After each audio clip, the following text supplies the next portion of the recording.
of zombie enemies, as well as special supply crates. Opening special supply crates attracts swarms of zombies to attack. Stay vigilant. When faced with a zombie attack, the new weapons and utility items may come in handy. First, let's look at the new weapons. The M134 and the flamethrower. These weapons will help you deal heavy damage to zombies and eliminate them more effectively. You can also use the stealth serum and lure grenade. With these items and weapons, you can formulate your ideal strategy. Additionally, by utilizing the bonus special trait and special trait system, you can modify your gear and improve your combat capabilities. On the battlefield of Zombie Uprising mode, you can get schematics needed to make modifications. Take them to the workstation to forge or modify fabled equipment traits. In addition to the new gear and systems for fighting zombies, we made some improvements to the gameplay experience, including a new room feature, a more convenient access tab, loss replays, highlights, as well as firearm adjustments, improvements to teaming up, and more. In terms of weapons, we added faction variants of the DBS and S12K, and existing faction weapons have been buffed.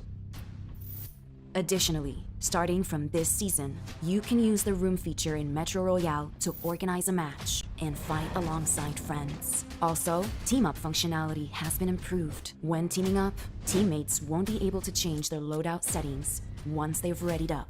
If the team leader enters the match with loadout settings that are too low, the whole team must confirm in order for the match to start as normal. When the match ends, you can view the match results screen to watch loss replays and highlights. By the way, a new, more convenient access tab can be used to enter Metro Royale. This season, Misty Port and Arctic Base feature Spirit Pearl crates that can be found and opened for supplies. Next, new collectibles will be available with the start of the season. Also, if it's your first time playing Metro Royale, the number of maps you'll need to download will be fewer than was needed in the past to begin playing. Frontline Confrontation and Old Blockade Zone maps will be downloaded by default. Based on your own preferences, you can later download the Misty Port and Arctic Base maps. Metro Royale Chapter 21 is about to begin. Survivors, get ready for combat. We wish you all successful evacuations and bountiful loot.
Let PubgM.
Bir turnuva hayatında ne kadar çok şeyi değiştirebilir?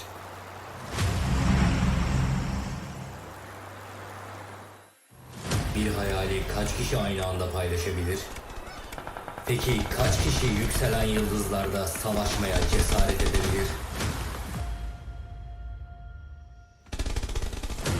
Parlamaya ve e-spor sahnesine adım atmaya hazır ol.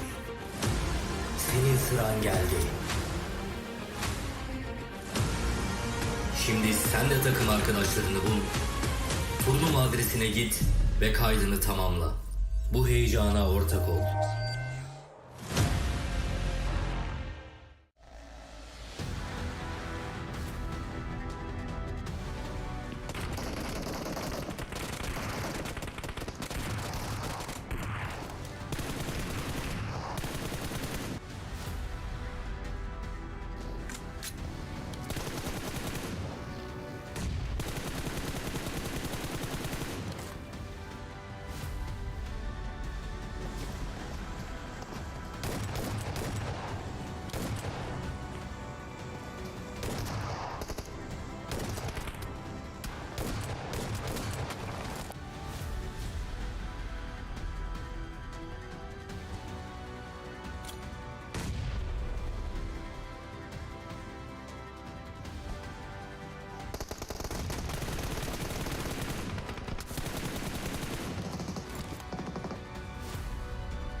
Welcome back to the PUBG Mobile World Cup. My name is Worlds Gaming, and I'm joined here by Brute Force. If you guys want to introduce yourselves. My name is Hixie. I am the coach of the team.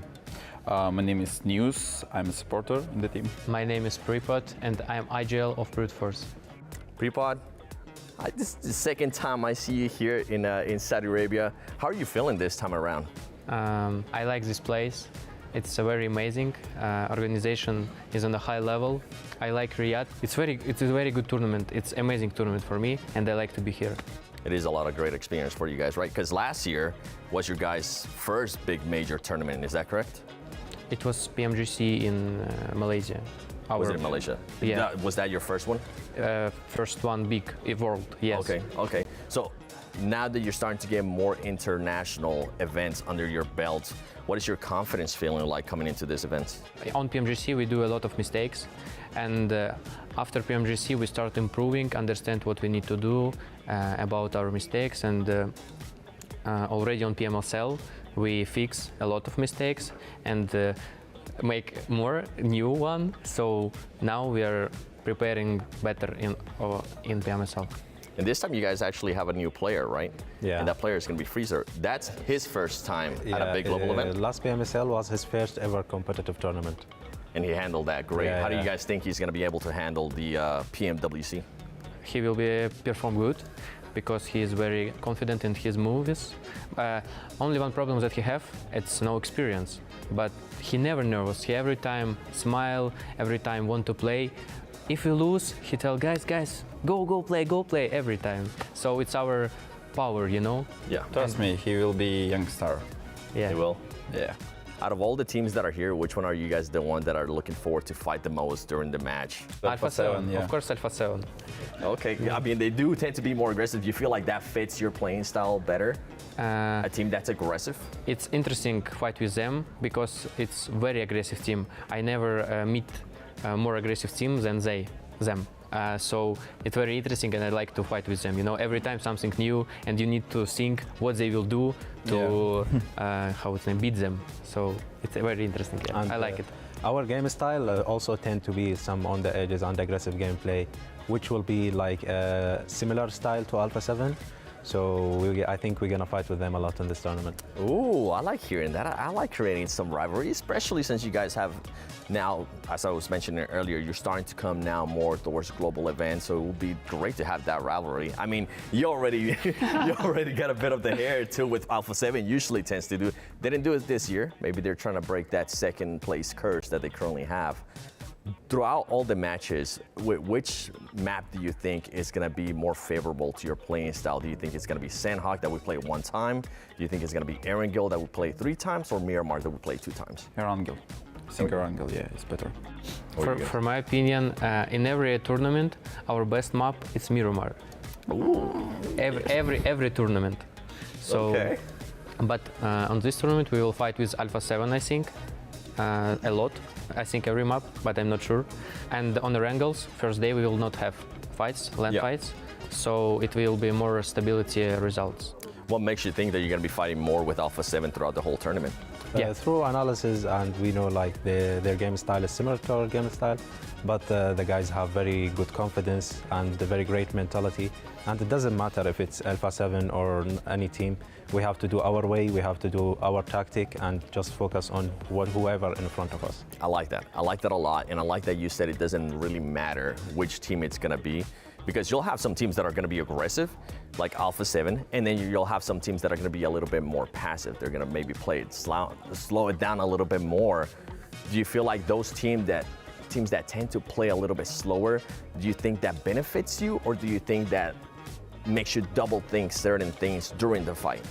A lot of teams from our sides in different maps, they tend to play more slower, not more passive. And we play slow too. I think this is gonna be a little bit problematic for our team, but we are ready to face whoever in front of us. So that's a great thing then, right? Because if you have experience already playing with those slow teams, and you also like to play aggressive like Alpha 7, like those Brazilian teams, that's already an advantage, I feel like, because the thing that we have seen, especially in the past, teams that end up being champions have that switch. They're able to go from slow to fast. They don't really have to think about it. Some of the other teams kind of crumble under that pressure. They're not able to make that switch.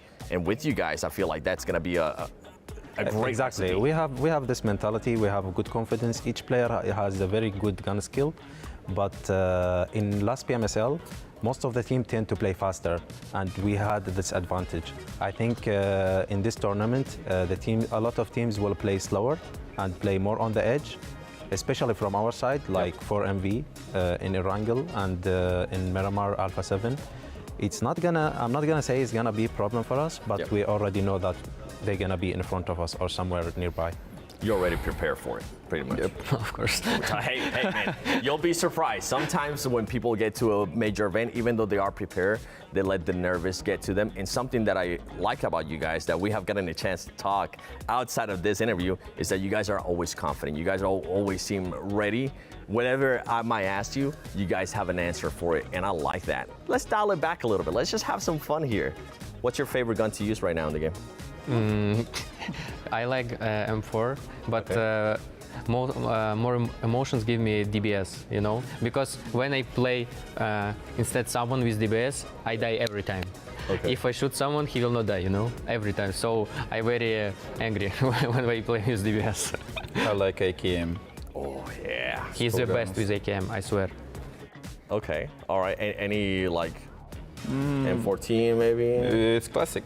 Yeah, of course. All right. All right. It's actually proper used to use UMP and like close range SMGs, but after he broke some PMSL tables, he switched to DBS. Were you getting some nightmares out of the DBS? No nightmares, but You just close your eyes and all you hear is that. sometimes, yeah.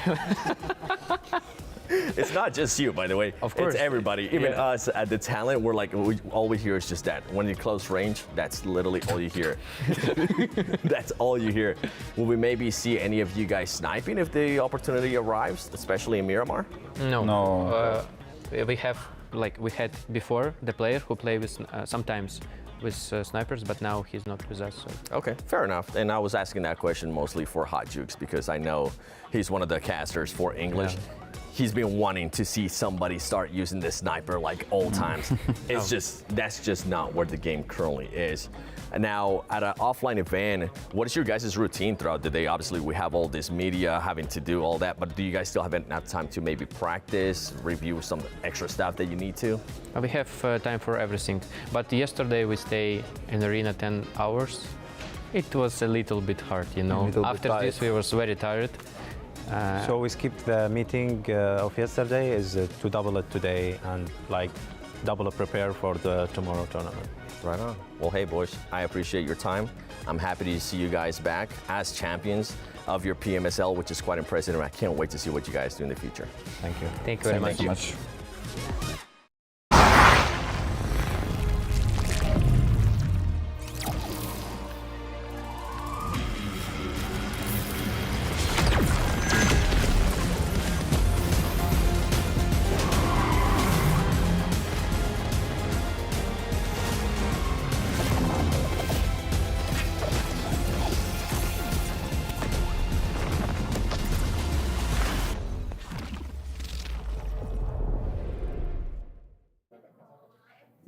Iced coffee for Ginny!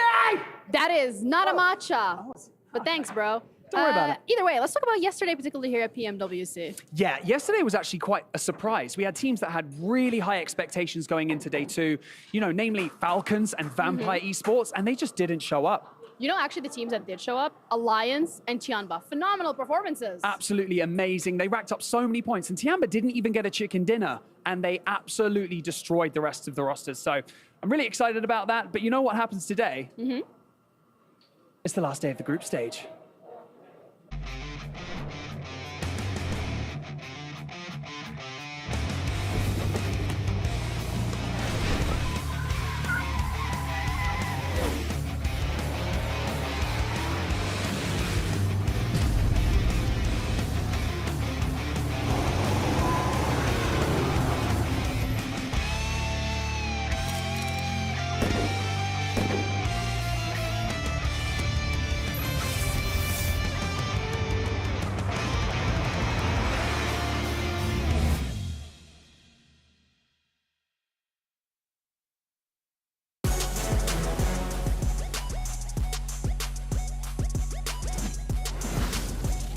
Well, the sun has set on Group Red, but they have to sit back and watch as their fate unfolds to see if they manage to qualify for the main tournament at the end of today, or if they'll have to play in the survival stage. I'm Jason Kaplan, I'm your host, and today we have Group Green and Group Yellow going head-to-head to try to get themselves in to potentially win $400,000 for first place. But like always, I can never do this show alone. I have to bring in two gentlemen who carry me quite heavily through these shows, especially with them being short.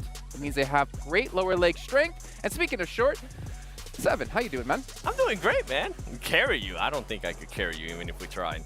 I mean, you carry Max Man sometimes. You're on desk. Oh, speaking of, our special guest, Matt. No, it's sorry. If it was actually him coming through the portal, that would have been probably the best moment there. And it's like, oh, hey, it's me, Max Man. But we've had a crazy day two. Got to hear Genie and Banks talk about it really quickly there. And we're coming down to the final day. And this is where things get really tense for Group Green, Yellow, and of course Red, who have to just sit there and just like, guys, stop scoring points. We want to hold on. I mean, you just mentioned it, the Group Red teams that are not going to be playing today, the ones that we thought maybe they didn't do good enough. We saw even in the intro some of the interviews there from Brute Force. They were coming in with so much hype. They were coming in with just so much certainty, but it didn't end up working out for them. And now they just have to hope that some of the other teams that are going to be coming in that are below them don't end up scoring as many points. And yesterday, a spectacular showing from Alliance, of course. It was basically a fan-gathering performance. They were able to show on the international stage just what they're made of, not only with the 2 wins that they actually got during the middle of the day, but then later on, more podiums to their name as well. I think eyes will be on Alliance to try and replicate that performance in the main tournament. It's going to be tough to do, but they are currently sitting in first place at the moment, which is honestly extremely hard to do. But you know what? As we are talking about Alliance, I'm curious, what were the reactions like? And luckily for us, we do have a video brought to you by Pepsi to show the reactions of the players from yesterday.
Man, Alliance have to be happy with the performance yesterday, and for them, they get to sit back knowing they're qualified, have today to maybe look things over, have tomorrow, have the next 2 days thereafter, and then of course 1 more day past that, so that's how many days in total, 7? Why are you looking at me? He talks at you, go on. Oh yeah. Let me ask Max real quick. We know he's not good. That's like 5 days off of them really getting to fine-tune their gameplay and figure things out of what they can do to potentially take home the trophy. Like, this is the perfect situation to be in if you're Alliance. The thing is that I think that they are currently leading the approach to the tournament right now. If you're thinking about all the other teams, they're not utilizing the same kind of splits that Alliance were in those first 2 days. So teams are going to be looking at them and trying to emulate some of that and put that into their play for the main tournament. I think that was the most impressive out of them, right? The splits that they were able to do, but not only the splits that they were doing, how proactive they were being while doing those splits. I mean, we saw some of their players being able to get different angles, keeping that proactiveness going, making sure that whatever happened towards the end of the game, they were able to secure that chicken dinner. Yeah, and Klook taking our MVP spot yesterday too at the end of the day from Alliance. They pretty much went out all green, even though they're from Group Red. Catch what I get said there. But we have Group Yellow coming in, as you can see here. We have Alpha 7, Boom, Kagasaka, DRX, Inko, IWNRX, Moneymakers, and Power. Now, a couple of teams out there we're kind of writing off. And there's a certain team in particular. We're not going to talk too much about them. But for your DRXs, made this an opportunity for you to try some things out, to look forward to what's coming up in the survival stage where things just get that much more difficult. Yeah, one of the things we need to focus on about our 1 through 8, of course, is the fact that there are some teams in the danger zone from Group Red, right? If you think about, I would say D plus Kia down. Even though D plus Kia was first place after that first day, it was a bit of a dramatic fall off from them. So D plus Kia, Besiktas Black, and Brute Force. For those guys, they're the ones that I'm fearful for, 7. For their watching for today, unfortunately, they just have to sit there and hope. Yeah, they're gonna be watching some of these teams that are gonna be coming in very, very scared. I'm with you though. I feel like Reject, they've possibly done enough. In my mind, the cutoff is gonna be about 65 points with the way that some of these teams have been playing. And if we don't have any teams being able to dominate or be able to get back-to-back chicken dinners like Alliance was able to do yesterday, it is going to open up the door for some of those teams that are kind of towards the bottom that we're going to be seeing in the next couple pages. I'm talking about teams like Inko. That's a team that definitely surprised me with the poor performance that they had on day 1. I was expecting a little bit more out of them. And then if we're going to keep talking about some of the other teams, TJB, I can't wait to see what that team is going to be doing as well. Yeah, definitely. I think when it comes to China, obviously we've seen Tiamba really shine, Jason, and TJB needs to follow suit. I just wanted to say really quickly for Team like Brute Force, 17 points is keeping you right now in our top 12. So if any of these teams start to pass, you're going to continually fall down. You have to hope that somehow TJB might make it. Obviously, quite a few teams have to kind of go up there in the top end side, but it's pretty possible considering the point gaps we have. I mean, just look at the teams that you currently have outside of the top 12. You have TJB. We saw what they were able to do whenever they were popping off. Team Falcons, Vampire Esports, and on top of that, we have Boom Esports, Matt Bolsinko.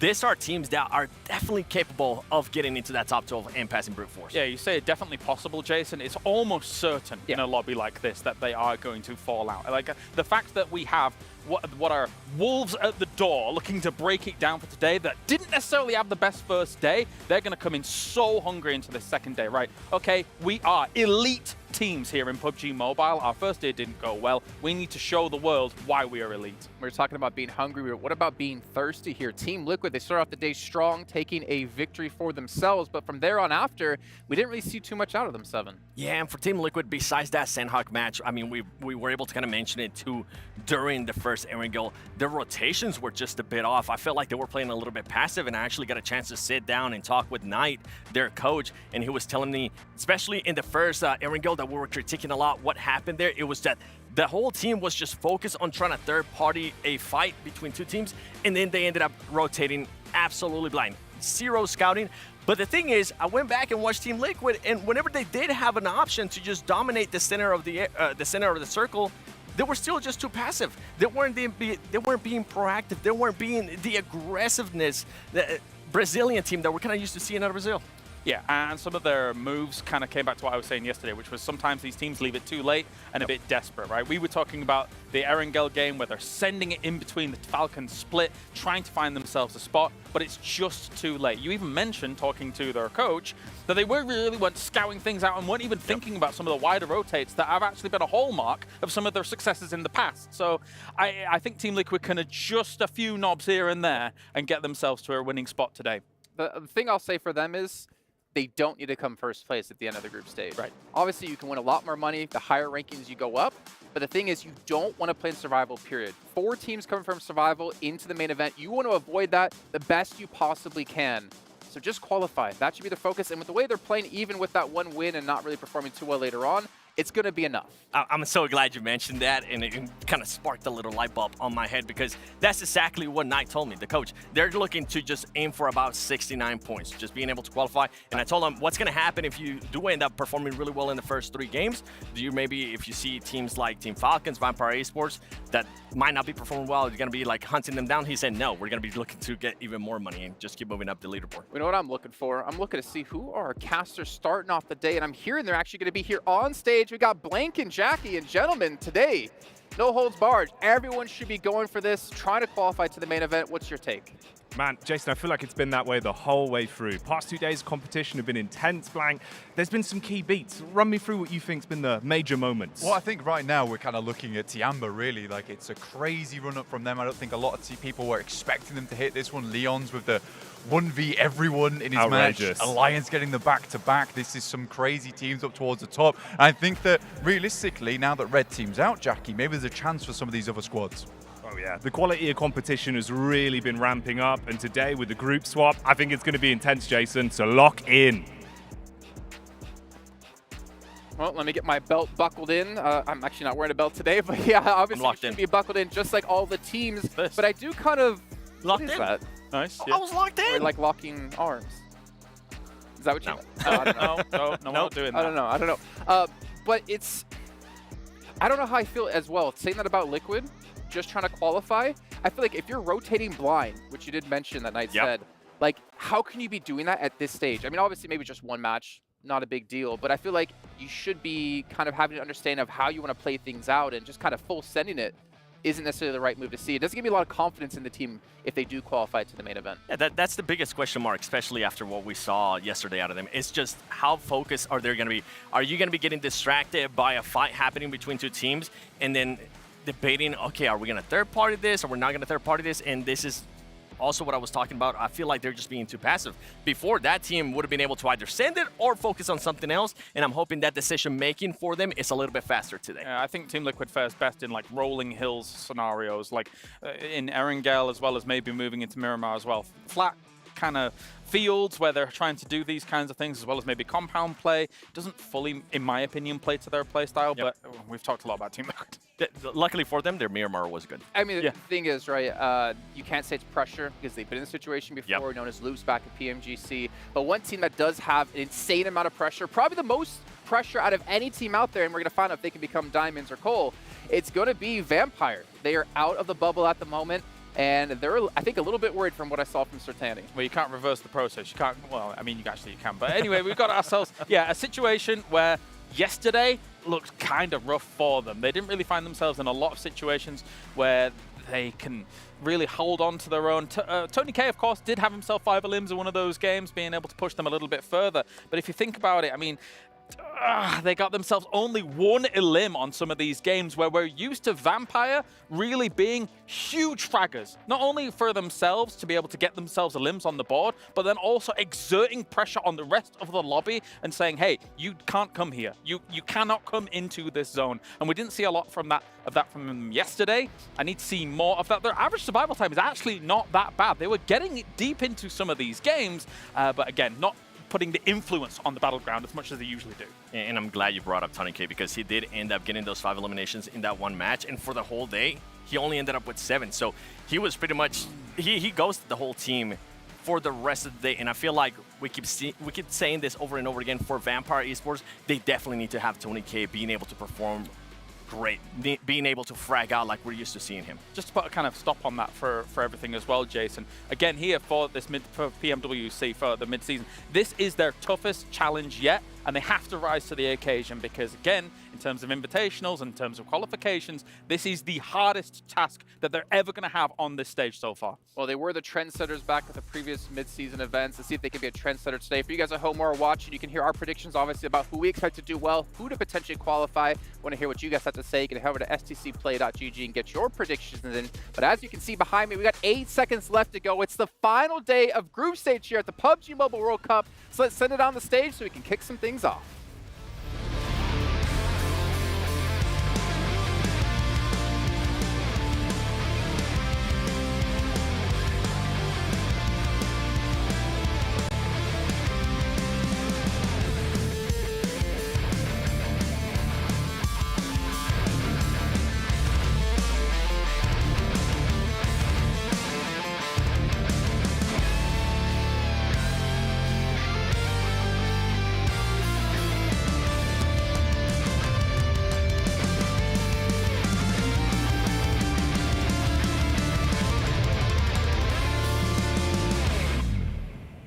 Whether you're at home or right here in the STC arena, remember one thing: every setback is a setup for a comeback. Our teams are on the precipice of greatness as just 6 maps remain in our group stage. My name is Dawood Sandstorm, and I am your host alongside Barney Banks. Ladies and gentlemen, welcome to Day 3 of the PUBG Mobile World Cup here at the ESPORTS World Cup. It is all or nothing today for these teams, and like we mentioned yesterday, you only have 1 chance at a first impression. Yes, that's right, Sandstorm, and these final maps will pave the way for each of our players, as their journey is still only just beginning. But that survival stage is looming in the darkness. It's beckoning each of our teams into its clutches. It's pretty dramatic, to be honest. Yes, Barney, very dramatic indeed. You might want to hold off on the next coffee. Anyways, 16 teams have the opportunity to change their course here today. So without further ado, let's meet them, starting off with Group Yellow and Istanbul Wildcats. Next, Royale.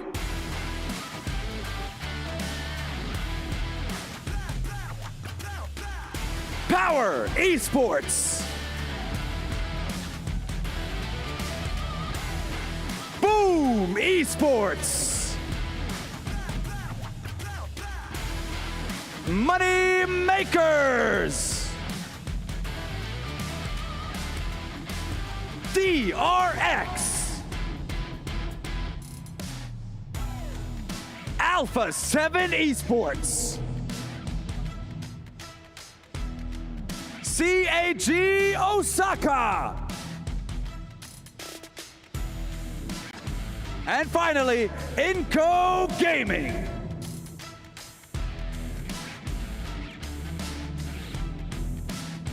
Now heading over to Group Green, starting off with Vampire Esports. Alaula IHC Esports. Team Falcons. TJB Esports.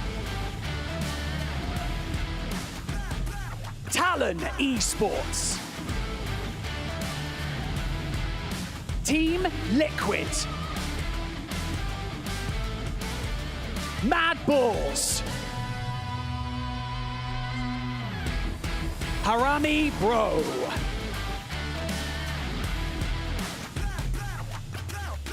We have seen titans fall and we've seen underdogs exceed expectations. So if there was ever a time to pull out all the stops and dominate this stage, that time is now.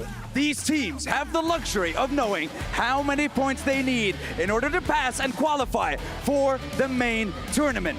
The hard part is the 15 teams that currently stand in their way.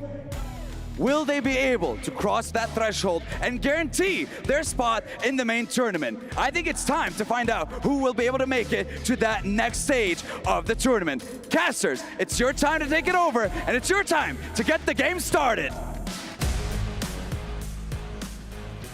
Oh, thank you, Banks and Sandstorm down on the stage, setting the scene, getting the energy flowing, and that is the way to do it. The moves down the ramp, Blank, they're looking dripped out today. We got to deliver when it comes to the commentary because, boy, do these teams deserve it in today's matchups. Yeah, I mean, it was sublime from Mr. Barney and Sandstorm himself. The fact that they'd never tripped on that ramp, it looked pretty rickety. But it's also going to require some divine intervention for some of these squads in the room with us today because, honestly, they do need to pump those numbers up. And that's the difficulty for a lot of these teams. Luckily, we said it before, we'll say it again.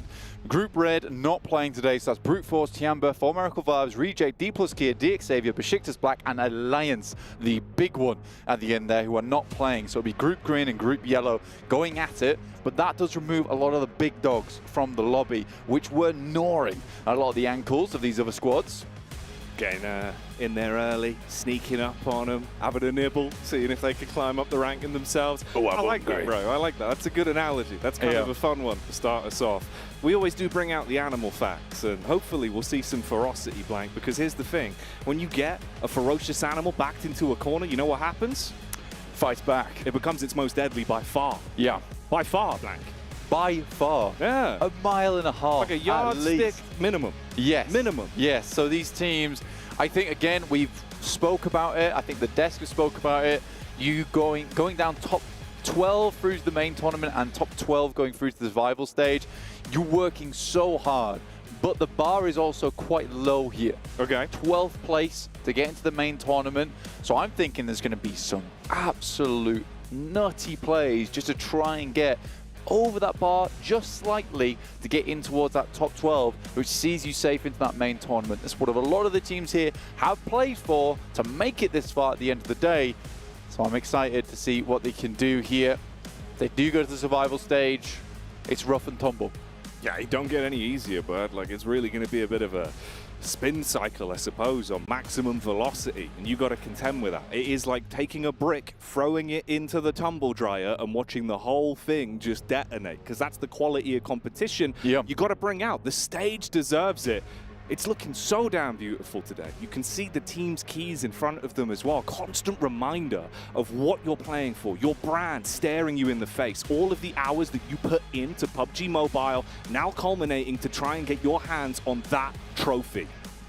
Ponder the orb that sat on top, but also ponder your fate right now, which I think a lot of these teams are currently doing, because I'm seeing nerves in the building. Yeah. I'm seeing big nerves in the building at the moment from a lot of squads here. There's some smiles, some happiness, some teams that know that they're closer to that finish line than others. But it is a very, very scary task to mantle over and into the group stage and through to the main tournament. Vampire, the two-time champions. The actual two-time champions. The legit two-time. The legit two times. These guys looked unbelievable in the past. They've stayed together for quite some time. But can we see Tony K of old? The man, the myth, the legend. But it feels more like to me that Tony K is just not as strong as he used to be. And Freezer more of that up and up player from brute force. Yeah. The addition that went crazy. I mean, you saw the way they were throwing out the Vampire V there on stage as well, giving me Wu-Tang vibes, bud. And much like they said, you've got to protect your necks. That works the same for Vampires, because if they see an opportunity to sink their teeth in and steal points, they will. But other squads have been making it far harder for them. Yeah. And we've seen the quality of competition. It's a tide that is rising all of our squads up. Yeah, I mean, the Vampires currently look like they've got no fangs right now, but plenty of fans at home cheering them on. See if they can make it through. They're a good team. They are a good team at the end of the day, but have just struggled a little bit. But so have plenty of teams. I mean, even Team Liquid, my pick, the Blank's pick. The #1 for Blank. He predicted them to take it. Not doing awesomely. I mean, they had that single chicken dinner, but I personally didn't expect the kind of play, kind of competition.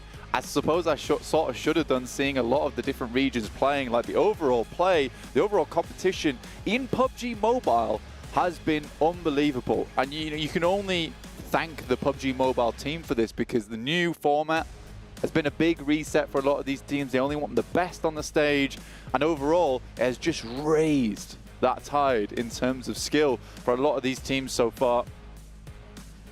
You know what they say with the boat analogy, smooth seas don't make strong sailors, Blank. So it's got to get bumpy out there. You've got to fight for your chance, for your opportunity to push further into the competition. Because if you're only just joining us today, you've arrived at the right time. We've still got so much more to work our way through, to set the stage, build those storylines, and see who we're left with, who the top dogs are that can actually have a chance to not just look at the trophy, Blank, but genuinely maybe get their hands on it. And it's got to feel so damn good in this arena. Obviously getting everything set up today to kick us off. This is going to be game 1 that we're guiding you through. And look how pretty everything looks. This is outside the building right now for the STC arena that we've got going on. When the players were arriving a little bit earlier today, getting themselves set up and ready for the action that will be unfolding shortly.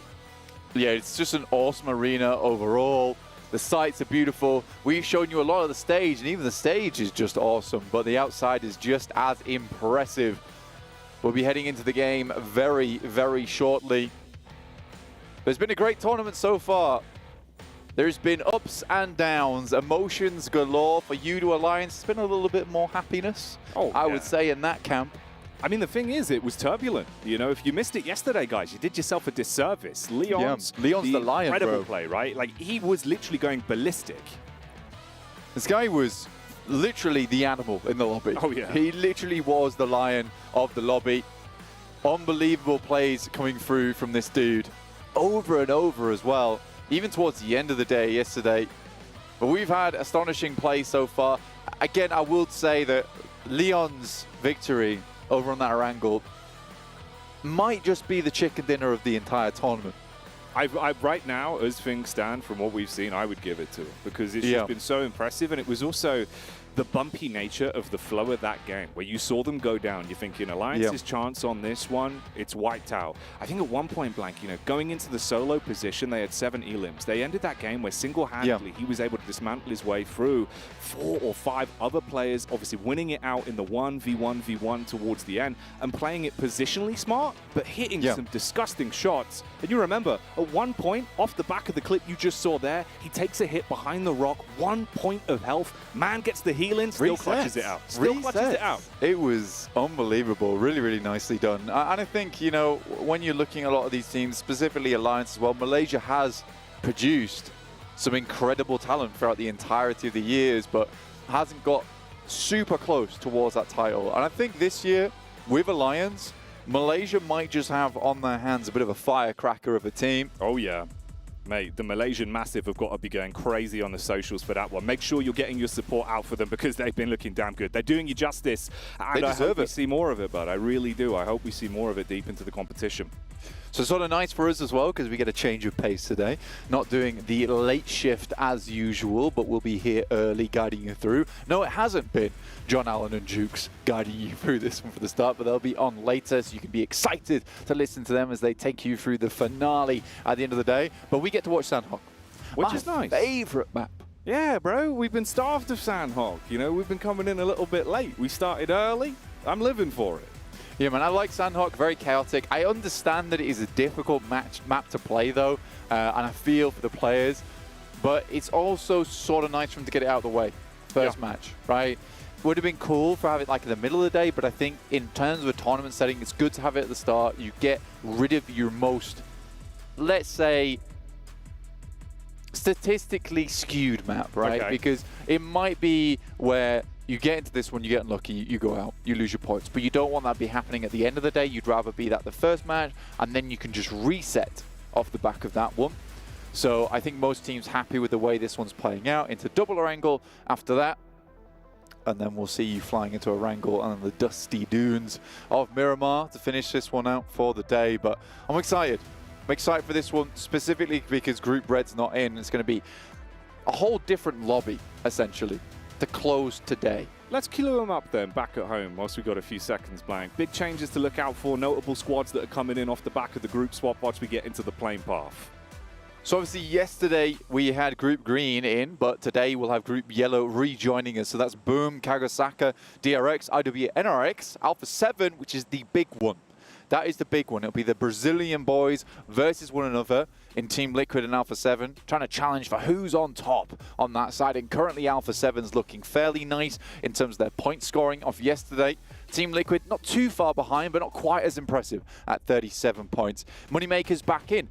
Honestly, they were a surprise, and I was talking to some of them in the elevator. In fact, I got a very brief conversation, but they were saying that it's a whole different ballpark playing here in the international tournament. Oh, yeah. And I was saying, look, you guys seemed a lot more aggressive in EMEA. And they were saying, well, EMEA is very different to an international scene. We've got to play more passive. We can't be taking these aggressive plays all the time. So it would be nice to see Moneymakers make it into that top 12. And remember, you can't talk about the best in the business, that #1, without having your mind instantly jump to the GT20 Pro Blank. That device that will get you playing out of your mind. You want to play like you do Alliance? That's probably the way to go, but that screen is going to get you dialed in quick. But yeah, if you don't want the phone, you do you, man. But you got to know that UDO does use this phone. Oh, yeah. They do indeed. If you want to outplay the rest, you got to play with the best with the GT20 Pro. But we do have our teams on our map at the moment, all dropped in, circle down towards the southwest. Team Liquid losing a player in chief to Tongji About.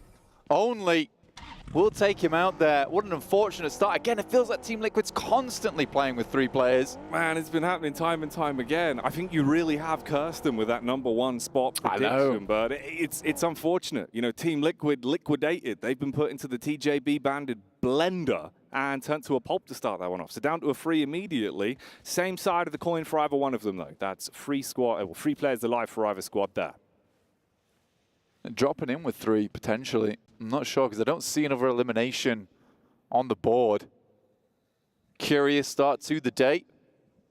Alpha 7 over on our eastern side. Kampong Lakawi split. I like this one. It's a very aggressive split, in fact, I would say.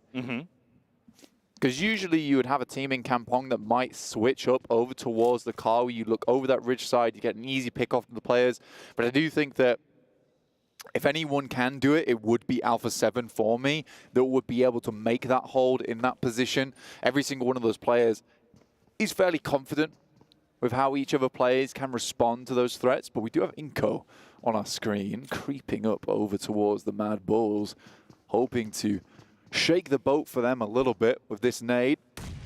Oh, that's a perfect 3-pointer. Money ball coming out for Inko instantly. Straight through the window onto Tulika. Looks to confirm that one, and it's done. I mean, there's a nice bounce back with a nade, but it's going to go wide. Fleet Case looking to try pick up the response, but he's got out blank. He's already dipped back. I mean, the response time was horrible on that. Fleet didn't even try and help his boy in Tulika.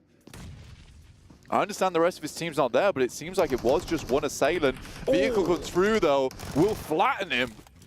Okay, the Bonnet getting some splattering-based action in to kick this one off then. We told you it was going to be a bit of a spicy day, and off the back of the drops, it's going that way.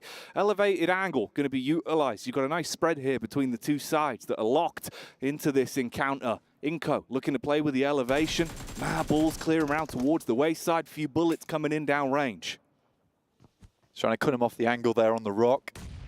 Zerich, low HP, no meds to be spoken of, and 1 nade to change things around. But it's English who gets taken on from behind. Vitali, a great angle he's been holding. swooped right towards the backside of this team. And they lost a player, but it's feeling like Inco should get a full reset on this one.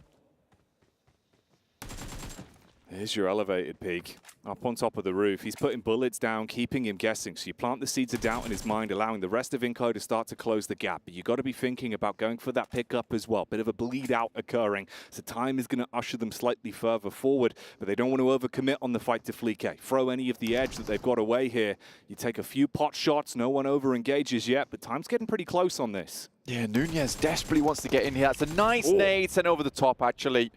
I really like that. Followed up with the immediate push. Yes, you'll take a frag off the back of it, but getting the Nebete back up on his feet might be quite difficult now, so the teams will have to respond quickly, but Zerich is not making this easy. Oh, Zerich going in. So much damage off the back of the engagement. Clears onto the first. They're quite low as well. There could be a build from it, but no. Back in the line. They shut down the Mad Balls. Oh, mate. Oh, dude. He was on it. He was on it. It felt like he had him. He's gone. I think he's pulled off the res there because I'm pretty sure he started it, but that wasn't a case where you could fumble. Oh, and then Nebete's got to be furious on that one. Oh, bro, that could have been the full reset. Fix things up just at the last second. Yeah, it was a really good fight from Inco as well to hold that one down. A lot of very smart plays too coming out there. Can see why this is an international lobby too. We got our circle over to that west side we talked about earlier, but not very decided on where this one's going to end up. Very much one of those annoying circles where could head northwest, southwest, or east, and every single one of those is cut in between by the rivers. That's where those bridges could be far more awkward, the choke points that will really force your hand in some of these engagements. That was a nice little opener, a little tipple to get us started, mate. Some aggression to kick things off, some encounters that potentially have benefits for others, whereas definitely negatives for some. Liquid will be frustrated with losing one man off the back of that opener. And Mad Balls, you just got to sit on the wayside now to kick off the day. So rather than getting the energy out there, warming up a bit, setting your pace of the day in terms of your play, you just got to watch, Blank. Yeah, I mean, Mad Balls coming off yesterday with 24 points was really not ideal. Some very unfortunate exchanges there. We talked about the fact that, you know, Leon's basically ruined the entirety of the day for Mad Balls. They could have had a big game. This could have easily been a game where they had another extra 10 points set on board, but picked them apart there. So going out early in Sanhok, yes, it's one of our more unreliable maps in terms of picking up points, but still, going out this early without even confirming the flush, that's tough. I think they do get one elimination off Nenebete, but that is it. 25 points is not where you want to be. It's Vampire Esports, though. 16th place currently, 26 points. Now, if you all remember correctly, Vampire Esports are the comeback kings. Yeah. Let's be honest with you. PMGC, very much down and out. Satani goes to me. Yeah, we're not done. Probably at least a top 8 for us, actually. And they were very far down the tables. They finished that final day, 8th place. Ooh. I think that was a good result. Oh, you know, yeah, in the top 8, and I was pleased for them. I was very, very pleased for them. So I do think that we can't count Vampire Esports out just yet. We'll have to leave that one up to Jukes and John when we hit the halfway mark on the day. See how the storyline develops there. 6 beautiful games to rattle our way through today. Keep you guessing. Keep you seeing what the overall play is going to be. You can see the teams making their move down, though, towards the new zone. Blank making their move over and crossing those bridges. And it's a good shift for a lot of teams because before, as I was saying, wasn't really decided on where it wants to go, but with such a hard shift down towards the southwest side, we know this is going to be ending up around about Tambang Ruins, Nakamwe, right? So I think for a lot of teams, they're happy with this one. Specifically, Inco, off the back of that fight with Mad Balls. Yes, they're down to 3 players, but they've carved out a huge amount of space. Like, the entirety of the western coast is sort of free here for them from Sami up to Tambang. So for Inco, they can play on this side and just wait for that massive amount of traffic jam over on the eastern edge to build up and teams fight it out. So they should have a pretty good guaranteed position towards the top side of the lobby. Harami, bro, bad time. Bad times for Harami, bro. Yeah, the bros are right now looking at each other and saying, bro, what is happening? Very, very much so. Yeah. It's not great. Currently down in 18 points after their initial innings yesterday. I think they had some good moments, but in my mind, it's just they're not where they need to be right now. I think the issue we saw yesterday is that the misplays outweigh the benefit of when they did have those highlight moments, right? There was a few instances where they definitely could have set themselves up for late game, play off the circle, and they kind of got overzealous with their rotates and just came back to haunt them through and through. So yeah, you got to resolve those issues before you worry too much about anything else. But have a look at this, up on the hillside, Vampire Esports. They got that gold emblem and they're looking to go bold when they push out on the engagement. Chip damage going across, you're getting the knocks in. Nades are soaring over the sky. It's a ridge angle to fight up as well. Trying to close the gap now, but you're just eating shrapnel as that one's going to land on Koa and start to thin the herd. Seems like it was foretold that these guys would be taking a bit of a comeback here, but Bishke's not been spotted. This is awkward. There it is. He goes. We'll be leaving behind the bark of the tree. I'm feeling the bark of the bullets there coming through from Nuzi. Nice to see this guy in and performing. Always been a big fan of this dude. Vampire Esports should be picking themselves up 2 solid eliminations.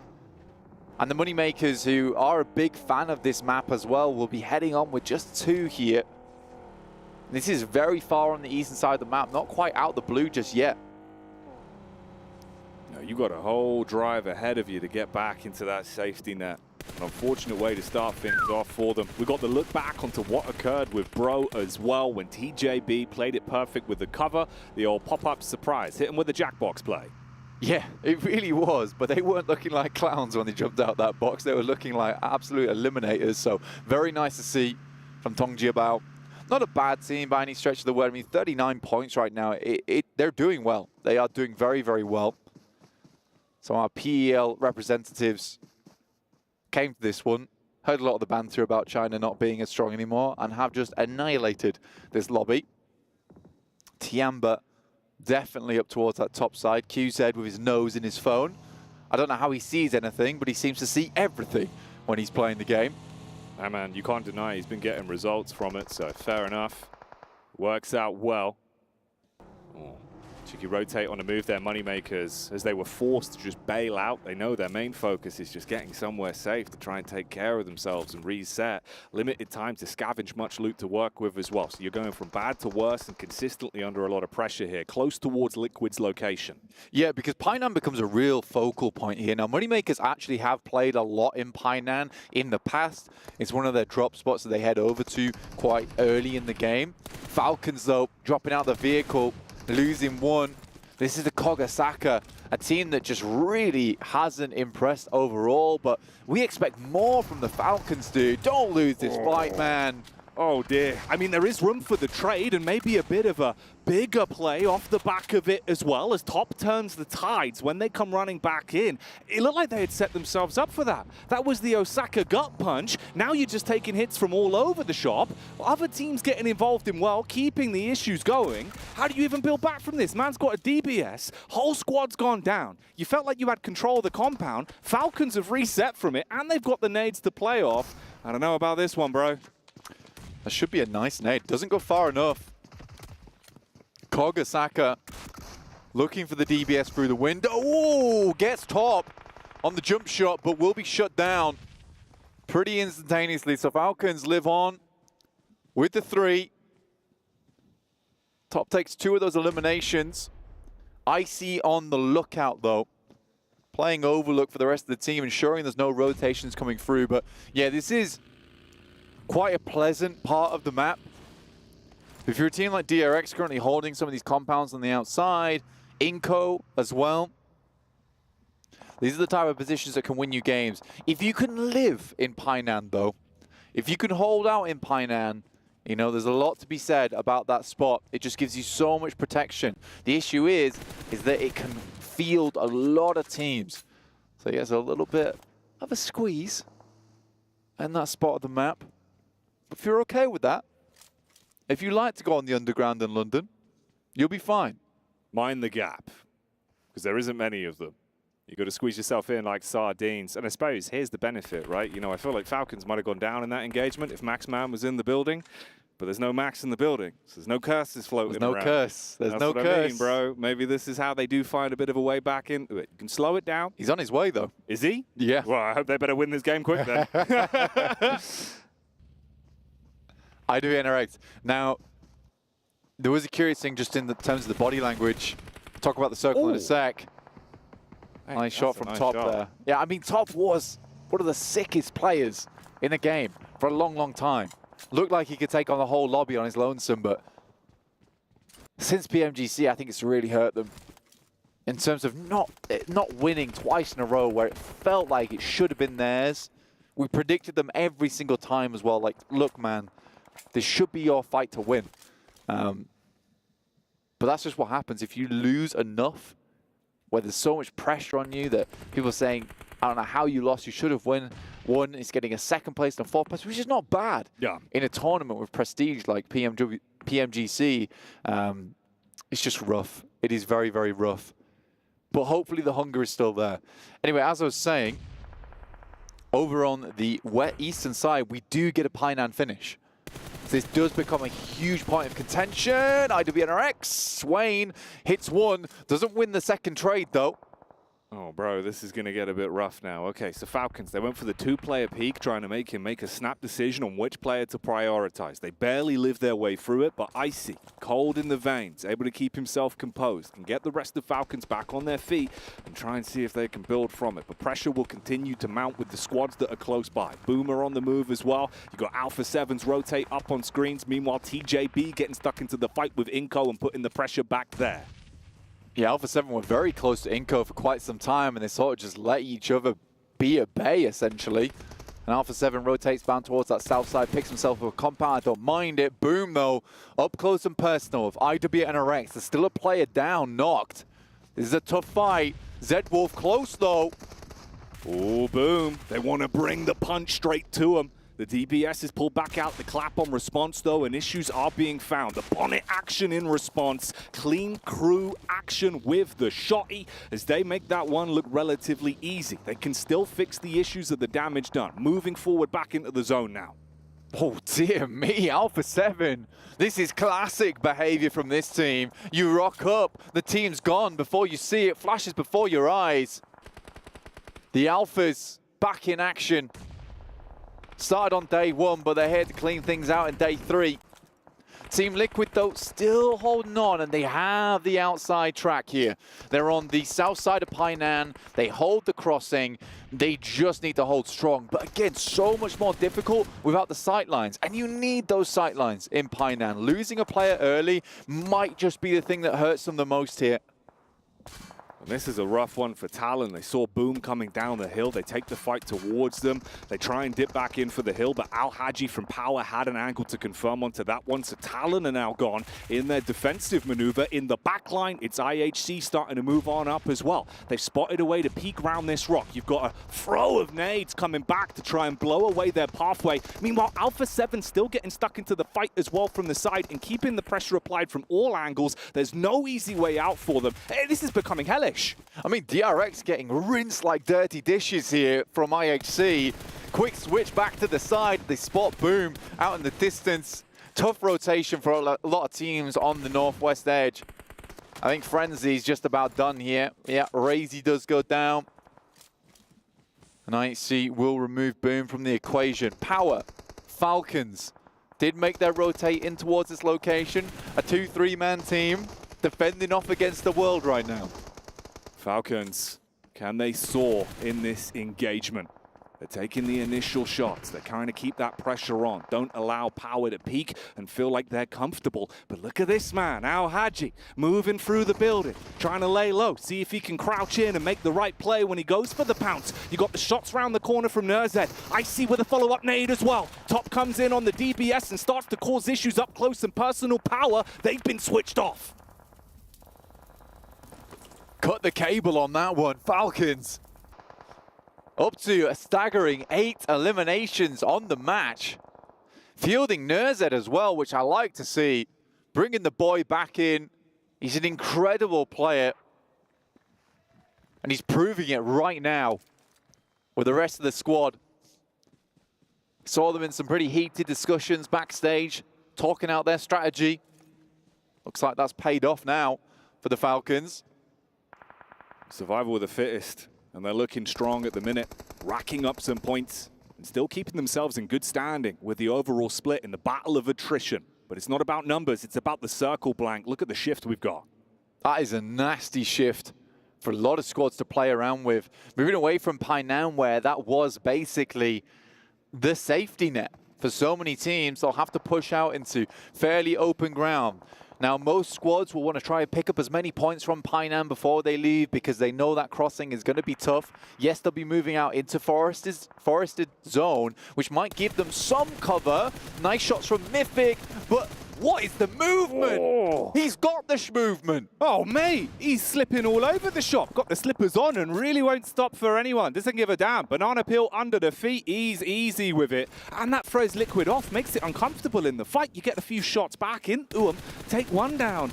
Oh, here we go. Icy on the move, though. Falcons, they've been surviving on borrowed time for quite a while. They're trying to spread themselves out on the jump across, but top has no cover, and they're taking bullets from all sides. IHC are up on the hill as well, and they are just pumping shots towards them.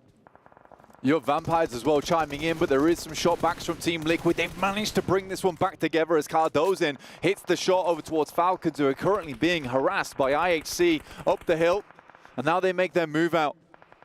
But Godless already here, waiting for them. And this is such a tough push. Nate, though. That could be filthy. Oh, bounces off the bark of the tree, barely surviving in there. Gonna give him a little bit of leeway. That one's clean, though. Half HP ripped off him. Molotov heating things up in this engagement as well. Look at the nade on Alpha 7. Oh, that's a huge one. Blows him out of commission, and the pressure is now being applied. Liquid look to close the gap. Alpha 7 up close with the shot. He clapped back instantly, but you've got a barrage of nades being thrown in. You've got to try and play medic, make the right decision on this one. See if the nades will buy enough time for it, but they're pushing up. They've got the side angle. That's a nice connection on the first as well. Drops him to half HP. He knows he can get in and go aggressive on it, Blank. Ayala's got to go crazy in this moment, playing around the smoke, being ethereal here. Cannot hit the S12K shots, runs out of ammo. Brazilian on Brazilian action here. And Alpha 7 goes down, quickly mopped up by the IHC crew. And now the battle between the rocks and the compound, which is sturdier. Man, these nades, teaching everyone a lesson right now. Godless with the holy hand grenades, blowing everyone away and causing issues inside the battleground. And now it goes down to this, IHC versus TGB. You got the angle set up, playing off those different positions. IHC have been looking kind of mean in some of these fights, Blank, but both squads looking relatively evenly matched inside of this opening game of the day. Alula, IHC open things up with an 11 elimination game. But it's TJB that's got to come to them as the circle moves up towards the north side. Can they handle a push like this? The geometry here, fantastic. But already, Flower down from TJB, a bad nade and a bad miss. Oh, it's going to make it more awkward. Pressure potentially getting to them, and the zone nipping at their heels. Look at the position you've got to play with. It's so uncomfortable. There's basically nothing they can do from this spot, and IHC damn well know it. As they go running on in, and IHC kick off the day with a chicken dinner. 15 limbs there. To finish things off, Alula IHC, what a game from them. Top in the charts right now, 66 points after that match. That is unbelievably well done. A really, really solid change of pace for them as well. Just pushed over towards that side. Yes, they got the circle in the end, but I really like the decision making. To head over towards that rocky face because they knew there'd be so many teams coming out from Painan. They wanted unpredictable angles to play off the back of. They even push out over towards the hillside, so they're proactive in their gameplay. Very, very nice play from them, and Godless has been on point throughout this entire tournament. Man, his decision-making on that one, pushing ahead of the squad, getting stuck in with the utility usage, but also his gun skill as well. Yeah. Proving so lucrative for them and setting themselves up for success. They were just dialed in when it came to decision-making of who they needed to prioritize in those fights there. That's clean to watch. It's frustrating for Team Liquid, I would say, too, because being dropped down to 3 players so early there is very rough. Considering we saw how they were managing 2 fights at the same time when they were in a horrible position to play in. And the movement coming through from Ayala at the end, not even an entire S12K man could take him down. He was back and forward. Look at the dodge in here, the jukes all over the place. Swaps the mag, and we'll find the elim. But TJB just looks scared. Yeah. And no really wonder. did. IHC looked very scary. And they were Lanimals. They were Lanimals. Unleashed and just taking confidence inside of that one. So, yeah, I mean, how do you clap back against that, bro? You could see where they were like, I don't know, the nades have gone wrong. I'm scared. Absolutely. The fact that it bounced back off the side, I think that just throws you into disarray there because you can't even move around the side. In the meantime, we're going to move right to a break and we'll be back soon-ish.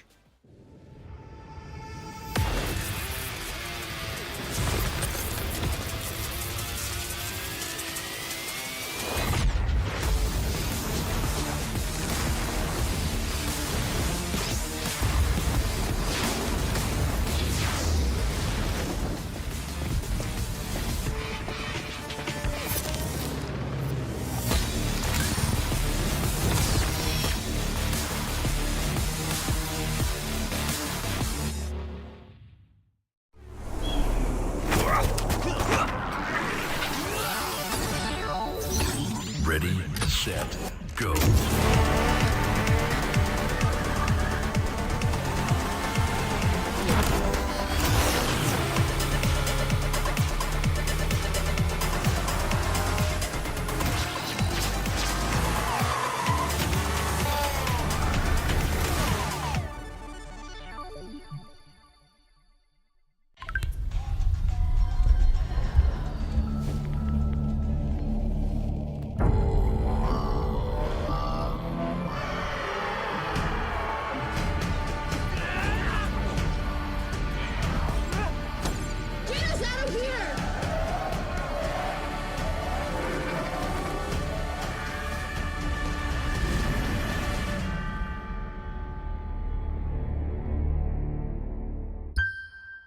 New adventures bring new challenges. Even as the heat rises, dandruff and grease won't stand a chance. With new Clear Men, powered by triple formula technology.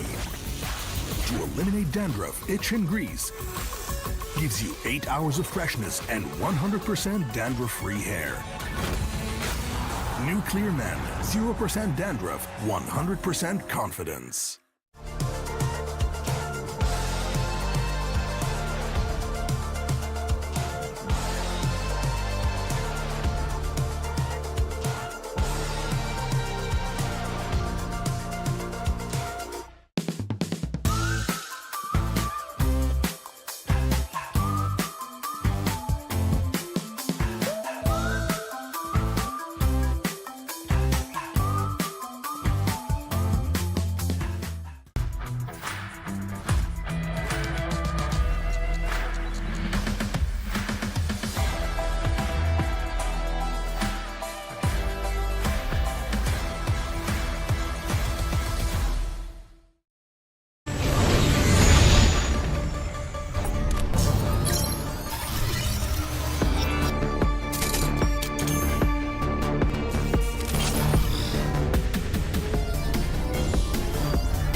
Welcome back, everyone, to the PUBG Mobile World Cup. As our first match of the day has finished off. Now, ULA IHC have been able to pick up the victory. But, gentlemen, come here a second. I got to bring you guys in real quick. Yep. DRX, on the leaderboard. If they wanted to have a chance to win, they have the prime position to do so. But, Claris, what happened?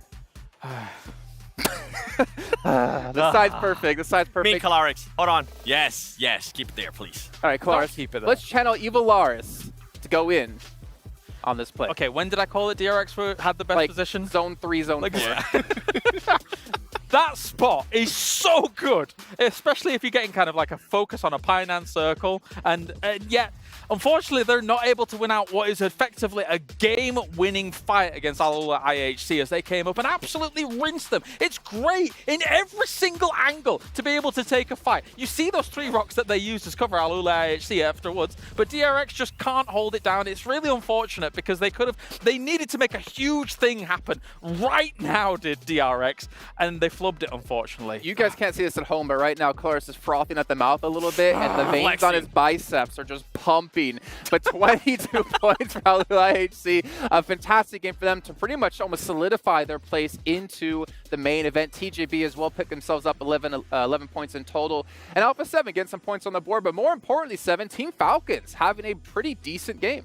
They did have a great game, considering what happened yesterday, and I'm glad to see that Top was able to get a lot of eliminations, because I feel like with what we were saying about Vampire Esports, how they need Tony K to be able to pull up those elims, maybe carry the team a little bit whenever everybody else is not being able to frag out. I feel like that's what Tops needs to do for this team. And also going back to what you were saying in regards to DRX, they weren't even trying to fight him. They were just laying down and fighting IHC. They weren't even trying to go for it.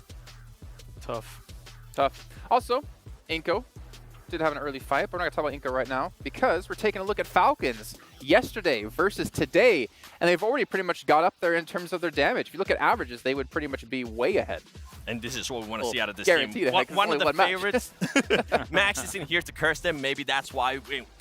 Now he hasn't been here. Now I mention it, that it might come back. We'll have to wait and see, though. But for them to be able to put up already after one match half of the elims that they were able to put up yesterday, this could be the sign that we've been wanting to see out of Team Falcons. Yeah, it seems like fire has been under them here from day 1 to day 2. I mentioned in terms of yesterday was a little bit of a disappointing performance for Falcons, but coming in today here as well, now they find themselves in a position where they can try and lash out at the rest of the lobby. I mean, moving into Painan the way they did, there's not actually that many options else for them to be able to transition down into those later circles. So it's good to get the 8 elims on the board here. Don't know why you're laughing. Look how good your biceps look. Good job. Is this every segment now? Well, if you would stop doing curls in between our segments while matches are happening, then it's lies. But is it a coincidence, Seven, that Max is feeling better as Falcons are improving? Oh, no. No, that's Dr. Suleiman Al-Habib. Will he be here? Well, him? I don't know. Personally, I don't know. But we did have Neymar here, actually. Or Neymar Jr. Guys, you want to talk about the game? It was a... yeah, we can talk about the game. Painan, we talked about Team Liquid as well. They were in Painan. They were just kind of holding on. Obviously, having a very tough time kind of transition up the hill, up into the mountain. I don't know how, by the way, Revo, he had the drop on Team Liquid, but missed all of his shots somehow. I think this even might be near where it is. To be fair, I all missed quite a few of his shots as well. Can I talk about going back and forth missing shots? By the way, with Team Liquid, they did have a tough way out of where they were, because they had to fight IHC, Alula IHC, and on top of that, they had to fight Alpha 7 too. But for Team Liquid to be able to put up some points after the big question marks that we had out of them, now it comes down to what are they going to be able to do in Erangel, because Erangel was by far their worst match yesterday. If you're in Painan and trying to go up that hill, it's a death sentence. Going up against where Alula IHC was, they flex out as well, knowing that teams have to come out of there. They could technically stay by the rocks, which are eventually a guaranteed winning position against TJB. They get an unbelievable hard shift north, which they really didn't even need, to be perfectly honest, to get the win there. But I think one thing that's interesting is TJB, usually you don't see the sacking of an entire team to the blue towards the end. They think they might have a chance. But I was saying to you guys, you need about 7 million smokes to get up that hill to try and rival where Alula IHC was. So there was no way they were going to make that work. Nice. Take a closer look here at the stats in this last match here for Alula IHC. 2,100 damage done, 12 eliminations. And something I wanted to point out with this one, as we kind of brought up yesterday, Seven, is that one thing we heavily criticized this team on was just going for eliminations in PMGC. But the turnaround we've seen out of this team from yesterday and today is that they're definitely focusing more on placements now. And letting the limbs come in through that way. Yep, it does feel like that. It does feel like they are focusing a little bit more in placement, which is good out of this team because we know that they can definitely frag out. And for some of the other teams, I mean, we're looking at the performances that we saw yesterday at Tiamba. If for some reason today we start seeing a performance like this from Alula IHC throughout the whole day, could we possibly end up with the new first place? I'm actually looking forward to it. Them damage numbers are not Sanhok numbers. That's beyond Sanhok numbers here, Jason. You know what I just realized, by the way, is that you guys are positioned directly in a line right in front of me, but I can see over Seven's head to see Kalaris' face. It's great. Take a look at our overalls. So you can see Alliance obviously not playing any more matches, but IHC have been able to move themselves up into 6th place, which means Brute Force has dropped down onto the 2nd page here. So they're going to be qualified through here for IHC, and now D+, Besiktas, getting a little bit worried for them. I mean, with the games to play for Alola IHC, they're basically guaranteed to make the main tournament here. And this is a team that actually, I mean, I had actually some question marks coming into the...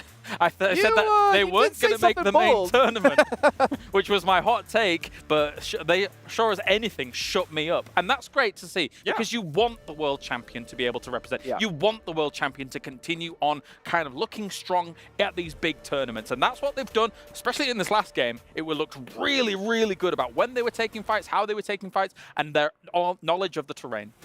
And I think you were completely fair in being harsh on them and saying that as well, considering how they played at PMSL, how they barely qualified into this event. But take a look here at the 2nd page. You can see Brute Force has dropped actually into 10th place because Alpha 7 has surpassed them here.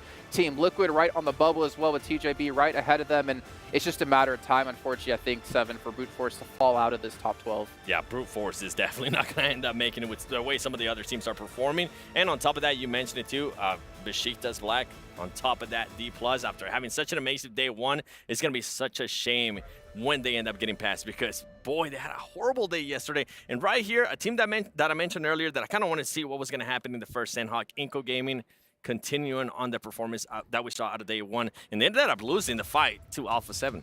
But they did destroy Mad Bulls, to be fair. Yeah. That looked pretty good. Yeah, I thought you were going to get a little bit more out of that one. Nah, I wouldn't. I mean, where they currently are, if they would have been a little bit higher in the leaderboard, yeah, I'll be probably a little bit happier. But where they currently are, they need to win fights with Alpha 7, against Alpha 7 as well. Yeah, one thing that was a bit wishy-washy about that fight at the beginning is everybody's coming in intravenously, one after another from Mad Bulls because of the separation. Right. Everyone's trying to kind of split loot. Oh no, we're suddenly in a fight. Okay, let's try and somehow recover this position. So it was a bit scrappy. Vitali with the off angle, though, to finish things up was very nice. He just barely didn't get to one of the reses. Yep. So they could have been in an even better spot had they finished things up just a few moments quicker. What I will say is it is Sanhok, so not too worried about that as we do get into our triple Erangels. But before we get to that, I got to remind you guys at home, our Violet Thunder set, our PMWC set, is out for you guys to pick up here, which incorporates aspects from the PMWC trophy. You can see the sweet little W's on the back of the jackets. Honestly, the set looks amazing, and you guys need to make sure to pick this one up because you are going to eventually run out of time. Eventually, it's going to be gone, and you won't have the opportunity to use it. But for us, for now, it's time to head back to our casters to kick off our second match of the day with our triple Erangels with Blank and Jackie.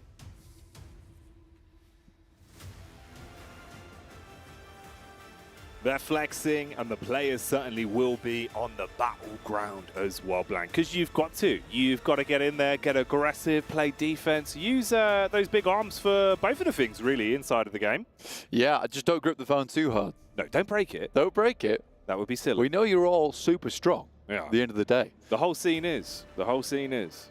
Just everyone yoked out of their minds. But you will have to be definitely yoked out of your minds in these final matches of the day.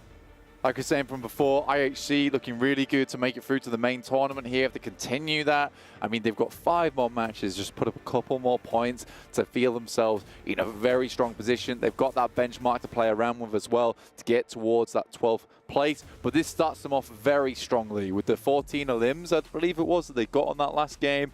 You know, that's more than enough to work this one through. You can see there's some more nerves than others on some teams as we make it through to our second match of the day with our GT20 pros taking us into this very nice and easily. Oh yeah. Outplay the rest, and we've certainly seen some outplays today, so you can see that tagline. It's got proof in the pudding. And mate, you're right though, there is such a stark contrast of differences, and you know, I love to look at the body language, the human element of competitive PUBG Mobile. Like, it is really interesting to see how teams contend with it, like if they stay in the flow state, if they're looking just straight into the phone, if they're looking at each other, that last minute bit of communication. It is a key point of seeing who's really going to be able to bring that out with the best mentality. Obviously, sometimes mentality only gets you so far, but it is a nice bit to dial in on, especially when we have everyone in such a beautiful arena. Hell yeah, I'm going to take those player camps. Yeah, dude, 100%. Love to see it on the screen. Well, a lot of teams dropping out towards the center of the playing path here. Bro Harami not having a good time at all. As a Power, I think Power would have to have an unbelievable performance. DRX, on the other hand, they're done. They're absolutely done. 7 matches, 8 points, a 1-point average per game is just brutal. So I think DRX is more than certainly heading through to a survival stage. Alpha 7, though, duking it out towards the top side, currently in that 9th place position. So our cutoff right now would be TJB with 47 points in 12th place. Behind them, probably reasonable for Boom Esports to lap at the moment. So we'll see what they can bring out, if they can show up again.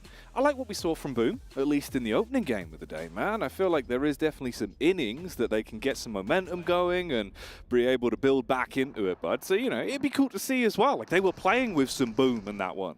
Yeah, they've got some legs on them, that's for sure.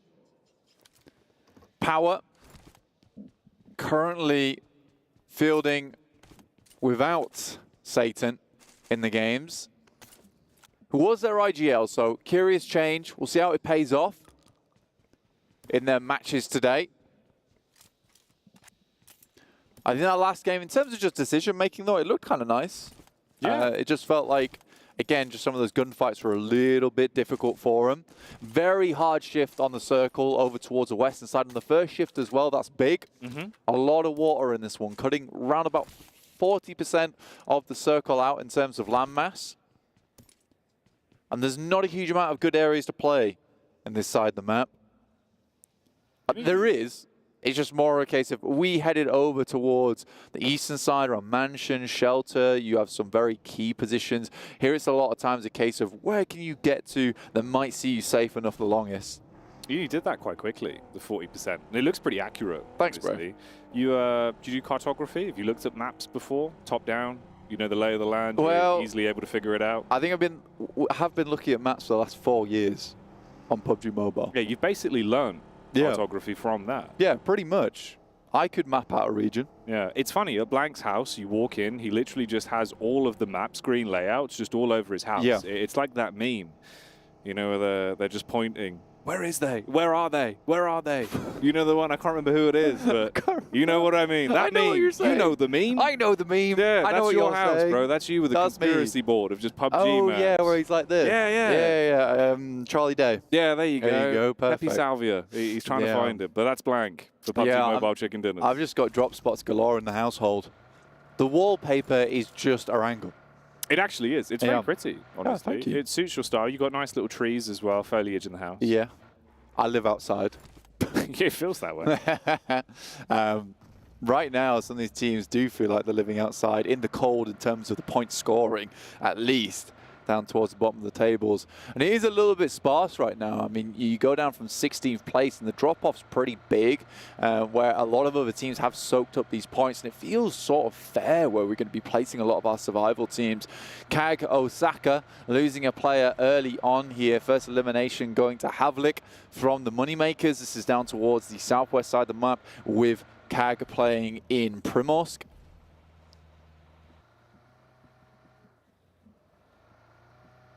I'd be curious to see how this one pans out then as well, because we've had quite a different sort of tempo over the few days. Obviously, we've been on the later games, so everyone's sort of warming up a bit, and also you're a bit more antsy, because you know those opportunity to accumulate points are fewer and further between. So we've seen some snap-second decision-making, and for a few of these squads today, especially with the changes, it'll be interesting to see if that's something that could affect them a little bit. If that rationale where you're trying to prioritize how you play it is a little bit maybe more jittery, I suppose, in terms of how you figure those moves out.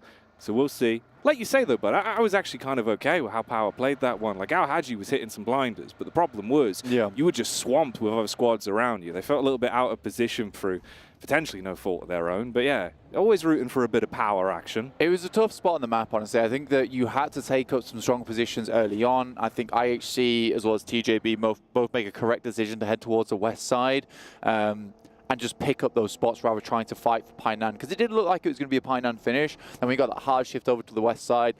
And it was just a case of where does that shift go on the circle and who's going to win off the back of it. I think IHC sets themselves up for a win really well. But it necessarily wasn't a game where they would have won without that shift. So I do respect a lot of the teams that tried to make it through there. Team Liquid especially, I think they played out their retrieval of what could have been a bad situation quite easily.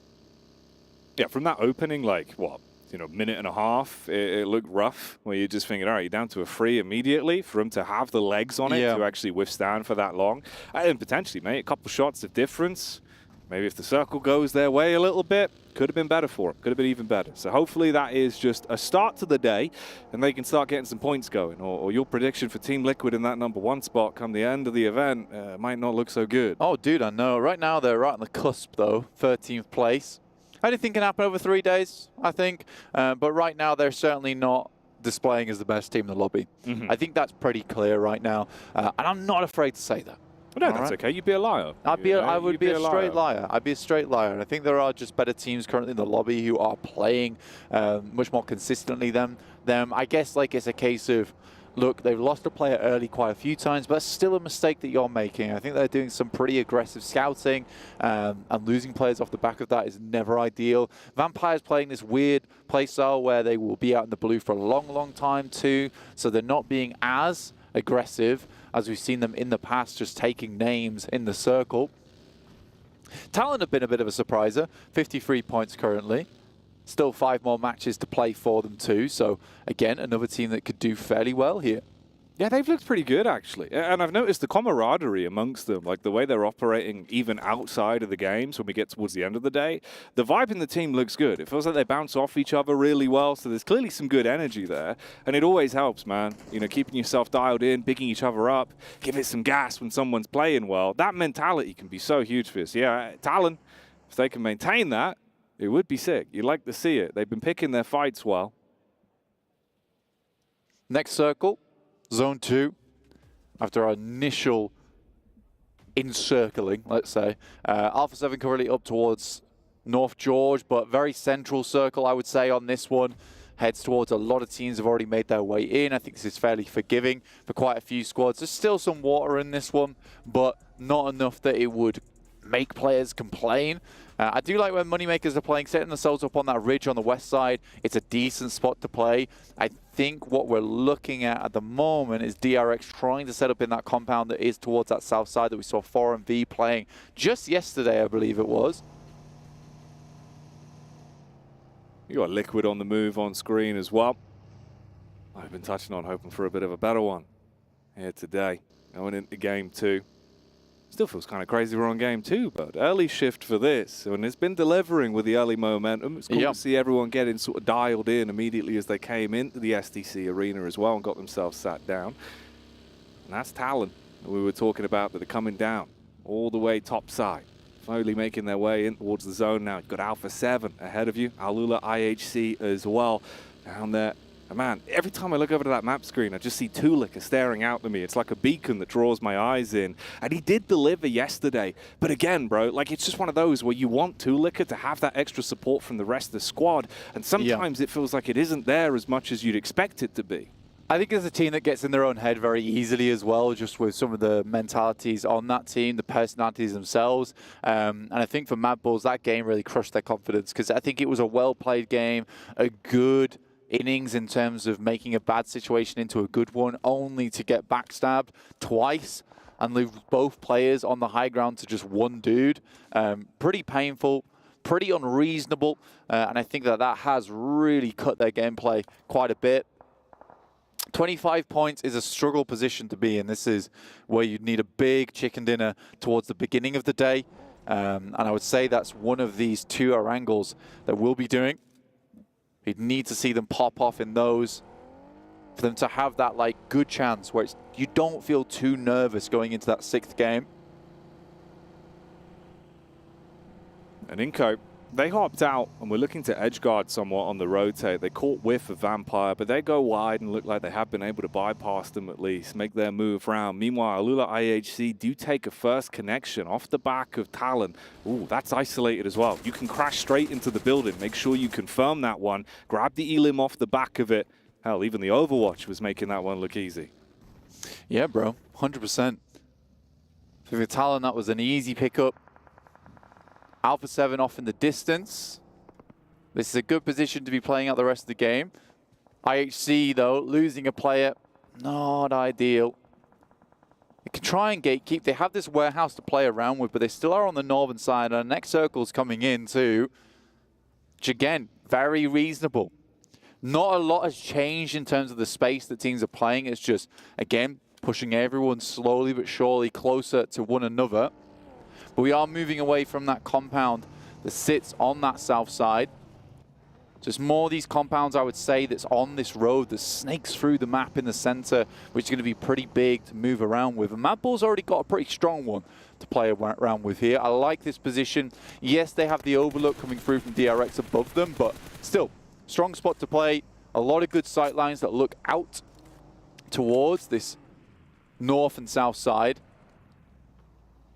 They've got the read on it. They know where the fight could be coming from, and Tulicker, I said his name before, he saw the opportunity to get stuck in against TJB, and even DRX can take pot shots downhill from the elevated angle as well and apply more pressure onto them. And you see it with a map screen, how closely grouped everyone is, fighting over actually having viable cover to play off of. TJB in a slightly rougher situation, I would say. I mean, this compound's nice. It will keep them safe for a while, but it's not the most defensible of positions. Again, some other teams are just going to be out in the open, so can only say so much about that. I mean, they have a roof over their heads. It could be worse. It could be worse. It could be worse. But a lot of teams try and play around this ridge side on the western edge. Difficult, though, because you know at some point with the way this circle's going, you're likely going to have to pass through the fields that sit on that west side, where you have DRX, Mad Bulls, TJB all looking that way. Kagosaka, who lost a player earlier on, and making their way up from that southern edge. And you know that Moneymakers know about this. They already took a shot towards them, removed one of their players from the team, so they should have the read on a play like this one. And Mattoon is getting dangerously close to their location. Yeah, he really is pushing up. Ahead of the pack. He's got a little bit of backup at least. But Moneymakers, off the back of the prior game, probably want to try and give themselves some extra stock in this one. See if they can get some more points accumulated. Already finding one elim point into this outing so far. Needing to climb those rankings. Down in 15 at the minute. Overall spread looking good. Bro team as well, keeping it a bit further back. The Bros have had some ups and downs, dude, and it feels like a few of these situations, it's been a very slippery slope for them. The talent's been there in some of the individual fights, but it's the positioning for me that keeps me guessing. Yeah, again, for Bro Harami, it feels like they make some good decisions and then suddenly make a bad one for no apparent reason. And I think that is the difficulty, because I think they get nervous about some of the positions that they take. They're worried that it's not the best one in the circle. I think a lot of times you just have to commit to that decision. I think some of the teams in this lobby are very good at that. Tiamba, for instance, D plus Kia in a similar way. Yeah, okay. You know, they'll just pick a position and be like, look, this might be not ideal for the rest of the game, but we can certainly find some value off this one. Very hard northeast shift. And for Vampire, who were out in the blue for a long time, it's worked out for them really well. And they have this compound that sits just to the south side of Everest here to work with, and still some high ground that Stone's playing over towards the craggy rocks towards that top side. Talon, though, rocking up towards IHC, coming off the good game, but it's Axel to open this one up. Getting the pressure on. Nades being cast out as well. They know about the potential of the elevated angles. Players could be up tops. You got to contend with it. Drop down. Here we go. Haula IHC starting to clap back. See if they can build off this. Talon in the rear though, and the nades rattle on over. That's going to be a bit of a shutdown, and not in the direction you would have thought it was going. Haula IHC removed from the equation. You get the first chicken dinner, but you damn right ain't taking another one. Taking them out. Top side removed already. Lovely to see from them, honestly, which is good. But there's a lot of action all breaking out as Moneymakers, in fact, make their way over towards this position now. You've got the boys coming through. IC will find one here, Jackie. Here we go then, Moneymakers. They want to try and accumulate some wealth on this one. Running through the top spot, and Talon down and out. Moneymakers taking hits back though. Oh, and there's nades coming on over. This is Boom that are getting stuck in, bringing out not only the nades, but the shotgun to support it as well, as they're going to be able to fight their way through this. Missed shots up close, and boom. We were saying that they can bring a bit more punch to the game, Blank, and that's how they're going to show it. All right, we're not going to have that much downtime either. You got the nice establishing shot here, giving you the lay of the land. Team Liquid have already doubled further back. We get Falcons hopping in the vehicles and looking to advance. Yeah, bro, Harami, just make that move. And I think they could have made it a lot more slowly. Again, it's a case where they should have known that realistically there's going to be teams in this location taking up that compound. And I think they just think they have to go for that crash, but scouting it a little bit later, a little bit earlier, sorry, and getting the nades over, maybe some smokes to make that a bit of an easier transition. Just odd gameplay right now for this team. Falcons, though, from the back of not a terrible game for themselves over on Sanhok, but they're dangerously close to IWNRX, who are sandwiching them between them and Team Liquid. Seeing if they can keep them penned in. Ooh. Bullets into the back line. Falcons saw that opportunity to take shots towards the vehicle, though. IWNRX, they have to hop straight back in, try and clear that line of sight and get into a good spot. Falcons will not give them that opportunity. That's the last second knock, as that one will be grabbed in the end. Kago Saka also on the move. And this is what you're going to be running into. You might get away from one squad, but there's another team on the other side. DRX tucked in behind the vehicles. That's only going to provide you cover for so long, as the bullets blow it straight up and remove that man down. Alpha 7 also take hits. Good explosion on the vehicle there, Jackie. We'll take down one. Chief goes down once again. Cardozen gets a good spray off. The team is almost alive, but a shot from the side will take down the rest of Falcons here. But Team Liquid looking brazen, fighting two teams at the same time. Mythic is able to make it happen. What a fight just occurred. Again, fighting on two fronts seems to be Team Liquid's mentality, but in comes Boom from the side. It just never stops for this team. Oh man, they're not giving them any opportunity to get the heals in. The constant pressure that's being applied, squad after squad. Although Liquid fight as hard as they can, they might have fallen at the final hurdle here. You're in a rough spot. Two players pushing up, looking to see if he can play medic whilst their focus is put onto Boom instead. And the real Boom is the nades that are raining down on top. Low HP off the contact. DRX really just want to finish this one off. They don't want the fight to go on for much longer, and that's the finishing piece. 6 elims, Team Liquid. Honestly, I would say not a bad result, considering the fact that they were just assaulted by several squads. In comes the Mad Bulls, and DRX seem to have just not noticed the other team that's in their camp right now. Felique moves forward, nade over the top, might get the splash onto the back of him, and it will hit him hard, but it's just QXZ. This has been an unreal fight on the southwest side. It's been action into action into action, and TJB are closing the gap as well. Wait, the fight that does not stop. The never-ending story here, with opportunities appearing around the map. Alpha 7 consistently putting bullets down range onto TJB that at this point are crumbling hard, losing any of the HP they had to work with. The nades are rattling in. Vampire are also mid-bout, and it just does not stop. There's the pickup onto TJB as they'll commit for that one. And Alpha 7, 5 elim points in the back pocket as they clean house there. Kag Osaka. This is the fight that we saw against Vampire. They got the first contact off. Were able to deal some damage and shut him down a bit. They get the man back up, but he's low HP. Luckily tops himself back up to full, so he's going to be in a better spot for this. But Vampire, they got the spread, they got the understanding, and they got nades to help them out. Ooh, a double at the same time. Nice nade from the side. Another nade goes through over towards Naoto. Power's also chiming in, looking to clean house. And I think Vampire were able to secure the majority of those eliminations. Yes, they were. And again, with Vampire playing on this north side, they had so much room to work with, so much time to scout. This should be a Vampire win if they play their cards right. Mad Bulls desperately trying to extricate themselves from this valley that they've been inset towards. But it's Al Haji from Power taking shots. They find Tony K. He's in a bad position. Can he be rescued? This is going to be a big problem now. Power coming online. They take down the star man, the wonder child of Vampire. Peeping them, guessing with how to play this one. You didn't expect Power to find the opportunity, but they certainly have. Everyone else just trying to build themselves some kind of cover, some opportunity to break the line of sights, dashing out the smokes, backing themselves up, and only really wanting to engage if it's a worthwhile fight. For Dan's also moving up, but he's clearing so many angles. You can see the paranoia on the map screen. Everyone trying to clear because of how closely grouped they are with limited cover between them. Yeah, Vampire. Tony K takes a really aggressive off angle there, gets put punished for it. And now Power's in an even better spot for themselves in this compound. They can just take pot shots at everyone from. Again, we were speaking about the rotations. It looked smarter from Power on that last game, and it's paying off here. Mad Bulls has to wait for this next shift, though, hoping people have to move in. But that circle encompasses most teams other than Alpha 7, which is the real true threat to the Mad Bulls at the moment as they rotate in. Boom has got the oversight, and they're just going to have to razz this one in the vehicle. And I think they've only got one. What is that spray, though? Oh, mate, you said Alpha 7 with the true threat, but in reality, it's Boom that bring the heat straight out. Elevated peak just on the off angle.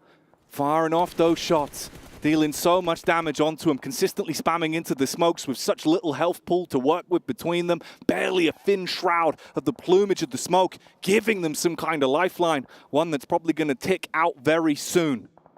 Got to pass back all the supplies here.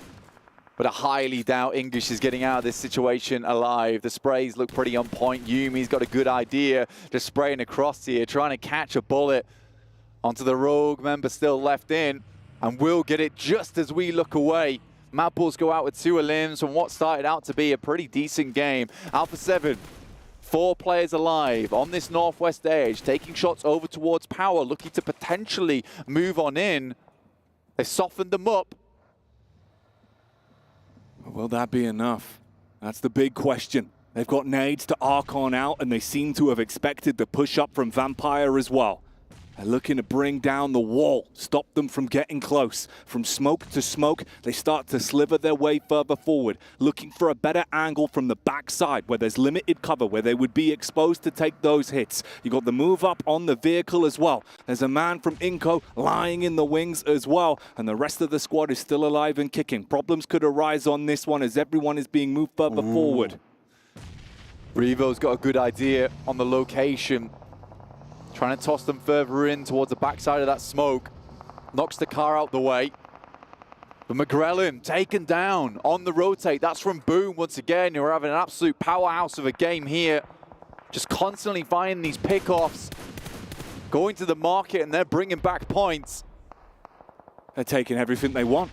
Taking it off the shelf and putting it straight into the backpack, and they don't even really need to be in a position where they can take heavy damage. They've got range, and they are utilizing it perfectly. Vampire, finally the nades start to connect from Alpha 7, but they're still taking so many shots. They're getting softened up, and this really is a fight for survival between the two of them, and it's not looking that great for Vampire right now.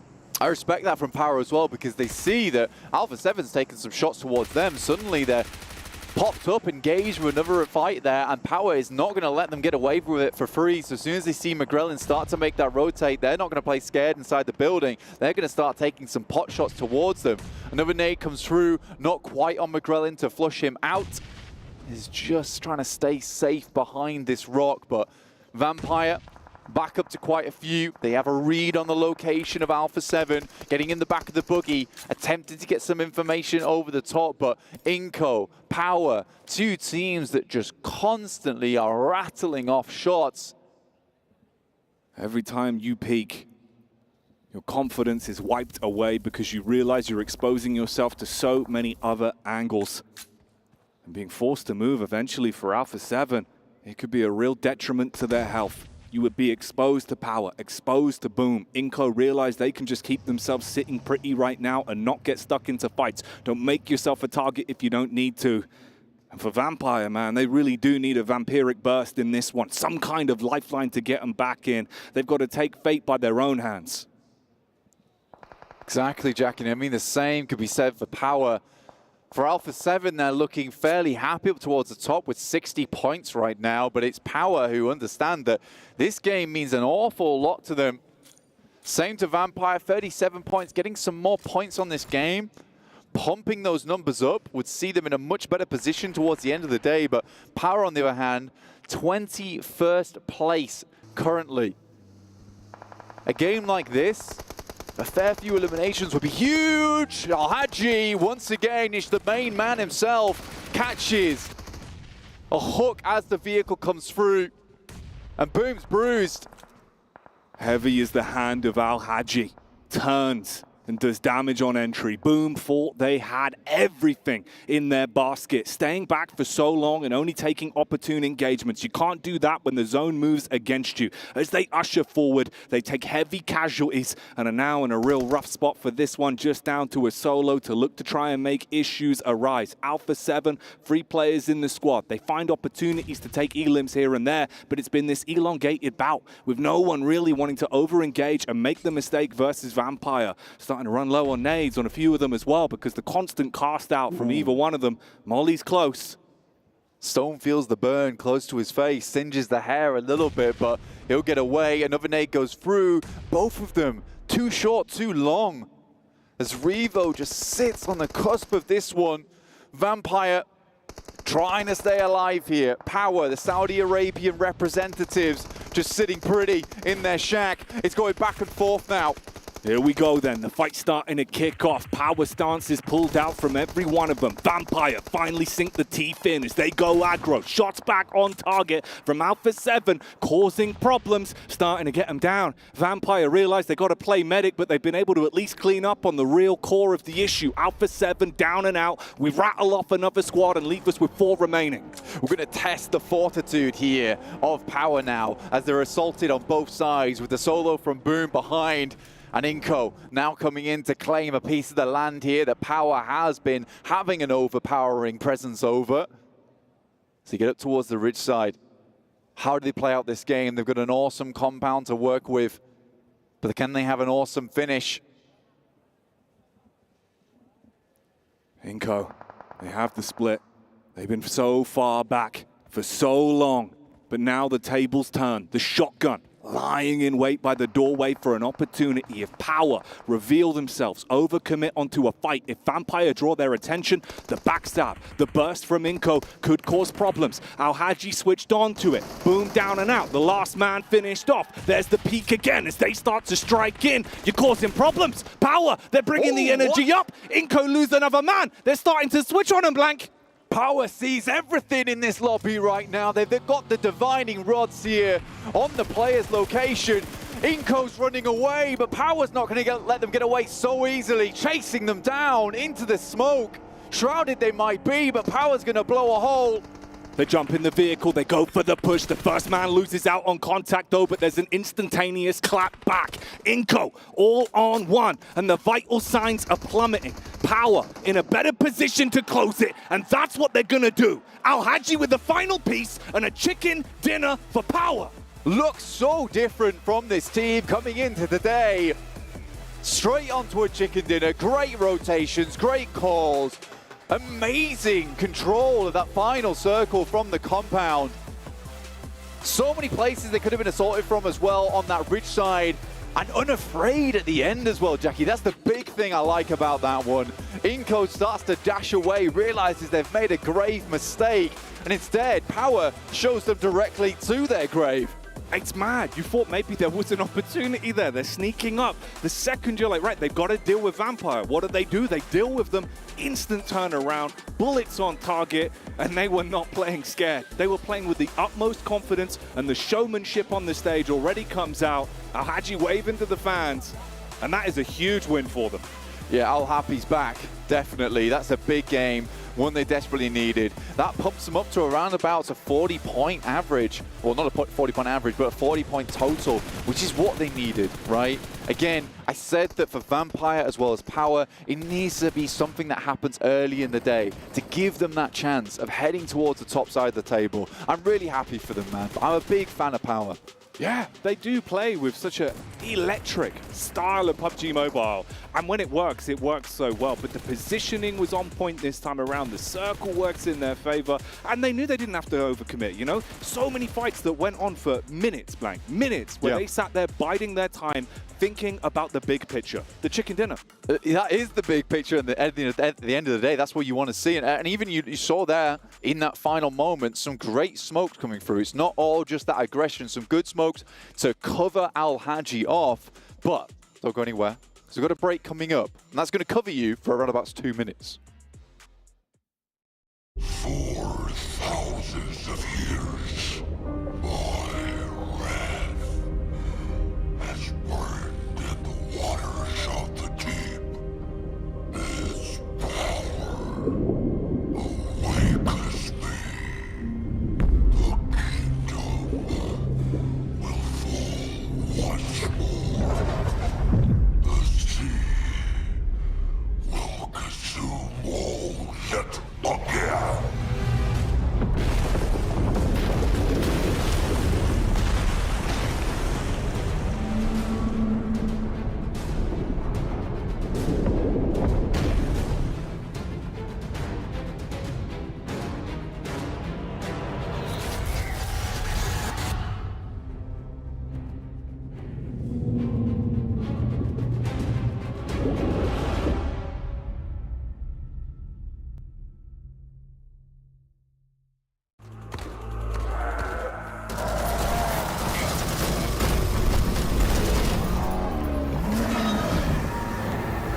Power coming up big with a win they desperately needed to get them back in the running for potentially making top 12.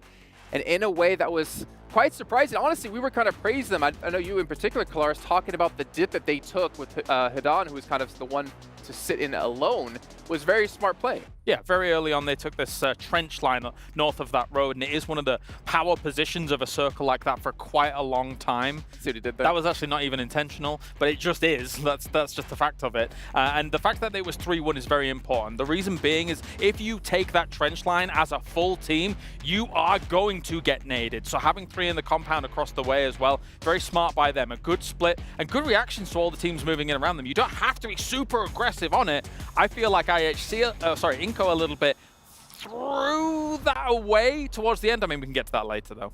And we see here 20 points for Power Esports. Boom as well, a team that desperately needed points, getting themselves 14. Vampire get themselves 12. Alpha 7, 9. Like a lot of teams who need points, getting them. And teams like Brute Force hating it. I'm happy to see Boom there in second place in regards to total points, because they were able to third party a lot of fights. You saw Yummy being on top of a roof, taking shots, whether it was towards Team Falcons, whether it was towards Alpha 7 fight going on. It's good to see that proactiveness out of that team that definitely needs the points. And talking about Team Falcons, we saw them starting to push towards Team Liquid, and he ended up backfiring. Team Liquid was able to take on them. And on top of that, with that third party from Boom Esports as well. Also, with Inco, I'm surprised they got 0 elims, because yeah, you were talking about it too. They had such a compound for such a long time that they were not shooting at anything. They were just collecting information, and when it came down to actually making the final push towards Power, it seems like they just fell short.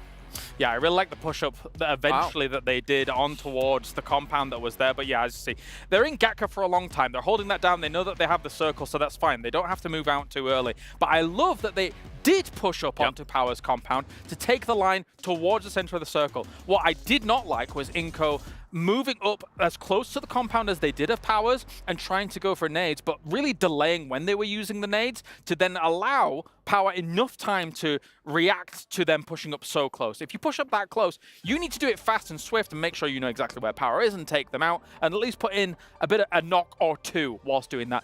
They could have sat basically in a line middle of the circle where Vitaly was, where the rocks were, and let the game come to them, but they did not. So Inco, I getting angry again. Starting to pop. Mean! I did want to say for Boom, though, for Yumi in particular, like he obviously missed out on PMGO for them, which they had their coach ended up playing. This is his first big international event for him, and he was able to step up at the very end, and Boom doing a lot of damage from that Overwatch position on the Vampire Alpha 7 fight. But also Power at the very end there, we saw Alhaje get 2 knocks. Yep. And then we saw Inco respond by trying to go back and potentially go for the res.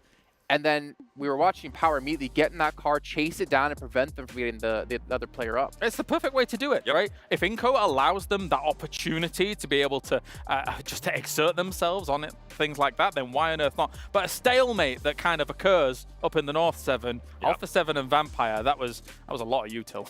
It was. And at one point, we were even wondering how was Vampire getting all of that utility. It was because they were able to take on Kagosaka early on. They were able to clear that team. So I think that's why they just had so much utility to work with. Going back to what you were saying out of Power, it's good to see that they are at least able to make that switch happen. They were just so slow in that compound, not doing anything, but for them to make the switch. Okay, we see the opening with Inco, let's go for it. It's good to see that out of them. It's actually one of my favorite circles of the tournament so far, kind of finishes, because it really shows kind of a lot of interesting dynamics about how things can go down. The Alpha 7 Vampire, I'm going to call it a stalemate because it was mutually assured destruction. There's different ways you can approach that, but they approached it in that we're going to get as many elims as possible. We're probably not winning this game. Let's see what we can do from here on out. But I can't believe how much util they went in, firstly. But if you're doing this kind of fight, you're not going to have the util that you need to get on towards Power's compound. It is almost impossible to make that push down there.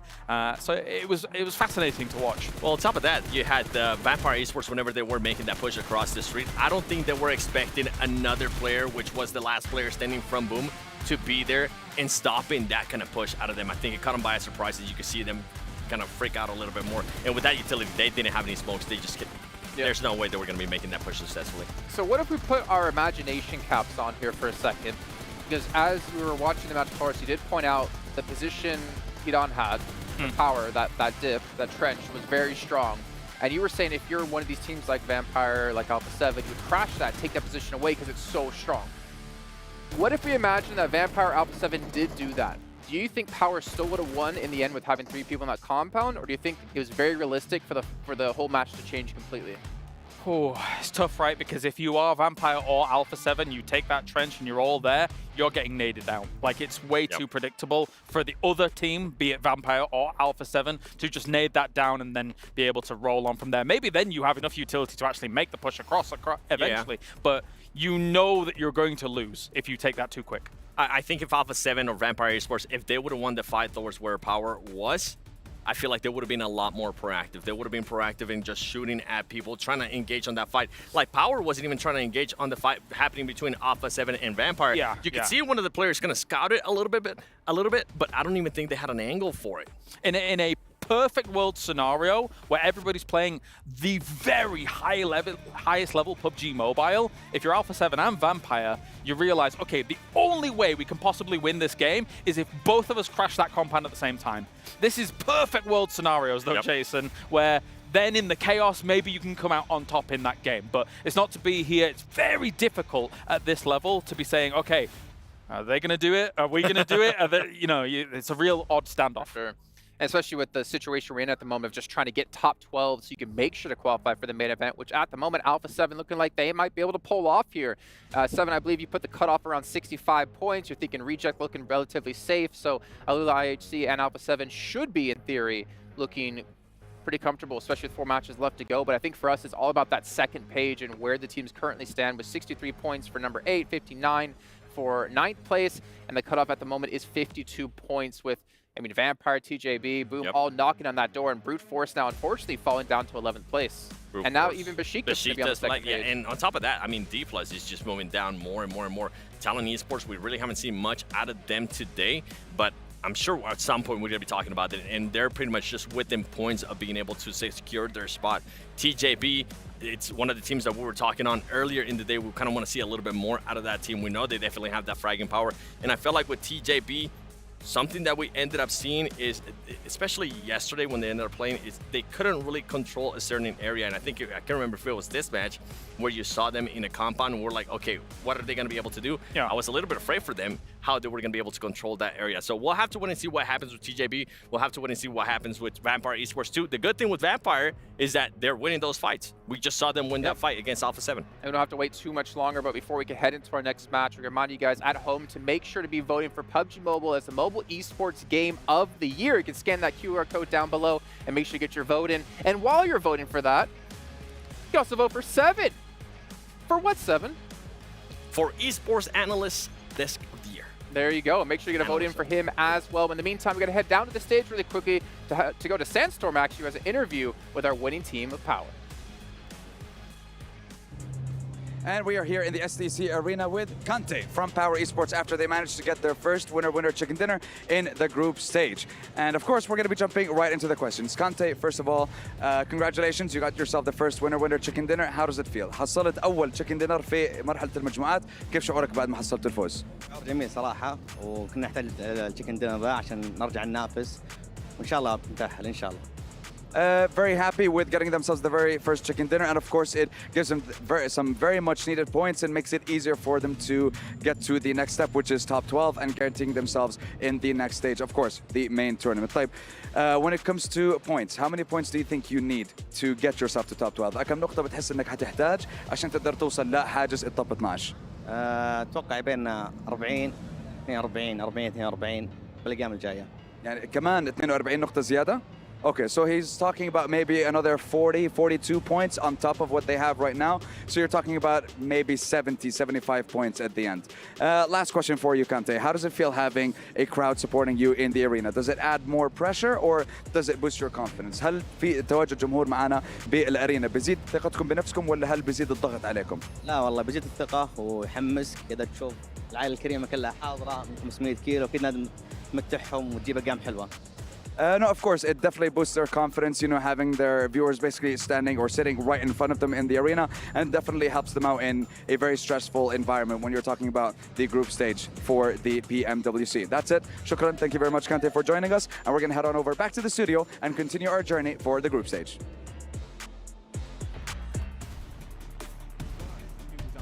IHC picking up the opening chicken dinner of the day. Power then step up to the plate and claim one for themselves with the heroics that was shown from Al Haji. Now we move on to the third match of the day. Blank, last outing for me and you. You know we got to give this one some gas. Give it justice for the building we're in. We're going to press the foot to the pedal here because we're getting into Erangel, our third one of the day, and then we're going to close things out with the JJ, the John and Jukes. We've got all the players on screen for you here for your beautiful viewing pleasure at home, but I'm not sure if it's going to be too much of a pleasure for some of the players inside this lobby because some will be going home at the end of the day.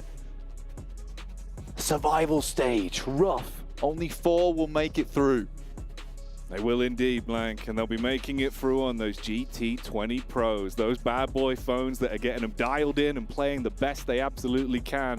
144 hertz sounds kind of good, right? Ooh, yeah, that's very nice. You can see everything, every minute detail. That's how Power was able to catch out Inco. Easy peasy, lemon squeezy. Maybe that's just Al Haji's eyes. They run at like, 240 hertz. Yo. Like he's just sat there, he sees it all. He's got the 360 hertz eyeballs. Oh man. That would be insane. Sees everything, like even behind him. Yeah.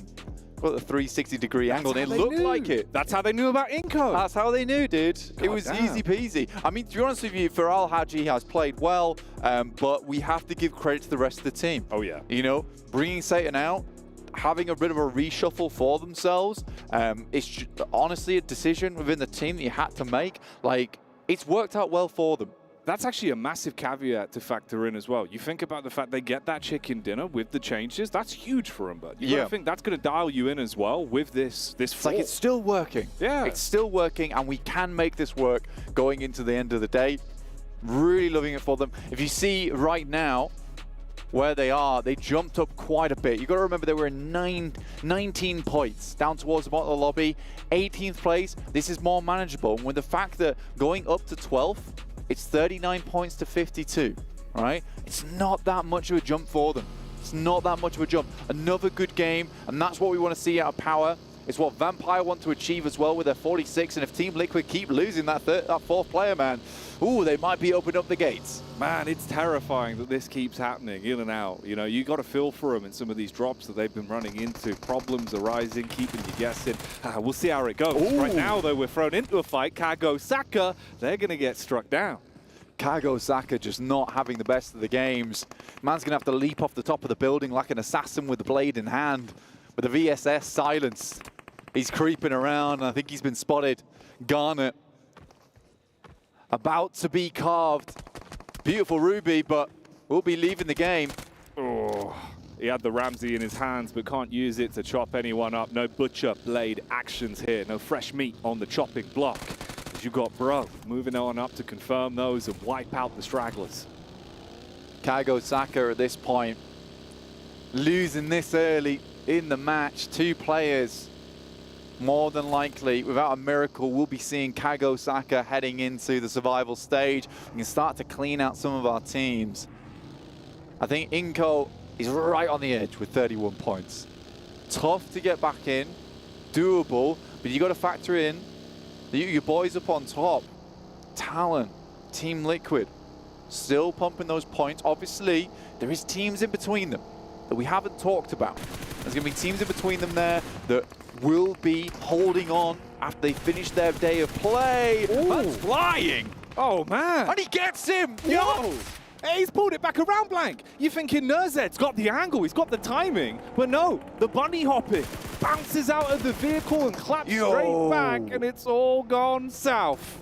Falcons, they had a pretty good hold against Tiamba. Baboom coming through with the modified vehicle, ejector seat action in the air. Will take out action. But the rest of his squad just top and action remaining now. The dynamic duo, see what they can get done. They're keeping the hopes alive for Falcons right now. 42 points on Sosnovka. Definitely a possibility here to just try and live this one out. Looking at the map, south shift on the circle, potentially could go north though, so teams got to be cautious about this, and I'm a little bit worried. Moneymakers being hedged in by Alpha 7. This was this amazing shot from behind the tree, behind the leaves. Oh man, that's the spirit of Maxman right there, the PP Bizon. Yeah, dude. Making it look big. Through the trees, dear me. That's kind of nutty, dude. Yeah. Wow. Nerzed, he must have been counting everything in that one, you know, sort of thinking that his eyes were a bit bigger than his belly. That looked like it would have been freebies for him. He's in a good off angle as well. How do you track that? I don't know, bro. How do you trace that? Misery, though, not going to be looking great for him. Feeling a lot of uncomfortable emotions here as TJB spotted an isolated man and they swoop on him. The problem with Talon right now is that, yeah, they're safe in 9th place, but they keep consistently not doing so hot towards the beginning of these games. I think they had some strong matches over on Miramar yesterday. Potentially that's where they'll bring their points back up again, but uncomfortable. An uncomfortable scenario. Trying to make it work in those last 2 matches. TJB hunting down Ayala. Does the curse continue, Jackie? Oh, they're on him, hot on his tail, putting pedal to the metal, telling them to trail him so the bullets can be fired out from the back line. They're trying to get the shots on target. Not a little bit of again. damage here and there, and that's the one that connects to knock him out. Not like this, Team Liquid. Come on, boys. This can't keep happening every single game. Team Liquid playing handicapped into these matches. Before playing with a trio was bad enough. Now it's just a duo that remains alive. And they know all they can do is think about what's yet to come. TJB, the direct competitors them as well. Currently in 13th place. Just 2 points behind now of knocking them back down is that bottom 12. Tough scenario. IWNRX as well, another team that just has not had that same power. And I think that, you know, you look at that last match, the player cams from Zed Wolf, who is probably one of the most confident players in this tournament, just in terms of being able to, in terms of carrying his team, didn't look good, didn't look happy. I think IWNRX will have to battle it out with the boys on Team Spirit in the survival stage from EMEA. Alpha 7, they've nicked a boat. Hopped in the boat. But it's not a nice day of sailing out on the sea. It's a mission to try and get yourself into a better angle later on and funnel the whole way around. But look at the problem they could run into. Moneymakers waiting in the wings. If they get a clear line of sight on there, you're sitting ducks. Yeah, it's the issue. They kind of have like semi-win, semi-loss here in the sense that Moneymakers could take shots out towards them as they make this crossing, but they have stolen a vehicle that Moneymakers potentially might really need in the coming moments of the game. And even more so, they're sort of penning them in a bit. I think this might have to be a vehicle crossing on the bridge for the Moneymakers if they don't find another vehicle parked outside the warehouses for them in Primorsk. Ooh, a tough time ahead. Cardozin, Chief, they're going to swim this one. They know that they can't afford to go in with just the two in the boat. Desperation plays ahead for Team Liquid in the drink. Realizing they have to just keep their heads down. Don't bring unnecessary attention to the team. As like you say, you're at a major disadvantage in the battle of attrition. You wouldn't be able to contend in a toe-to-toe raw firefight. That was Talon as well, refueling and setting themselves back up in the zone for now. Potentially debating where that next shift's going to go and how they should reposition when that happens. A lot of squads confirming onto Sosnovka here. They think it's going to be a Sozzy finish, and I think that's reasonable. Like I said, though, there's still a chance for this to move hard north, but no, directly onto Sosnovka. Teams like IHC, Inco, Moneymakers, Power, who would have loved for this one to head further towards that north side to give them some more time. This is crunched out. Both the bridges, essentially. So quick rotations are necessary, and you know there's going to be people holding on the outside, waiting for you to make your crossing.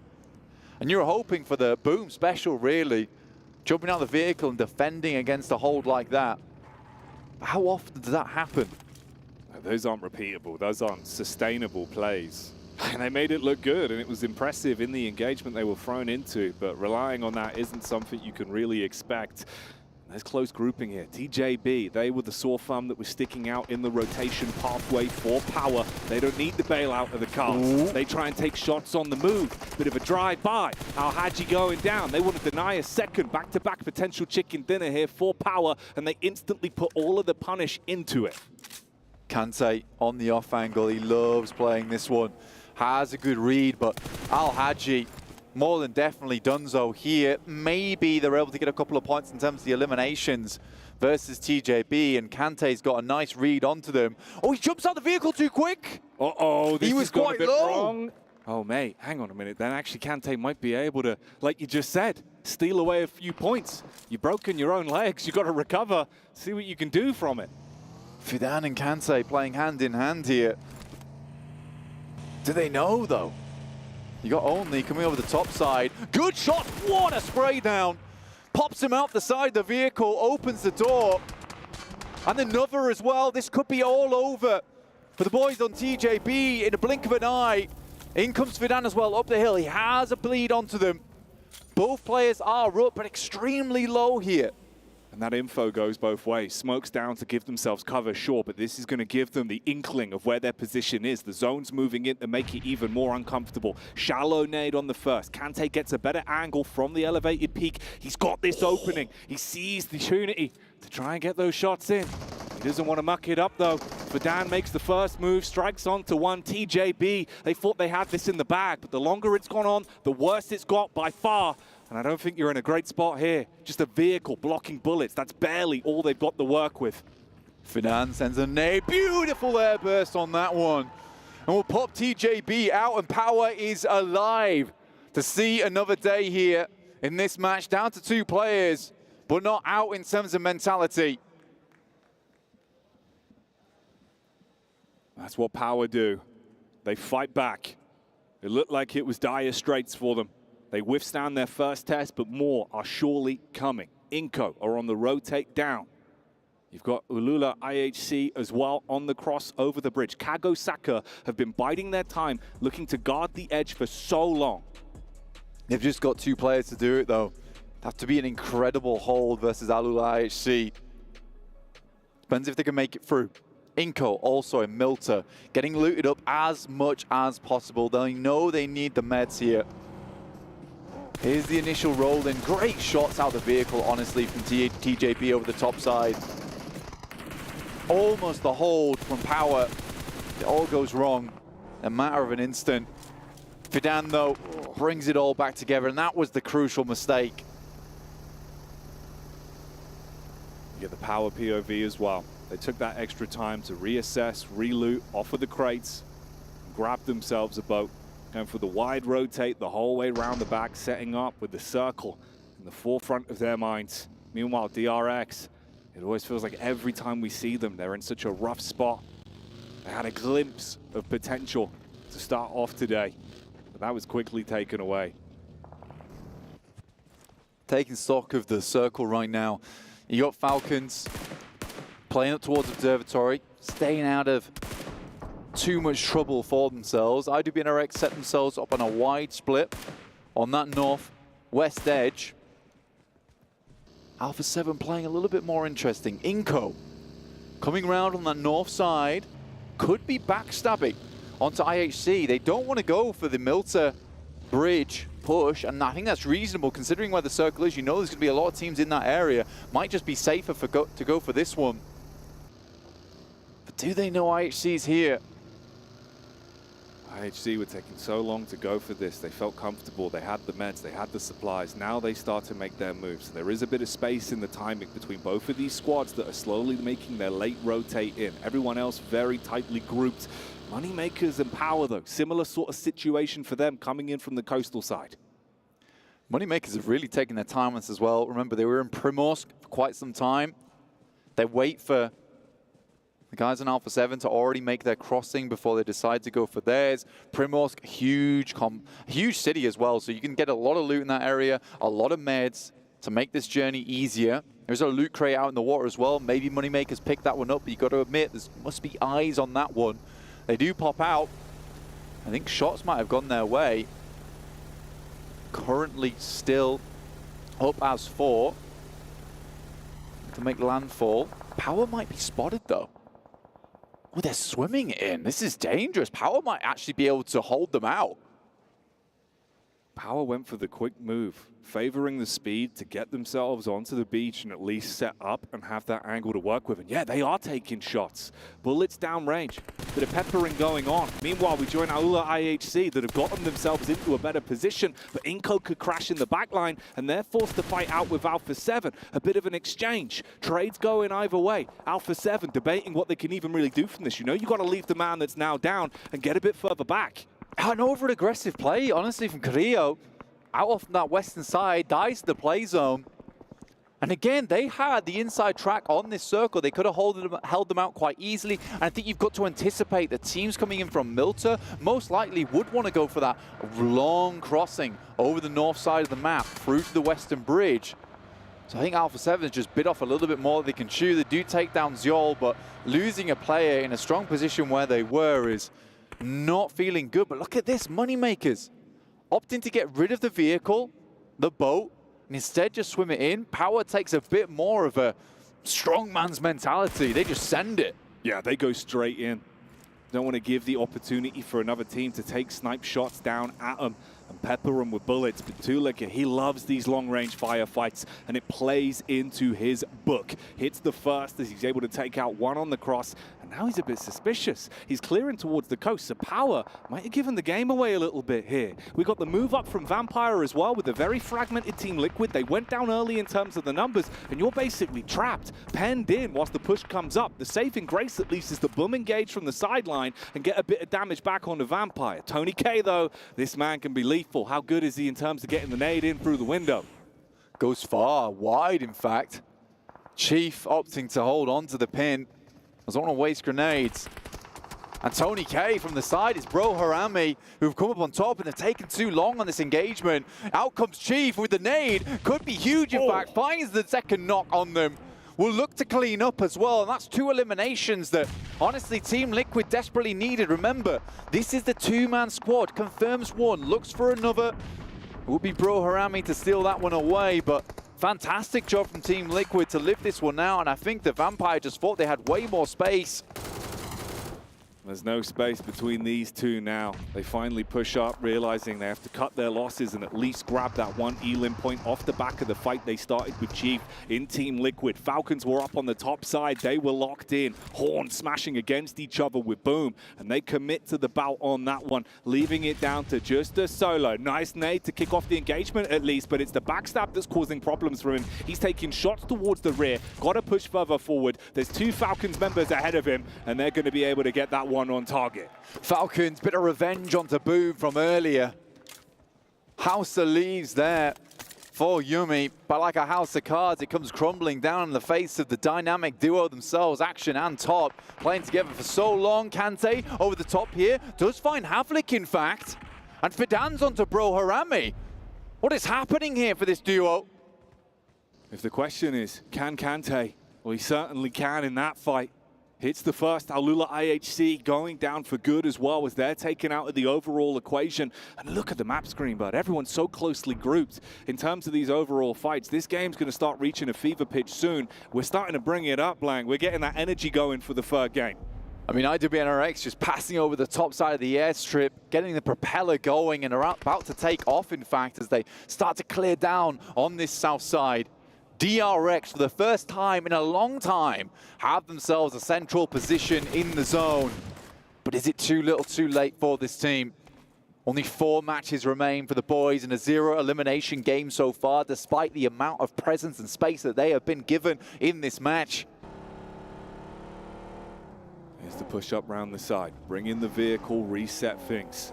See if they can get themselves picked back up. I wonder if they're aware of this though as well. Down towards the trees. They barely miss Icy Boss, who's had his belly down on the ground for quite some time. We saw that split up from the duo in Moneymakers. They opted to go for different positions and keep their noses clean. Don't engage into any unnecessary fights here. And this man's lucky. Barely protected by the shrubs. Surely he sees them, and they're in the vehicle, man. They have very good sight lines down to the floor here, and they've passed by him twice. Icy's going to have to hit at some point. The Blue's pushing him in, and he has the perfect backstab. 5 grenades in the pocket as well. They're out of line of sight as well. This could be huge for Icy. Icy. If he can throw the clip in and slay from far away, he could leave Bro down on the DECK. Meanwhile, though, that's what's happening to Vampire as they are out of commission. Removed again. Another squad being thinned as the herd is getting ushered inwards. But this time, this backstab, we've seen how important and how powerful solos have been throughout this event so far. Blank, can he be another one in the list of them? See the smoke off in the distance, have a quick peek over towards it, but Bro Harami, they've got to get further into this circle. Alpha 7, it's McGrellin, the duo here, Mafioso on side as well. Nade's going across towards Team Liquid. Cardozin blocks the first one on the rock. He's just dancing around it, using the smoke to his advantage. Crossing this road ain't going to be easy for the boys on Alpha 7. Solo remaining here for Team Liquid, but 12 teams, he has to go a lot further here. Quick heal up for Federales. Meanwhile, Top, again, seizes the opportunity against Talon. You can see how problems are arising there. That was the last man standing for them. Talon, they lost Misery in the initial moments of this game. It felt like he was taken away within seconds. They were forced to fight with a free. Now none remains for the Clawed Beasts. As Falcons upset them, everyone slowly edges further forward. Mad Balls on screens here. Tulika, he got his first elimination, taking the shots down onto Moneymakers, but he didn't clean house. He left 2 of them alive. And Bishke just hiding behind Fidan from Power. Next circle will lock a lot of these players into a cage match on the side of this hill. Madball's pushing through. Soez down from DRX. DRX is just crumbling as players get closer. It's just almost like they get a debuff. They're afflicted by the presence of other players. Icy stepping up versus Bro Harami. This is what we wanted to see. He's got this one for free as well. Had the smart play with the smoke, but they dive straight back in. They've isolated him and spotted out the one man. Now scratching their heads, wondering where the partner is. Where's the duo at a point like this? That's not so good, though. Explodes the vehicle, and Jappy just falls because of it. I get the mentality. You want to explode the vehicle because it is close to exploding in the first place, but at least let your teammates leave. Nade of the top from IWNRX, telling about how this northern angle could be good for them, but they're scaling up the hill. Top here on this lonesome. The Falcon's wings have been clipped, but he's still going. Seeing if he can cause some issues. IWNRX on the clear round the corner. They wanted to try and keep themselves alive in this one, but Power, they're on the exact opposite end of things. Down and out. Inko as well, taking heavy casualties. Mad Balls, unfortunately, taking Flique out of action for a sec there, detonating the vehicle. A lot of scrappy gameplay going on right now, but Top, he keeps it large. Living his movie from the elevated peak, trying to get the tracing off as well. Damage into the back line, looks to confirm the first knock that he got off the back of this one, racking up the numbers as he brings himself up to 7 elims. Massive game for Top here, and a game they desperately needed as well. Feels almost like a Leon scenario. Inko coming through, looks to steal here. The DBS goes crazy, does so much damage to Nenebete, but he steps a bit too far forward. But what a game regardless from Top there. I think he just starts to feel it in those last moments. It's a bit too big for himself, but 9 limbs to finish off the game. What a good one from him, an action to save what started out as a very, very rough match. 7 teams remain. DRX slowly but surely being culled on the eastern side. Mad Bulls with a big old split. Along the southern coast, you've got English holding, watching for these teams. Alpha 7, Team Liquid, Inko, all from the same region on that side towards the north, duking it out. See who's the best of the best.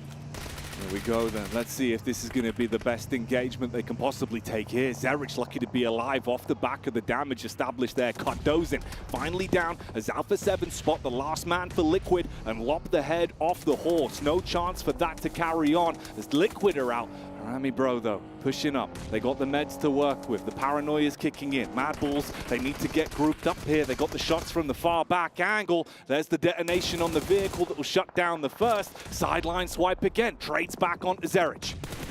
Awesome angle here from English. He has full sight lines all the way across. They planned this perfectly. And Bro Harami down to just one player. DRX able to steal away a lot of them there, but now they have the angle. They know there's a team above them, and they're asking for English. Do you see them? Do you know where they are? Give some information back so Tulika and Flique can potentially get something done off the back of this. Alpha 7 is out. Inko will lay them bare. This is over towards that northern side. They've cleared out both Alpha 7, Liquid now. It is all their terrain to play with. QXZ going down to Tulika, let off the leash once again. The Bulls are seeing red, and Tulika is the one that's looking to come out with that aggression, put his best foot forward and take the fight towards them. 2 squads with 3 players alive. DRX down to just the duo. Inko, they've been biding their time throughout the flow of this game. Can they step up towards the dire straits? Bullets being put down range as well. DRX panicking, sweating bullets in the engagements they're thrown into with shots coming in from either squad still in. Yeah, they're sat a little lost towards the center of the circle. Not sure where to look at this point in time. That's the difficulty with this circle itself, is that where DRX was playing, although it looked good, you're sort of setting yourself up for failure between the 2 angles on the north and the south side. You don't want to be sandwiched between those 2 positions. You've got to pick one or the other here. Now Inko with this ridge, looking to put on a little bit more of the pain towards DRX. Mad Bulls trying to regroup a little bit. They are outside the circle. They'll have to push further in. Can they get a side swap potentially onto Inko? Go far west, rotate round the side. English has already opened up that position, but a nice shot there from Hugin. Take away the edge that they had. Remove the manpower. Focus fire back. Tulika dialed in as always, even suspecting the peak from the second man in the back and keeping his crosshair honed on target. Ooh. Nice tap. Slows them down. removes the HP from them so they can't peek in, but the zone is going to force them to make a move, or you're out to the play zone anyway, and we rattle it down to just 2. Mad Bulls with the reset, 3 players alive versus Inco. Got a lot to do now. This chicken dinner in tough contention. Either one of these teams could take it. Crucial repeat there coming through from Tulika to keep Fleek alive. They desperately need the 3-man, and it's both ways on side of this valley. Who's going to take the top side? Who's going to be the lumberjack? Chop down these trees and chop down the opposition. It's Inco, Mad Bulls, toe-to-toe right now. As both teams edge ever closer to one another. He's got the bead, he spots one, he's just going to unleash the barrage. There's no repeat from the rest of the team, but they have an angle now. Tulika, the human hatchet for Mad Bulls, swinging wildly, cutting his way through the jungle and looking to take down the opposition. The opening engagement gives them establishing damage, but they still need to be aware of the positions that Inco have. The Bulls preparing to charge here. Inco holding back, scared a little bit. They hear the thump of the feet on the north side. Mad Bulls have done terrifically well. Good splits. Hold them in this game. Inco's relying on repeaks, refrags here. Mad Bulls just going to wolf pack it on the south side. Hope to open up something. Honestly, if they just brazenly head over towards that northern edge, find Garrix, potentially are able to bring something up. Quick scout in the buggy. Really useful bit of utility is that vehicle, just in terms of being able to angle yourself where these players are. And they're playing scared now. Vitali tries to fortify that position over towards Nenebete. They dial it back to the defense. They want to play tenacious on this one, but they've got to get the confidence back up. The scout in the vehicle for Tulika gives them the information and draws the fire onto him if they take shots. He does take one bullet to the side, cascades his way back in and tucks out for a second. There is nades to play with as well. It goes both ways though. Mobility is there. There's a vehicle for Inco and a nade soaring through the sky. Ooh, that's a great nade, in fact. Hits Tulika incredibly hard here. He's got the level 3s though on. Looking to take this to a level 7. Versus Inco. But Zone 9 is not going to favor Mad Bulls. They've been backed into a corner here. And they will have to literally bull rush it over towards Inco in the end game, because they've got all the space in the world to work with. At this point, they have to command respect from the spirit animal of the organization. The Mad Bulls have to rise up and storm the gates on contact. Inco playing with the lion's heart, further back, knowing how close they are to sinking their teeth into that chicken dinner. It just comes down to the decision making, making sure they can clean up on these fights. They're getting a little bit further forward now, realizing time's starting to tick, things are starting to heat up. Nades being primed as well. The utility usage has been keeping them further back for so long. They just need that clean nade. The best thing about this is that Nenebete's been so patient on the nade here, popping it away every single time. You know he doesn't have too many in the back pocket. He can't afford to waste them. But this vehicle play, it psyched them out something horrid. It's baited out the face, low HP back, causing the rotate in, trying to double up, seeing if they can group together and focus fire. The nades could still be important, and that's the big one. Strikes first, Mad Bulls, the Lanimals, here on the stage. Are they about to crumble? Be silenced by Inco. You've got the edge now. Seize the initiative and push down. Ooh. There's the clap back. Tulika, we've said he can light them up something fierce, and that's what he does again. Vitali over the top side, might spot him. Tulika steps up, gets the frag onto him. Just one player left alive. Here we go then. It's all down to the hell in the cell. See if they can clean up from this point. Inco, you played a good game, but it might crumble away in the dire straits they're left in. Trapped behind the tree. Low HP on the 2 Mad Bulls. Just got to hit those clean shots. Paranoid to peek. Takes the first. Claps down as well. And Inco, the survival of the fittest as the Lions on the stage, take the chicken dinner. Crazy game there from Inco, from control of all Brazil on that northern side versus Alpha 7 and Team Liquid. The Mad Bulls cannot get ahead. They're taken by the horns, thrown to the wayside, and Inco will pick themselves up a much needed win there in the end game. Respect to the Mad Bulls though, they're both so low HP. They pull out the bandies and they realize they're just going to have to go for the duo push here. Swing wide on both sides, but it did not psych out the Lions at all. Your only win condition there, hope the crosshair is drawn off target. One of you can get the refrag and you close it down, but it doesn't happen. Inco playing passive, playing smart, and picking up a gigantic chicken dinner at the end of our third matchup of the day there, Blank. We told you there'd be some gas in this one. Dude, the thing is that you can start to see now a lot of these teams down towards the bottom side of the lobby, they're looking to try and bring themselves back up to speed. A lot of our teams towards the top side are crumbling because they think they're safe. But these teams, they've still got a lot left in them. They really do. Huge game overall.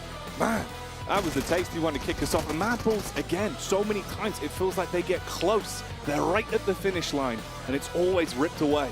I know, dude, but I think that if you are Mad Bulls, you've got to be proud of that match, man. You've got to be absolutely proud of yourself on that match because they played so unbelievably well. I love the splits they took, and honestly, it's kind of uncharacteristic for those players. I think that they're a little bit not level-headed at times, but that game was pretty perfectly coordinated, and the difficulty is they just ran out of bandies. We're not going to run out of games for today, though. We're going to head back to a break, and we'll be back real soon to conclude the group stage.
Hi guys, Ginny here. We are in the Boulevard with the players from Team Liquid who've had a great day today on stage. We're gonna play a game of who is most likely to. We're gonna ask the questions. All you guys have to do is point. So the first question is, who is most likely to get eliminated first in a match? Quem é o mais provável de ser eliminado? Okay, it's going smoothly. The second question is, who is most likely to get a grenade knock? Quem é o mais provável de levar uma granada? Eu também. Mano, eu sou muito azarado. Eu Cardoso.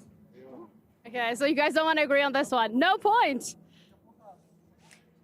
Então vocês não concordam nesse, vocês não têm nenhum ponto. Eu voto em mim. Eu morro muito pra HE, mas o Cardoso muito eu tomo o HE cagada. I vote on myself. Okay, well, that's fair enough. Who is most likely to drop their phone during a match? Quem é mais provável de largar o telefone durante a partida? Tu. Acho que é o Ayala. O Ayala é mais chegado, óbvio. Eles jogam o celular assim. É. Okay. Who's most likely to get the longest elimination in a match? Quem é mais provável de levar a eliminação mais longa? O Tiffzinho. De fazer eu, né? Sou bom. Okay. Last question is, who is most likely to clutch a 1v3? Quem é o mais provável de clutch uma vitória? De fazer uma vitória.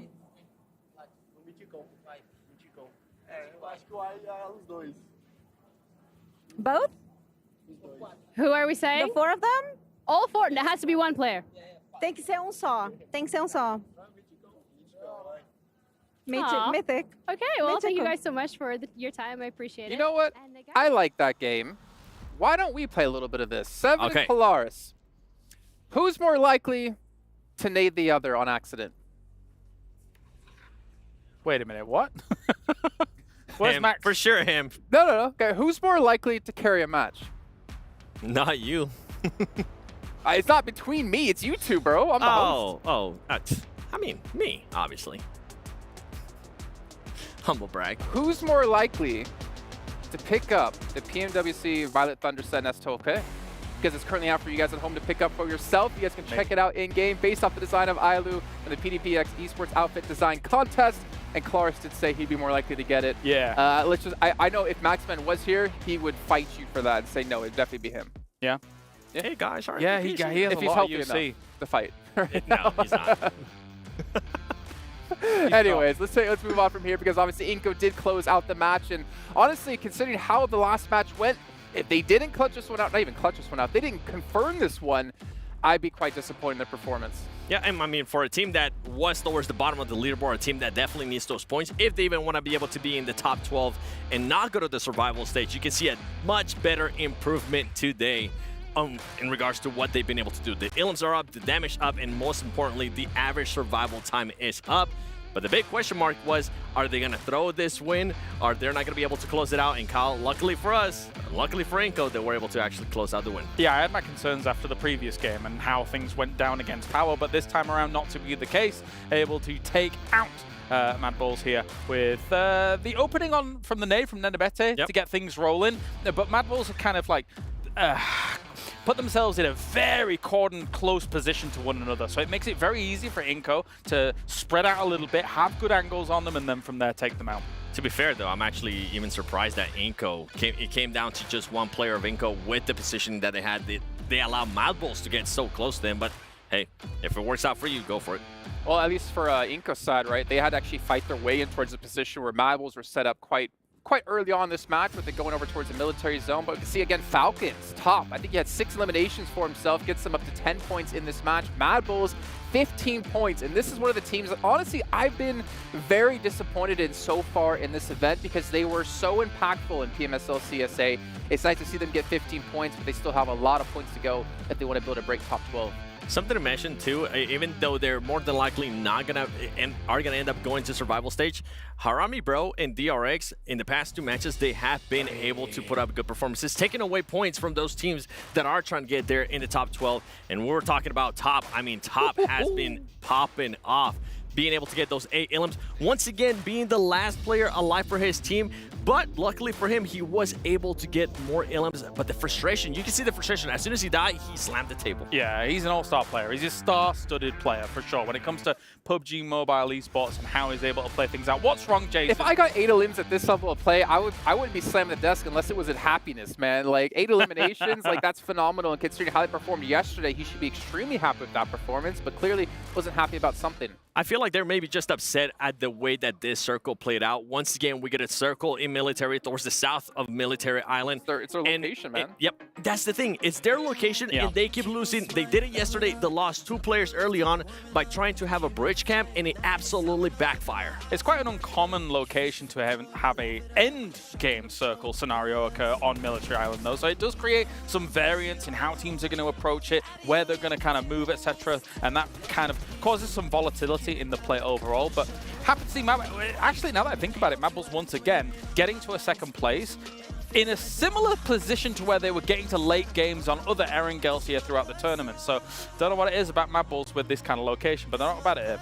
The thing that I actually liked about Mabels' play throughout this whole match was how early they were able to rotate towards the south, and they kind of gave us some flashes of what Alliance have been able to do. They had some great splits. They were able to control that south area, and if anybody was able to come close to them, they made sure to make him back up with Alpha 7, and I think I can't remember what was the other player, but there was one more player that was trying to challenge them. They were like, no, you're not going to get anywhere near.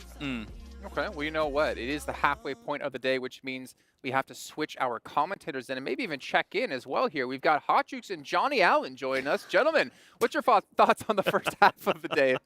Dude, everything that we expected and more. You know, I was actually expecting a little bit more from Team Liquid here, but we still got 3 more matches left to go. Anything can happen.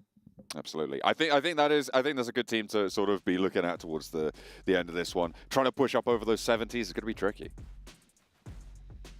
Are we still with these guys? I think so. They're still here. You're still with me. I don't know. I didn't expect to actually have John Allen and very Hot Jukes to be joining us, but you know, got to go with it. But yeah, gentlemen, it's been tough, right? And I'm assuming we'll see you guys a little bit later on. We got to cut you out of here. I thought we were gonna talk to him a little bit more. That was good. Very Hot Jukes. Yeah. I mean, it is very warm here, but he's looking fly. I was ready. I like the shirt he had on. It was crazy. Yeah. I was happy to see he got his clothes finally. He lost his luggage, right? If only we could get our 3rd analyst here on the desk as well, which I think we'll have. Maybe in like 2 days. We'll no? Okay, we don't have to have him here. But yeah, so we're past the halfway point of the day, right? We'll be checking with overalls a little bit later on today, but teams, it's getting very tough. It's getting very difficult knowing you have 3 matches left to go to try to break through. And luckily for you, you still have that 1 Erangel left, and of course the double Miramar to follow up with. It's coming down to do or die time. This is like the moment that makes diamonds, Kalaris. And you know I love that phrase. Does he? Yeah, he does. I want to be a diamond. Yeah? Yeah. That'd be nice. Too short. Well, I mean, the thing is that I need to hark on the idea that, once again, DRX actually had a position where it's a winning location. I'm not going to, well, yeah, I am going to say exactly what I say. It feels like they're able to find the winning locations, but it feels like they're never able to shoot any bullets from the winning locations every single time. Soez goes down early, and then it's problematic for them. They were always going to have a hard time anyway today. They're so passive. They don't even shoot. It's like free elims, 3 points. Yeah. Well, you know what? Yeah. It is what it is sometimes. And so I think remember correctly, right, Kalaris, you were actually more likely to take the PMWC Violet Thunder Set S12K, which is based off the design by Ailu and also incorporates elements from the PMWC trophy, which I have to say, by the way, I don't think I've actually said it on air yet, but that trophy is sick. I love the W inside the globe. It looks amazing. I kind of almost wish it was a snow globe as well, but I don't know. Let's head out on the stage here as we are at a halfway point with Barney.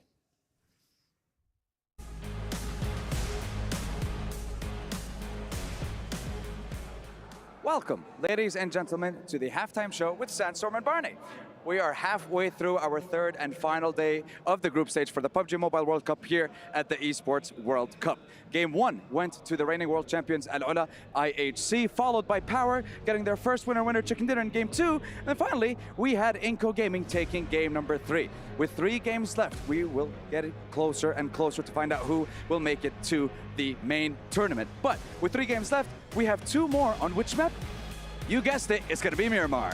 Yeah, right, it's going to be Miramar, but at this point in time, all eyes on that 12th position, that cutoff point. So I'm going to give you a stat. Between 10th and 20th place right now is a mere 11 points. That's one good chicken dinner covered in gravy, because I'm British and we like to ruin food. But let's remember that this is a vital moment at this point, because only 12 teams will go through to the main tournament directly, and then the other 12 will go down into that survival stage where they will battle once again. It's going to get spicy, and one map can do it. So, who's it going to be? Casters, let's find out. Thank you very much, Barney. And I don't know what he's talking about with British ruining food. You know, beans on toast is a delicacy. Yeah, straight out of a can, right? What's not to like? I don't understand. You've got beans, you got toast. That's just a good time. Sounds delicious. I'll pass, but you know what? I'm not passing up on these next 3 matches, baby, because that is it. 3 more matches left to go, and $1 million are going to go into some of these players' bank accounts here. You know, the lion's share of that, I can't wait to see who is going to get it. We saw a great performance yesterday, and honestly, it's going to be really tough to catch Alliance, I think, which is how well they did. Absolutely. It is indeed going to be pretty tricky. That 122-point mark, over 10 points average per map. Woo! Only just, okay, but still, making that metric work for you is always a very, very tall order. And it is, at the moment, leading the charge to get up there is Al-Ula XIHC, right? And even they are not quite up at that metric. It is a very, very big day needed. But as they were highlighting, it is all eyes on 12th place. That last team that's going to make it directly to those finals, not going to have to suffer the survival stage. Which teams are going to make it? Let's get into our final Erangel of the group stages. Novo over towards South George as we head on in for our final pass over the grassy pastures with dual gaming chipsets and 144Hz AMOLED screen. The GT20 Pro will equip teams with up to 120 FPS, which is also the first batch of supported devices, offering esports level performance and visually stunning experiences in the 2024 PMWC. Let's kick it off. Let's kick it off. Let's get it going, folks, because right now it is do or die for so many of these squads. You got to remember, it is top 12 that are moving on to the finals. Bottom 12 are going to go to that survival stage, and that is a place you do not want to be. You got hungry squads that have been waiting for that moment. They're studying you time and time again, so you want to make sure you can do everything you possibly can. You got to put it all on the line right now, and there's a lot of squads that really need to do that starting right here, right now. Absolutely. They have got a lot of work to do. Out early over Milta Power. Vampire not going to be heading over to Primorsk this time. Playing over on the east side, close to Boom in Milta. Team Liquid down to C block, down towards that military base on the south side. And we're not going to have any spicy military circles this time around, Hot Jukes. We're keeping it chilled out now as things get a little bit more intense for our players. It's a circle that centers on Pachinki, which doesn't really give too much away. You could still go north of the river. You could still go to the military island, as unlikely as it is. But we're going to be allowing a lot of time for these teams to get things done. Yeah, I mean, they definitely need every single second they can get. But, oh, it looks like we got a runner here. Power Esports on the run. Talon possibly looking to hunt him down here. Let's see if he's going to be able to get those shots. He has an AK. If you're going to use any weapon, that's the one to do it with. Damn. And they are definitely committing to this. Pop the spray, witness me, chrome on the teeth right now for Talon. They're trying to claw some points back to their tally. On the chase, they're already sitting at the top end of the teams playing today. You can see they're on 60 points right now. They want to keep that one going. We were looking the other day at where we think that bubble's going to be. It's likely around the low 70s is where we're going to see that 12th place sit. So if you can push up over 80 points today, that would be phenomenal. 3 games to get 20 points for Talon, it's doable. Yeah, totally doable for sure. And right now that cutoff is going to be where Brute Force is, 53 points. They're going to get passed up for sure. So hopefully we can see them do something in the survival stage. But there's a lot of big names here that still need to cross that gap. I'm looking at you, Vampire Esports. I mean, even, you know, Inco Gaming, they had a great game, that last one. That definitely helped them out here. Oh, look at that. A little pistol action there. I don't think he's shooting at anyone. He's shooting at Saverni for TJP, and currently nobody is in Saverny. Getting their fingers warm. He's just getting rid of the ammo. It's like, it's quicker than opening your inventory. Just shoot the bullets, you know? Just shoot him up. And you can just see he's just mad. He's there just punching those fists in the air, trying to find that M4. Let's see if he could do it. So now he's starting to get looted up, which is great for him. But at the same time, man, they got some work ahead of them. They have 52 points right now. So TJB, we should see them in that top 12 as long as they have a good, consistent few games. But you know, when this is that moment, right? You got to clutch it up. You got to be able to get it done here and now, and you can't let those nerves get to you. No, you definitely can't. You've got to be able to hold your nerve when it matters. And coming into this one, it is just going to be a question of keeping up the pace for the teams at the top of the block right now that they're currently playing in, right? We've got Alpha 7 leading from the top, 72 points already, which is pretty good news for them. This is a team, obviously, that people have expected to do well. Likely going to be able to get up towards the top of those tables towards the end of today. I wouldn't expect anything different from them. So hopefully they're able to keep up that pace as well. Currently in North George, and actually a pretty difficult rotation if Alula XIHC try and get ahead of them on that river crossing. The question is, how do they navigate that? They've got a lot of options open to them from that northwest side. We're seeing quite a lot of teams down to the southeast, I think, right now, of this map in general. We're on board with IWNRX right now, and they are one of the furthest west of this set of teams out further east. Yeah, I mean, this is a very cookie-cutter type zone right here, so there's nothing too special about it. These teams know this circle like the back of their hand. So Alpha 7, they're just getting looted up, ready to go for this one. You do have quite a few squads that have already centered up, but teams are definitely, I think, prioritizing loot right now, and they're not in a big hurry because I think this is that calm after that military storm we saw last game. So at the end of the day, though, you got to make it into top 12. That is the minimum result. And I actually got to have breakfast with Knight from Team Liquid. Oh, lucky you. That's right. That's right. So I got to have a good, long chat with him. And, I mean, for those of you that don't know, this guy here is one of the most winning coaches in PUBG Mobile. For the past, I believe it's like 5 A-tier events that he's been a part of. Yeah. First place, every single one in different regions, you know? So to be a part of a huge org of Team Liquid is incredible. And I got to get a glimpse of just how well these guys train beforehand. You know, before a big event like this, they all meet up, they all stay in a place for about a month, scrim every single day against the top teams, and even fly out to different regions as well to prepare for a tournament like this. And, you know, Team Liquid, they did talk about just going back to the basics today, you know, just trying not to make mistakes, because that's one thing he stressed on. I was asking, you know, like, hey, you know, as a coach, you've coached so many different teams, had success. What do you feel is like the biggest problem a lot of these players have? And he just said it's just tiny mistakes that happen one by one after the other, right? If one player makes a small mistake, you can't point fingers at them. You got to be able to have that reset and continue the game on right now. As we look at CAG Osaka taking some shots on the Boom Esports. They are just trying to slow down those rotations as teams start to make their way more central. If you didn't catch it, by the way, there was a long-form interview on the HQ show with Knight as well. So make sure you check that out. He was covering a bunch of those points, talking over the match they won. They're talking over their Sanhok chicken dinner, the entirety of that match. So definitely good to get a chat with him over there. And obviously you had a chat with him over, what, a pancake and a coffee? Oh, yeah. Something like that for breakfast? I'm not too sure. I haven't. Good old plate of shakshuka. What was it? What did he eat for breakfast? Did you check? I believe it was just eggs and beef sausage. Okay, that's a breakfast of champions. That's right what there. it is. That's what it is. That's quite an English breakfast. And he was there right early in the morning because he was ready to put in some work today. And hell yeah. The pressure is definitely on his team for sure. But one thing that he definitely told me that he's really proud of his squad is he definitely feels like his team has that clutch factor.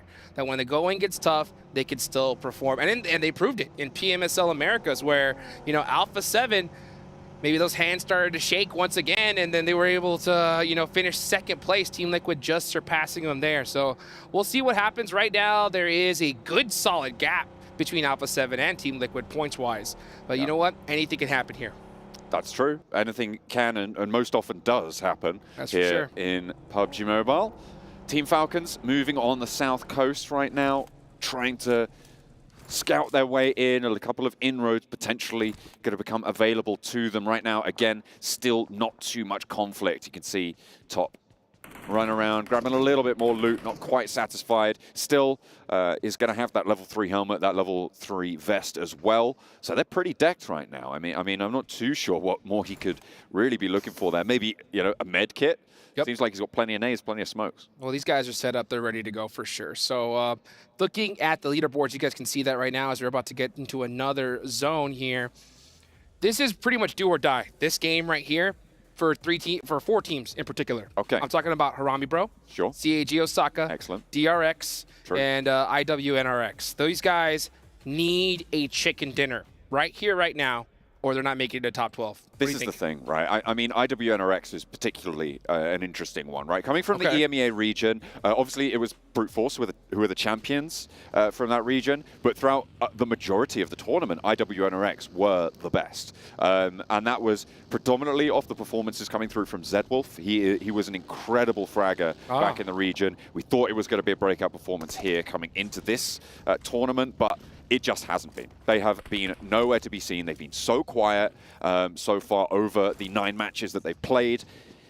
It's just not enough. And it's really unfortunate because I think Zedwolf definitely has the talent, right? And it's just somewhere along the line, it hasn't connected to what's going on in this tournament. And it's slightly disappointing. Yeah, well, they're not out of the race just yet. I mean, there's still this match and 2 more left to go. You could definitely soak up a lot of points, but the problem... They probably need like 50 to 60 points, though. Yeah, and that's what I'm saying is, like, in order for it to happen, we need a double-digit elimination chicken dinner right here. If it doesn't happen, it's nail in the coffin. I'm going to say for all 4 of those squads here. So I'd agree with that. Yeah, it is. It's possible, but not probable with the way they've been playing so far. And at the end of the day, there are so many good squads here. And we saw Gary go crazy in the last match there with a nice little 2v1 to win the game. Hitting them with the snail trail. Gary. Able to slow them down enough. TJB on the northeast side, close by to Inko. Looks like they are just going to divert, fall back a little bit, get away from the scrap. Yeah, this is the problem right here. When you get down to the last 3 matches, there are so many teams that desperately need points. And when that happens, everybody just starts turtling up, playing ultra passive. And when it comes to that aggression, they can flip that switch on at any moment's notice. So it's going to be more difficult to just get points here, especially like double-digit eliminations. You'd have to play absolutely insane because these are those championship rounds. So we'll see, you know, if we're going to see one of these teams on the bottom of the leaderboards be able to put a big performance up.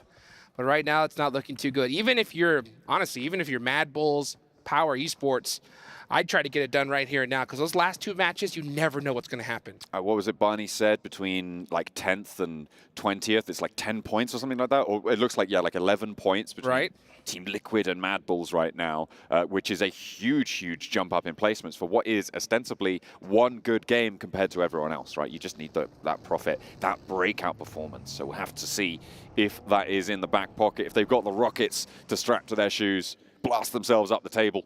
See how fast they can go.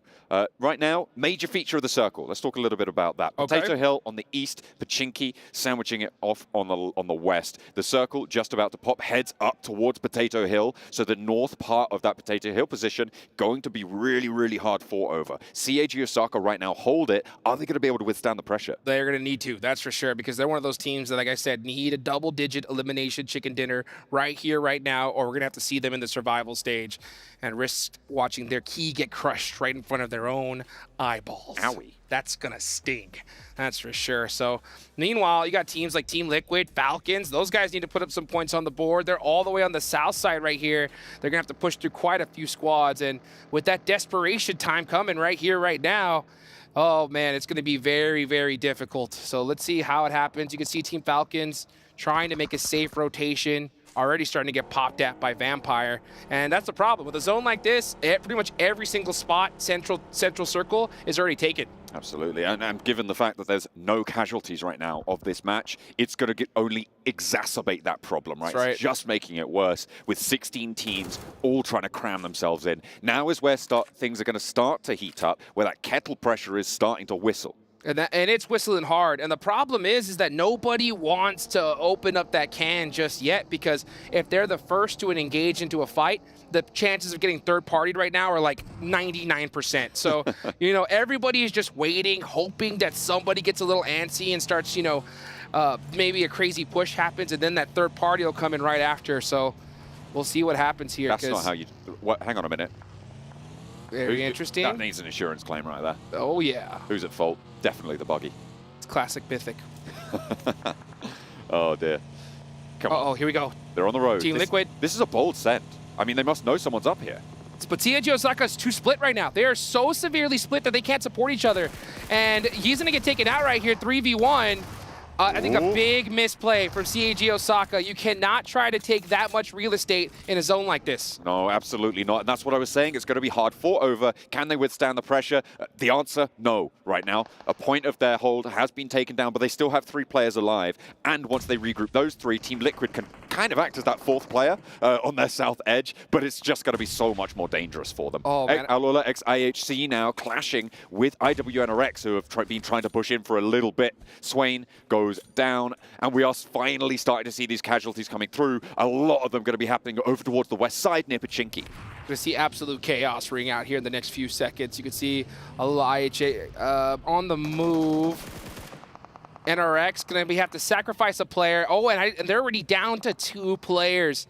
That's going to be quite difficult. Is he going to be able to get that knock? He doesn't. Goes for the confirm, so at least get 1 point, and they need every single one that they could get because they are really struggling right now. NRX going to try to get this shot and gets taken out. It's not going to be there for Kine, unfortunately. Demo now trying to go on the swivel against Frozen with the AUG. Low HP for Demo, low ammo as well, and IWNRX win out that trade and take down Alola x IHC, but Alpha 7 have managed to leapfrog them. In the meantime, Talon have pushed in on the north side of that position, and it's going to be so hard to extricate themselves from it with the remnants of this IWNRX roster. Let's see what happens. IWNRX need these points much more than IHC did, and they are down to the final couple players as Boom Esports getting taken apart. Everybody's on fire, and this is exactly what I was talking about. The second that fight rings out, you know there's going to be some more players coming. Boom Esports going to try to go for a reset here. 2 players down for Moneymakers. They're going to start throwing out some smokes, and I think, yeah, both these teams should be able to get a full reset. A lot of challenge on this south side, as well as a scrap going on. Harame Bro and Falcons clashing with one another. Falcons, they've taken a knock, but they can get the res. However, the zone is going to push them. It's going to push them hard. They're on the long side and need to flow on in past the positions from Boom and Moneymakers. Given that this fight is going on, that is the reason that Falcons can make this maneuver now. They're going to be able to have a route in towards the top of Potato Hill on the west side. The question is, how long are DRX and Madball's going to let them go for it? Let's see. Let's see. And if you're Boom, you need to get this fight done as soon as possible because you don't want Falcons to be knocking at your door here. The nades are starting to ring out. They're throwing every single piece of utility here. Yummy's the first one to go down. So Moneymakers could turn this around right here with another knock. Trying to put the nades out through the window. The flush onto Yummy is there. Close range engagement, potential danger here as they push out, but it's dealt with handily. Koa leads the charge around the edge and not a Moneymaker goes down. Easily taking control of those 2 players on the outside, but look, Falcons have made that move. They have surrounded this engagement and the Moneymakers have bigger fish to fry. The Falcons are swooping on in, and here they are. Just a little bit late to the party, actually. They weren't able to catch that third party right on time, so now it is going to be a fair 4v4, and Moneymakers actually have that edge with that knock onto action. Uh-oh. Koa down to, he's really low. Yeah, runs immediately away, gets into the shack, and he should be able to get fully healed up. But now Vampire is coming in here as well. Thought that nade went in through the window. That one might do a lot more damage sent in. No, that one just bumps short. You're right, Vampire are here. Schwepp is going to be an outpost for them. They're not fully in. There's a nade. There's an opener towards Havlik as Schwepp continuing to keep that pressure on the back there. I'm not too sure about this Falcons push down the hill, but if they're sweeping out their sidelines trying to keep control, then they're going to have a better chance of pushing up towards CAG Osaka after this fight. But they need to conclude it first. 2 knocks now over towards the Moneymakers as the res comes in for Havlik, keeping 3 alive in the building, and the Falcons disengage. They said, forget this. We cannot handle this right now. Well, hang on a Actually, minute. never mind. Yeah, we're turning around. We're getting into the fight. We're going to go ahead and just take them head on. And Schweppes is right there around the corner as well. So let's see if Vampire swoops in, but Moneymakers desperately trying to take these players out to keep their tournament hopes alive. Top with the S12K. Brings out a few shots, but not able to get the knock, but that is it. Moneymakers are out of there. And Vampire are still here to play. Can Schwepp do more now? 4 players alive for them. The rest of the team nowhere to be seen. Falcons have got 3 players. They can get these reses, but Schwepp does not have any nades. That is what is stopping him from really going for more pressure on this. The circle's moved away. They don't need to go aggressive, but maybe they should have done. Maybe they needed to. They needed to. I'm so shocked that they didn't press this fight because Team Falcons are only separating them by 3 points prior to this match. So to take out the Team Falcons right now would be very advantageous for Vampire, but instead they say, you know what? Let's prioritize circle and see what happens. And it's a bold call. It's a bold call. Let's see if it ends up working out for them. Schwepp a little bit out of tune right now with the rest of Vampire. Stoned tries to put a leash on him, pull him back in. Or maybe he should have been the one being pulled over towards that. It's going to be interesting to see how the 3 players from Falcons now can impact Vampire's position. The difficulty right now for the position for Falcons, they can't really put too much pressure over towards Vampire because of the way that the terrain sits on the south side of that potato hill. Spray from Mythic, 1, 2, 3, and the rest go up in flames. That is a huge pickup for Team Liquid on the west side, and the Mad Bulls, they are sent down. See ya, Mythic shutting them down right there. 5 eliminations to his name. You can see that helmet right there. He found them real quick. That's how you get it done. So Team Liquid busting out some big eliminations right when they need them. And now they're starting to put some pressure onto the Brazilian brothers of Alpha 7. They're trying to close that gap. Another knock, another flush. That goes to Talon, but that still depletes the resources of Alpha 7. And the rest are up on the menu. Ayala He's dancing. wants the shots. He's adding the pepper. He's making it spicy. McGrellin goes down. And Team Liquid, 6 eliminations now. Looking so good right now. Very, very strong. Holding the edge of Potato Hill, and CAG Osaka are just playing this completely passive, so they're not applying any pressure from up the mountain. It's really up to Team Liquid to get it done here. Talon are trying to find a flank on in, and it looks like they are going to take that fight. Misery with a beautiful shot onto Ayala sparks this engagement. Ayala, where are you? Need to be a little bit more consistent with those sprays, but let's take a look at this third-party potential coming in from Alpha 7 if they go for this full-out scrap. Talon really can't, I think, fully engage onto this. They just need to keep the suppression on because Alpha 7 will move up whilst Team Liquid are busy holding their knocks back. Let's take a look at this replay. I mean, all 4 in a car. Oh, okay, look, you move all in a vehicle, and every time this happens, I always say it, it's just going to go badly for you. That's exactly why. Let's take a look at Grillo. He's going to fall down, but Talon, they're having their toll extracted on them. Ayala's going to get rest, and Team Liquid still with 4. Team Liquid, this is the game that they needed right here. And I talked to Knight. He said that we're just going for top 12. We want to make sure we make it into that finals, but this is how you do it right here, right now. Meanwhile, Talon down to 3 players. They do not have any kind of hill priority at all, so they may just have to stick it. But now, look at this. The fight is now ringing out between Vampire and Team Falcons, but now Vampire loses the advantage that they had a little bit earlier. Oh, man, Vampire, that sucks so much. If there was a way that you could have gotten rid of Falcons, right? Right? Maybe you should have gone for that down to the southwest side, but not to be. Tony K dispatched on a knock, but should get rezzed up here with smoke cover. Stoned is the off angle. Potential third-party weird sort of action from Power as they start to shift down on the east side. You can see actually Kante and Easy both moving in on the east. So potential backstab if Vampire want to push this. Don't think they can really go too aggressive now. With that knock onto Tony K, Falcons have moved further up, and CAG Osaka not making a peep. Not moving at all, but they're going to have to because this zone's going even further north, and all those teams are going to have to collapse onto CAG Osaka in the next few minutes. If you're Apollo, you need to start pushing up right here. You need to apply pressure on these squads while you have the blue zone working with you right now. But for the moment, Vampire and Falcons in a fair fight for now. Top, busting out the S12K through the smoke, gets knocked. That's long range. That's the backstop. Stone able to put suppression over the ridgeline. Smoke clears. They get the flush. 2 players now left for Falcons to try and hold on. Nerzed with 2 eliminations, low HP, needs to try and get some healing action taken low, and they haven't got a knock to answer. There's the knock from Tony K. They push forwards, and Nerzed now, the only thing to stop Falcons from going out. Team Liquid have an off angle, and they will get cut down, falling before the feet of the Vampires. Vampire Esports, I cannot believe they were able to have this fight fair. I mean, there were so many teams right next to them, but they just allowed that to happen. CAG Osaka, a team that desperately needs so many elimination points, currently sitting with 0. Those coffins getting nailed left and right now. Harame Bro, IWNRX, DRX, all out. Low point scoring games. You said you're counting them out. I think I'm agreeing with you. CAG Osaka on that lifeline. 3 players on the top of Potato Hill, holding off, fending off against some of the strongest teams in this tournament. They got to realize placement points aren't going to do it right now. They need both eliminations and placements if they want to make it into the finals. So, I mean, they had so many opportunities to third-party players, but instead just holding down their location for now. TJB on the move, only S. Gonna make some nice shots there. Puts a little bit of pressure onto Gary. Gonna try to blow up that vehicle as well. Oh, but the off angles are starting to ring out.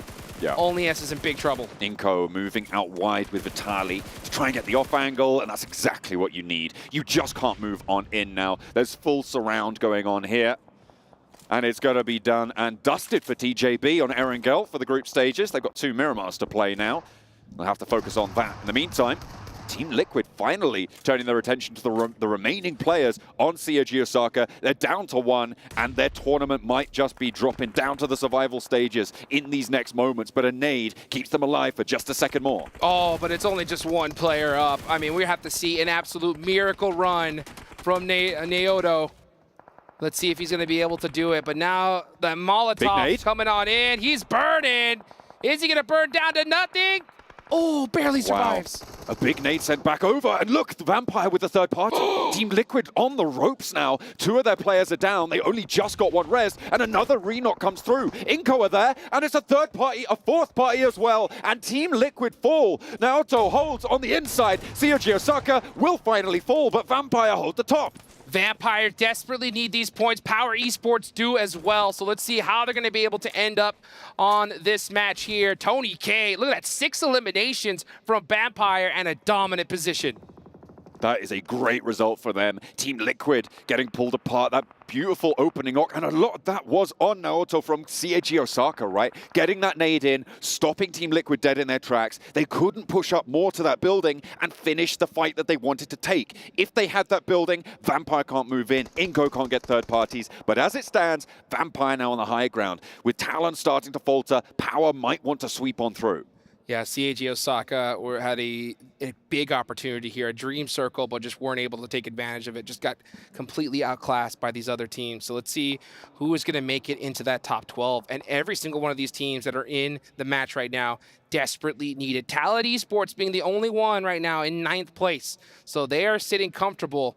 But man, it's going to come down to that last match to see who makes that cutoff. Absolutely. It is going to be brutal. Right now, Power on the lower end of the tables for these teams playing, starting the match with 44 points. If they can keep things going, if they can keep it up, it will be good. But they currently don't have any eliminations, Hot Juice. That means that they're going to need to push real hard for this chicken dinner, more so than a lot of these other teams that are still in this fight. Nade over towards Nuzi, not going to connect. Oof, they need pretty much every single elimination here. And it's going to be very difficult because they're going to have to do this fight with Vampire. Oh, but they're so spread out. They're completely 4-man splits. They're not in a position to take a team fight at all. They're just going to snake their way in and try and hope for the best here. Inko might be looking for this back-to-back, but if Nunes goes down like that, that nade might find Axel, but it's not even going to tag the damage. A knock on the front point for Inko is going to be worrying. But everybody's got so many angles to worry about. Vampire making their trudge forwards. It's not going to be easy.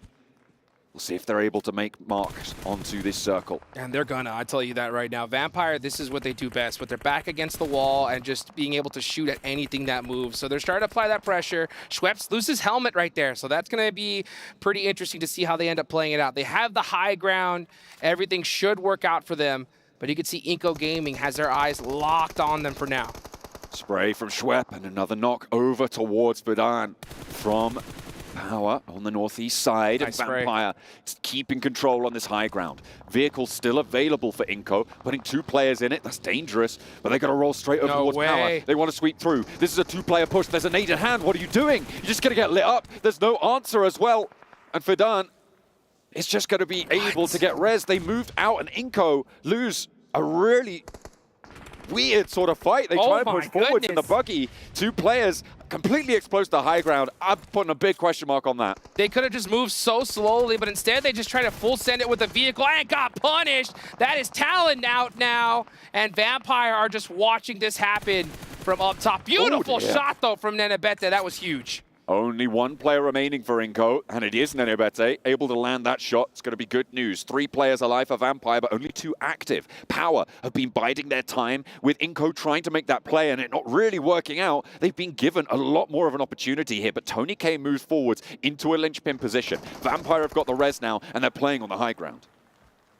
Alhaj has the MG3 too, full level 3'd out. This man is ready to go. He doesn't have quite a few 7.6 bullets left, but he has a full mag, and that is going to help him out big time. Meanwhile, Nenebete being a thorn in the side of both of these teams. Oh, I thought that might have just bobbled over, but no, it goes a bit down the hill. This is stage 8, by the way. This zone's going to go about to nothing. I think you're right. I think it's going to go pretty close. Tony in the middle for Vampire. And how much more iconic a Vampire style can you get, right? Yesterday, not great. They are starting to ramp up the pace, right? They're gathering their shadows around them. They are ascending from the shadows here right at the last moment, right when it counts. And here comes Papa Blue, folks. This is it. The zone is now going to go all the way to the middle, and that is Inco out. We're down to the final 2 teams. Power have the low ground, but they have an extra player. Oh, and 2 knocks. That is how you get it done. Vampire are in trouble. 1 versus 4 for Tony K. He is pretty good, but I don't know if he's that good. Needs to start out strong with 1, but that's all he'll get. Tony K goes down, and Power clutch it out with a chicken dinner. Held on the northeast side, stopped anyone from moving around, and able to clinch it in their home ground. Oh, the crowd goes wild. You couldn't ask for a more clutch moment because this team desperately needed every single point that they could get to make it into the finals and into that top 12. And they just did it right here, right now. 2 more matches left to go. And in the last matches, we don't know what's going to happen. So, I mean, you said that word clutch, and I cannot agree anymore. That's how you do it. Second chicken dinner today for Power. Their day 1. We're not even going to think about that anymore. We're looking at today's games, and they are burning bright right now. This is a team that has surprised us before. It looks like they're trying to do it again. Absolutely, man. What a performance right there. Beating Vampire on the low ground, not an easy task at all. They hit those shots and got it done right here. So, I mean, a performance like that, we should hopefully see them in the finals. There's still 2 more matches left to go, and like I said earlier, it's going to come down to the last one. I think it might just do that with the proximity on these tables, with the 12-match set that each of these teams are going to be only playing 12 matches. It increases that volatility so much, and everything can change on 1 play. Well, speaking of volatility, right? Now I'm gonna claim it, right? Nail in the coffin for the bottom 4 squads right now. We're gonna see them in the survival stage. I know it, and I think they know it as well. Here comes the problem, though. You know you're making it to the survival stage. You know you're not going to make it to the finals. Maybe you decide to say, hey, this team annoyed us. They're the reason why we're here. Let's go hunt them down.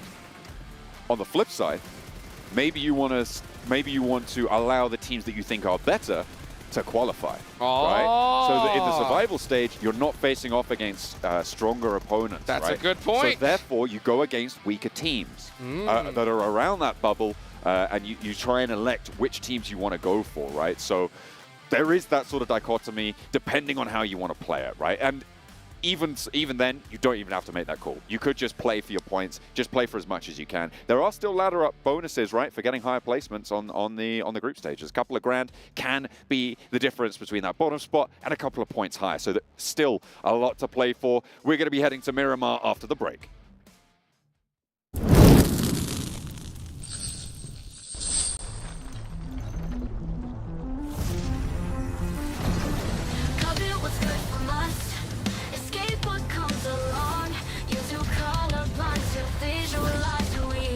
What they want to live for.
live for.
Power Esports take home another chicken dinner. Jason Kaplan joined by 7 Worlds Gaming and Kolaris there on the end.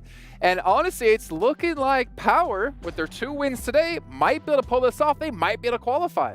They may. They have the power. I had to go for it. I'm sorry. We have got ourselves 2 wins in 3 games. And overall, I mean, this one was very well done considering that these teams having to deal with Potato Hill, dealing with the high ground elevation. But for Vampire, as soon as that high ground elevation gets eliminated from the proceedings, they are done and donezo. That was the big question mark for Vampire. How were they going to be able to react whenever the circle didn't go their way? Because they were going to be overexposing themselves. You end up backfiring. But I mean, still, for Vampire, this is great points for this team. And Power, they have done so well today in Erangel. Not only the 2 chicken dinners, the first Erangel and now this second Erangel, but even earlier in between, on that second match, they ended up in 11th place, but with at least 6 elements. So it's good to see them being able to get, whenever they don't get placement points, they get those elimination points. Oh, I see another unfortunate finish for them here, only getting themselves 2 points. Mad Bull's getting absolutely destroyed by Mythic, losing all 4 players, and that kind of shows you why you don't rotate all players in one vehicle. But I really kind of want to see overalls. I don't know if we can jump to it right now because we didn't get to check in with it last game, and I'm curious how have things potentially have shifted up here, considering what has gone down. And we are going to see. No, has the talent have been able to make it up here into this page? Look who's not there anymore. D plus Kia. Now it's going to be in the second page as well as Reject. I mean, I still feel like Reject should be safe. I really want to look at that second page, though. I want to see how some of those other teams are currently setting, because I feel like it's going to be a lot closer now. Now we're not just going to be talking about some of the teams that we're going to Besiktas completely out now. We're waiting for it. Look how D plus currently where they're at. I think D plus, with the way that some of the teams are performing that are outside of the 12th spot, I don't think they're going to make it. Yeah, for Rejects, I mean, it's going to require quite a few of these teams to have a pretty decent 2 games to knock Reject out from my money. So yeah, it's still D plus that is really facing down the barrel here against these teams that are honestly gonna get themselves at least the points. So Power at the moment would be in if we stopped right now. However, they need to go into these Miramars and just pick up some amount of points. They need to be a little bit consistent. They need to win the games, but hold on to the amount of points that you're able to get in steadily. One team we did see there that's not in the running at the moment, TJB. We were talking about them a little bit when we were watching the game. They have not done much of anything here in day 2. Yeah, they just been so quiet. And we were kind of talking about this while we were watching the match, and you said how they just haven't really gotten the chance to control a compound like how they did yesterday. It's just been outside and fighting, not really being able to set themselves. I would say there was definitely 3 of their games where they kind of got towards the late game where it came off the back of having a decent compound for that circle. When it comes to these field fights and having to transition through those field fights to eventually try to get to a late game, it's not been as successful for TJB. So if they do get something on Miramar, great, good for them. So we dramatically zoom into Jason. But I think overall, Miramar's harder to find compounds on to make that happen compared to an Erangel, right? So it might be difficult for them. Well, we don't have too much time before heading to the next game, but I do want to give us a chance to talk about how Erangel has played out today here for a couple of teams. Actually take a look here at Power in their first day of play up against their second day of play and kind of compare and show you guys at home how big of a step up it was for them and what a perfect time to make it happen as well here. Averaging over double the damage, the eliminations. This is perfect if Power want to qualify. Where was this team? Is this the actual Power? Yeah, I mean, average survival time is huge here for them, and considering what they've been able to do today. I do think that the first win from our Erangels was a bit more of a given compared to this second one. They really had to work for this second one. So yeah, they are gaining traction when it comes to the Battlegrounds. Another team that's gaining traction, Vampire, the defending champions for 2 years running. I almost want to see their stats as well because day one, they didn't do terribly, but they didn't perform to the Vampire that we kind of expected coming into this event. What's up, Seven? You gave me like a dirty look. I felt like with Vampire on day one, we just felt like they were being a little bit too passive. Now we're starting to see Vampire take onto more fights, being able to be a little bit more aggressive too. I mean, we saw what they were able to do to just Falcons, and I can't remember what was the other. I think it was actually Falcons. Whenever Falcons was fighting between, let me check here, Moneymakers in a building. Well, here you go. Yeah, might be right or not, but overall, I mean, with Vampire, the aggressiveness it has finally come out. It's not just Tony K. We have actually seen some of the other players being able to step up their performance and start fragging out, and you can see it right there clearly today. There's a scenario where they were fortunate that it was Kagosaka above them on Potato Hill when they were battling down towards the south of it, because Kagosaka is one of the more passive teams in the lobby right now, and they were especially being passive because they were only 3 compared to 4. If they'd have peeked over whilst that fight was going on, which they could have absolutely had the ability to do so, that could have been the kind of the bell tolling for a Vampire in that moment, but that was not to be. They had no intention of peeking over. Any other team that was a little bit more aggressive could have really put the boot in. Yep. Yeah, we also had Team Liquid there as well, which I think they ended up finishing off themselves. But you guys at home who are watching, make sure from now until July 3rd, you are following PUBG Mobile Esports over on TikTok, and also do a victory dance, post a video, whether it's in-game or out-of-game, and use the hashtag PMWC victory dance, and you have a chance to win up to $3,000 in virtual gift cards. But for us, as we just finished talking about Vampires, time to hear from the team themselves as we head down to the stage. Welcome back to the main stage in the STC Arena, where I am joined by Vampire Esports coach. It's of course Sir Tanny. What would this competition be without us having a few chats on stage? Really enjoy. How are you doing? You okay? Yeah, I'm so great. Thank you for asking. Nice. Right, coming into this tournament, you're 2-time mid-season champions already. Lots of confidence coming here. But do you feel like yesterday you might have been a bit overconfident? Yeah, because we know we are the former champion before, so we came here just like a home.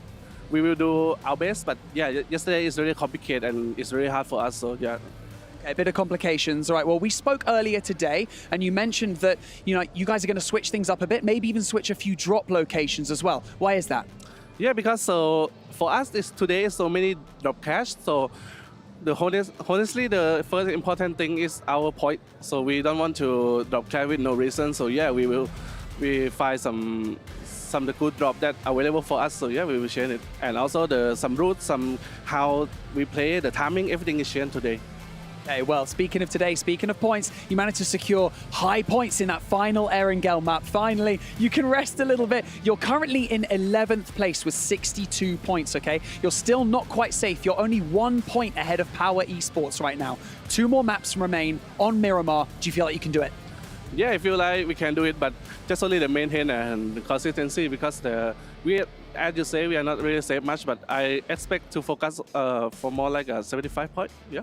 75 points, that's what you're aiming for, Sir Tanny. It's always amazing to speak with you. Thank you so much for joining me on the main stage. Best of luck to Vampire Esports for the rest of today. Hopefully we'll see you in that main tournament. But for now, let's go back to the studio to continue day 3 of the group stage. Oh, baby. 2 more matches left to go. And you can hear Sir Tanny himself say that he's aiming for 75 points. If that's the number that he's aiming for, I'm going to tell you right now, D+ Kia fans, you better be nervous. Absolutely. D+ Kia, obviously not playing today. They were on 63 points, right? So it's going to be quite interesting to see who's going to start to fall on down those tables. Obviously, Brute Force getting surpassed now, down in 17th place. We're starting to see teams drop below that margin. I think also Besiktas have dropped out of the top 12 from their group, from Group Red. Those are the teams that we're going to start to see tumbling down the tables over the course of these next 2 matches. And it's going to be pretty brutal. But you know what you need when it's getting brutal? What's that? The best equipment. With dual gaming chipsets and 144 Hz AMOLED screens, the GT20 Pro will equip teams with up to 120 FPS, which is also the first batch of supported devices, offering esports level performances and visually stunning experiences in the 2024 PMWC. Stunning. Stunning it is. And man, we're going to see some teams stunt on the rest of these guys here as we get into the last 2 matches of the day and of the group stage right here. $1 million gonna be split amongst these squads at the end of these 2 matches here. So let's just see who's gonna get that big money. Honestly, at this point, trying to catch Alliance, I think is gonna be just a little bit too hard for this lobby. They did so well their first 2 days, but you know what? You could definitely see some squads surpassing some of the others. You got like Alpha 7, who could possibly try to hunt down Xavier, maybe even 4MV. And if they do really well in these next 2 matches, they do have El Bolso. They did get a plane drop, at least towards their area, so they're going to be looted up to the teeth. But they're going to have to get moving here very quickly, as it looks like we have a nice little southern zone here. Down to the southeast side, just sort of centering over towards Los Leones. Are we going to have an urban finish? I feel like that would be so cruel for a lot of these teams, right? Generally, when you go to those urban environments, it just gets so chaotic, and predicting it, even in like stage 7, becomes pretty close to impossible, right? Unless there's like just some wild, completely dominant position, but very unlikely to happen. I'd be interested to see how that would unfold, but I don't really want to see it, because I feel like I really want these teams to have a fair shout in towards the last of their matches, right? This match, next match, the only 2 times they're going to have to put on the board to jump up towards those 12th places. Oh, yes, they do. And I'll tell you what, Power Esports now have jumped right there to that 12th place position. So they've just reached that cutoff, but they got a lot of teams that are going to be hunting them down. You got Team Falcons, 1 point separation. Inco Gaming, 2 point separation. And then TJB just only a few more points down from that. So the job is not done yet. But Power, with that last game, they have definitely put themselves in the running. Yeah, absolutely. Alpha 7 right now, the only team that's jumped over where I sort of think that bubble's going to be. And even then, they are not out of the woods, right? The fact that we've only got 2 more matches to play and all of these teams are still chasing that position makes me think that the bubble might be just that little bit lower, right? Because you're not going to see all of these teams have a super strong performance. If you can see the bulk of them getting towards 6 points in this match, that's when it's going to start to jump up towards that low 70s mark. And it's going to be really interesting to see where it all falls, right? Because as all of these teams start to get the same amount of points as each other, that bubble drops just that little bit, and it is still so dangerous. But let's loop back to something that you said in the previous match, right? Seiji Osaka, Harame Bro, IWNRX, DRX, very unlikely it's that over. They make it. It's over for their group stages. They will get through to the survival stage. That's correct. If they don't make it up into 12th place, which for all intents and purposes, they already haven't. We are going to have to see what they can pull out the bag in those next stages, right? We're going to be starting to cut teams down for Boom, for Mad Bulls, for Moneymakers as well. This is, again, that same situation that you were talking about last time, where this match could cut them out of the running. Yeah, definitely could. And you know what? For those 4 bottom teams, you know, you never know what they're going to do right here now. And sometimes when they're at this stage, a lot of squads start going crazy because there's no more nerves, right? They know that, hey, there's no chance we have of making it. They finally start playing their game and start disrupting all the teams above them. So, you know, it's always good to keep an eye on those squads for sure. But I do agree. You know, Boom Esports, Mad Bulls, even Moneymakers, it's do or die this game for them if they want to make it into that top 12. So let's do a little theory crafting since we have some time here and teams are playing so carefully at this point. Boom Esports, 46 points. Right now, Power Esports is at that cutoff line with 61.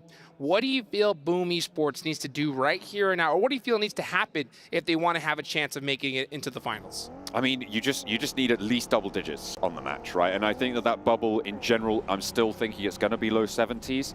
So for Boom, they have a real big task ahead of them. I'm looking at them needing potentially 15 points a match to be secure into this one. That would give them 30 more points, put them on 76, right? That's around where Sotani said he wanted Vampire to end, and they're on 62 points already. So that sort of puts into perspective just how much of a chase Boom have, how much Mad Bulls have, and Moneymakers as well. They are really on their last chance, and they need 2 consecutive absolute bangers or 1 Giga Banger. That's right, yeah, a Giga Banger, and we haven't seen it happen so far from them, so it's going to be absolutely crazy to watch. And you can see Power Esports, they had a banger of a match in the last one, right when they needed it, so they're going to have a little bit more room to breathe, but job's definitely not done yet. They just need 2 consistent games, put something on the board. Just can't go out early if you're Power. Meanwhile, yeah, Vampire, they're right there as well. None of these teams can afford to put up a 0-point game. But you know, Alpha 7, they have 73 points. They should feel pretty comfortable here. You can see, for those of you guys that can possibly see that map, they're just rotating all the way through the edge down south, nice and safe. So they're going to definitely be in the mix here soon. I don't think it's worth it for Alpha 7 to try and burst out towards those top spots when it's still so volatile for them to actually be confirmed towards that final stage. They just got to play their game. They've just got to play the game. If you can get sort of 3, 4, 5 points on both of these next 2 matches, that is going to see you safe in towards those finals. But then again, that's my opinion, right? I am not Alpha 7, and these guys have the passion for this game that is it's almost unparalleled. Yeah, if I were Alpha 7 right now, I would put it in my mind that we're in 20th place. You know, because in my opinion, Alpha 7, their biggest struggle is themselves. You know, I talked to Kodajax, their manager, and he said exactly that. You know, we are our own worst enemies, and I would try to emulate that in my brain right now. Like, oh, you know what? This is do or die moment. We have to go crazy, otherwise we're not going to make it to the finals. So that way they can try to work through those nerves, because that's their only problem here. So I want to see some signs of life for Alpha 7 in these last 2 matches to give me a little bit more confidence for them come finals time. That's what we're looking for. I mean, a lot of people will have predicted Alpha 7 to be winners of this tournament. I know you got 7 over on the desk as one of their biggest fans coming from the Americas region. And to be honest, I put Vampires as my prediction to win. That was primarily because they're back-to-back defending champions here in Riyadh. But I think if I'm being honest, I think Alpha 7 did have, coming into this tournament, the best chance of winning it. Given Alliance and Tiamba's performance, though, it's kind of putting question marks as to what's going on in this lobby, and I'm really interested to see how that's going to develop moving forwards. Very likely that we see Alpha 7 making their way in to take them on in those final stages. And we, again, on the flip side, we talked about teams that it's very unlikely they're going to make it. Teams are starting to get like really quite solidly confirmed to be getting through to those finals. Obviously, Alliance, Tiamba, but also 4MV and DXavier, right? Those 4 teams looking pretty healthy, but what a shift on the circle. Hard Southeast cuts Los Leones in on the northwest side and keeps Puerto Paraíso in. Oh my goodness, this is a perfect zone shift for a team like Alpha 7, and we're starting to see some shots ringing out just due to this crazy one. Moneymakers currently sitting at 18th place. They're one of the teams that desperately need points here. They got to be able to hold it against TJB. Both these teams need it bad, and both of them go down. And actually, that is Moneymakers out of there. When I said this was potentially their last chance and they're going to get cut, now it is up to the Gigabanger final map, isn't it? And you do not want to be there. They still have the chance, though. We'll see if we'll be able to tune back in with them next time around. Talon close to the remnants of TJB, and so that could be the end of their match as well. Meanwhile, down in the rest of the thick of it, it is Power starting to flip those switches again. DRX falling prey to it. I could already hear the crowd starting to go nuts as soon as they saw that knock from their hometown heroes. And this is DRX. DRX know that they're down and out. They have 0 chance of making it into the finals. So if you're going to push a team, that's one that you should really want to go ahead and press the issue on. TJB still being suppressed out in the blue up the north side, northwest of Hacienda. A nice answer, though, from Longs with a long shot over to Linus. Able to hit that headshot as well. And that's going to be a difficult res to fully commit to. And Looks like they are going to go for it. They're going to have to pick up, and I don't think they want to stay here now. But in comes the rollover. TJB pushing up to this. They might be able to pick up 2 points now. Yoru and Linux both do get up, but there is just a hail of bullets rolling down the hill. And now it's up to Axel to try and put the pieces back together. They've got Misery still in the fray, but you can see he's quite far away. Getting closer and closer, though. Can he have an impact? Flower's going to see those nades coming from a mile away, so he's going to have to land it perfectly. Nice. You guess you didn't see that one coming. Axel with the beautiful nade. Got to have to make another play here for his team. Talon currently sitting in 6th place. TJB are the ones that desperately need those points, and they are out of there. Talon able to snaffle it away. 74 points now, and today's leaders on the tournament tables. That is great news for the team of Talon, and it is a great result. Another team pushing up and over, looking better to get towards those finals. The team from Indonesia. Heads up play from Talon right there. They wanted to make sure they secured their slot to the finals. And honestly, with that squad wipe, I think it's going to do it. Power Esports, though, their ticket isn't punched just yet. They need to win this fight with DRX. They unfortunately lost a player in this fight. That is definitely going to hurt them here as the blue zone is now starting to pass them up. Ooh, Los Leones, difficult to navigate when you've got that close-range threat, and it's exactly the difficulty that's facing DRX and Power. But only 2 players remain now for DRX. 4 nades in hand, may be able to do something. Pops and mollies, forces players off that close window on the top floor, but not really going to have an impact. And again, puts it into the middle, plays it back. They're trying to create space here, allow his teammate to get through, so that they can play a 1-2 punch, maybe even breach the building. Power yet to disengage from this. They have 3 players alive. They're going to have to disengage here eventually, or just start pushing it. I'm surprised they're being so passive here. And this just could be the fact that, you know, they're in that cusp. They're right there on the leaderboards in that 12th place position. I think we're starting to see the nerves start to ring out for this team. It's pretty tricky to look to get out of this one if you aren't fully aware of the enemy team's locations, but the nades are starting to come through, and Power could really start to suffer here. It's only going to get worse and worse. Once the zone hits, it's going to tick harder and harder, and Power want to get out of there. They need to get out of there. Their campaign is not over. 2 chicken dinners not enough to secure the deal. It definitely is, and Power have to make a decision here. They have to push. They cannot just wait because, like you mentioned, that blue zone has started to tick, and it's started to tick hard right now, especially once it fully closes and we hit stage 4. Let's see how they decide to play it. I am so shocked right now that we're seeing Power just completely turtle up. They got to move. They've got to get out of there, but instead, over they go. Pops the shot, and that's going to give the game away. They're in the building, steps out, and that's the first knock going over. Huge. Easy able to pick it up, and that is indeed huge. Power might just be able to win this fight off the back of it. They should know that the players upstairs, and DRX sat at the bottom of the table, sat on the top floor above Power. They've got 3 players to deal with. Just gonna be too much, I fear. You can't be pushing a building by yourself right now. I'm so shocked that they're even doing that. It's so risky. If you get knocked, you're getting thirsted 100%. So the entire Power squad need to just full send it onto this last player. Get every single person, run in and take them out. You got to get moving here because this zone is starting to really chunk away at you, and there's hardly any spots available. Know where he is exactly, but they are just not fully committing to it. The time is starting to burn. The candle almost down. No wick left, and that's what they need. Easy, able to seal it with the DBS. Now, can they move away? Who's this? There's someone else moving through Los Leones. It's Talon. They were dealing with TJB up in the north, and finally, they've made their way towards the circle. They divert away from that fight. They just want to get in. So late to the party, and I think that is exactly right. Talon just wanted to get in to the finals, and that finish right there will work for them. So now they are late to the party. They're going to pass up Power Esports. And, actually getting mighty close. Oh, dear. Some shots are starting to ring out, and I think that is one of the players from Talon getting knocked off the back of that buggy. That's, Axel on board, going to lose his passenger, and Power will be able to heal everyone up. Do they have the meds to sustain a push in? Because that northwest side is looking a little bit hairy right now. Talon get ahead of it, but you can see they're getting shots at by Mythic, by Team Liquid as well, from their longhouse high ground, and a knock over towards Misery. Now there's an opening potentially for Power to move through, and they're going to go on the north side of Team Liquid.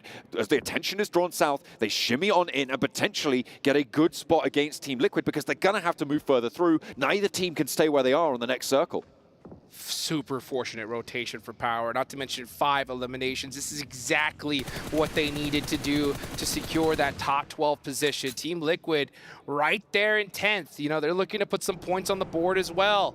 And meanwhile, you got a lot of squads still available here that need a big game. I'm looking at Mad Bulls, Boom Esports, even Inco Gaming. Falcons need to start popping off here as well. It is all about those inches to add to your tally, right? It is all about getting those single eliminations. Right. Crawling your way through this quagmire that is the group stage. Oh, every inch counts, John. Absolutely. Every inch counts, and every point counts right here, and it's going to be so close here. There's only one match remaining. Mafioso busting out the mini, looking to try and pass up some of these teams on the leaderboards. Team Falcons starting to move as well. Top just trying to get a little bit of information. You can see them on that buggy circling around. These players got to stay calm here. I know there's a lot of pressure. Your tournament life is on the line, but you want to make sure that you make it to that next stage, and you're going to do it by just working together as a squad and pushing one team at a time. But silly rotations like that, you're going to get punished. Arame Bro have them dead to rights, but the sprays just aren't connecting. The vehicle's eating most of that damage, which is pretty damaging towards the Falcons' rotations, right? And now Nurzit goes down. Top might just be the last holdout for them. And the Falcons on one player, they're right on the northern side. It's not even like they managed to get dead central, but he's not going to give up without a fight now. Top has the nade, looking to cook it up towards Jappy. As over behind the vehicle, he's got cover. The smoke is there to stop Top from getting sprayed down from the high ground, but that's only going to last so long. Spray's coming in, I think that's from Boom across the way. It's a third party. Jappy going for the trade, but Top able to do it. Pushes forwards, is going to be able to fall back. The teammates there, and with the front bumper, they bust his lip, and it's Falcons to fall. He was able to get at least 1 point, but now you got Boom Esports on the other side starting to pressure Harami Bro here. Shots are ringing out from all over the place. Man, a little bit of a lazy rotation there from Falcons, and they got punished for it. It's going to come down to the last match for them. They're going to have to pull out a miracle game if they want to make it to the finals. Meanwhile, Harami Bro in 21st place with only 30 points. They need a monster game, and 2 eliminations so far, 1 player down. It's not looking good. Not a happy couple of bunnies, those lot. Unfortunately, Team Liquid looking to continue their chase. Keep up the pace, 67 points right now. And they're in a pretty solid spot. Again, very few teams actually confirmed to be in on this one. Axel getting knocked there. Alula IHC, Demo. It's going to go ahead and start off with a nice elimination. Oh, but here comes Boom Esports starting to put that pressure onto Harami Bro. I believe it's only 1 up left for them. A great push by Boom to get some very necessary points, and that's going to be 6 to their total. Excellent start to their second to last game right now. Their Miramar campaign going well. That puts them up at 52 points. They still have more to do. A lot more. Looking at the circle, it's a hard northwest shift. Vampire right now in a really strong spot. The compound on that southwest corner of the flat that sits on their north side is going to be a lifeline. Tony K up on the higher ground that sits to the northwest of it. They need to control Inco, but once they do, it is great news for them. Very few positions stronger than that. Power Esports, you can see they're currently sitting in 10th place with those 5 eliminations. Looking really good here, but they still need to do a little bit more. Vampire Esports need to start putting that pressure because they're right there on that cutoff. They're sitting in 12th right now. No eliminations. You can see them playing this very calculated. Absolutely. And so Tani said 75 points their goal, right? If they're going to split that between the 2 games and they need 8 points to be able to get... Is that right? No, they need more than that. You know what? I think they'll take 8 and 5. They need 13 points, right? So you split it, 7 and 6. Which is this going to be? You want to get as many of them in this match right now when you have a central position, when you have a stronghold. Controlling Inco was always the thing that was going to ruin them. But if they can do it, they have a beautiful position on this northwest side. They can control from that high ground. Everything looks pretty downhill from where they sit. Meanwhile, Team Liquid are now starting to feel that pressure. Mythic is knocked. IHC on the gun. Oh, but Chief with a nice little stiff arm there onto Godless. He's going to get that confirmation. Just gonna have to start hitting the deck though. Actually, I might be looking for a vehicle and get on the move here. Alolex IHC from the south edge right now. 73 points, another team looking to try and jump up towards that 80-point barrier that sees you fairly safe into those finals already. They have a lot more to do, and defending their global dominance from PMGC is what they are thinking about right now.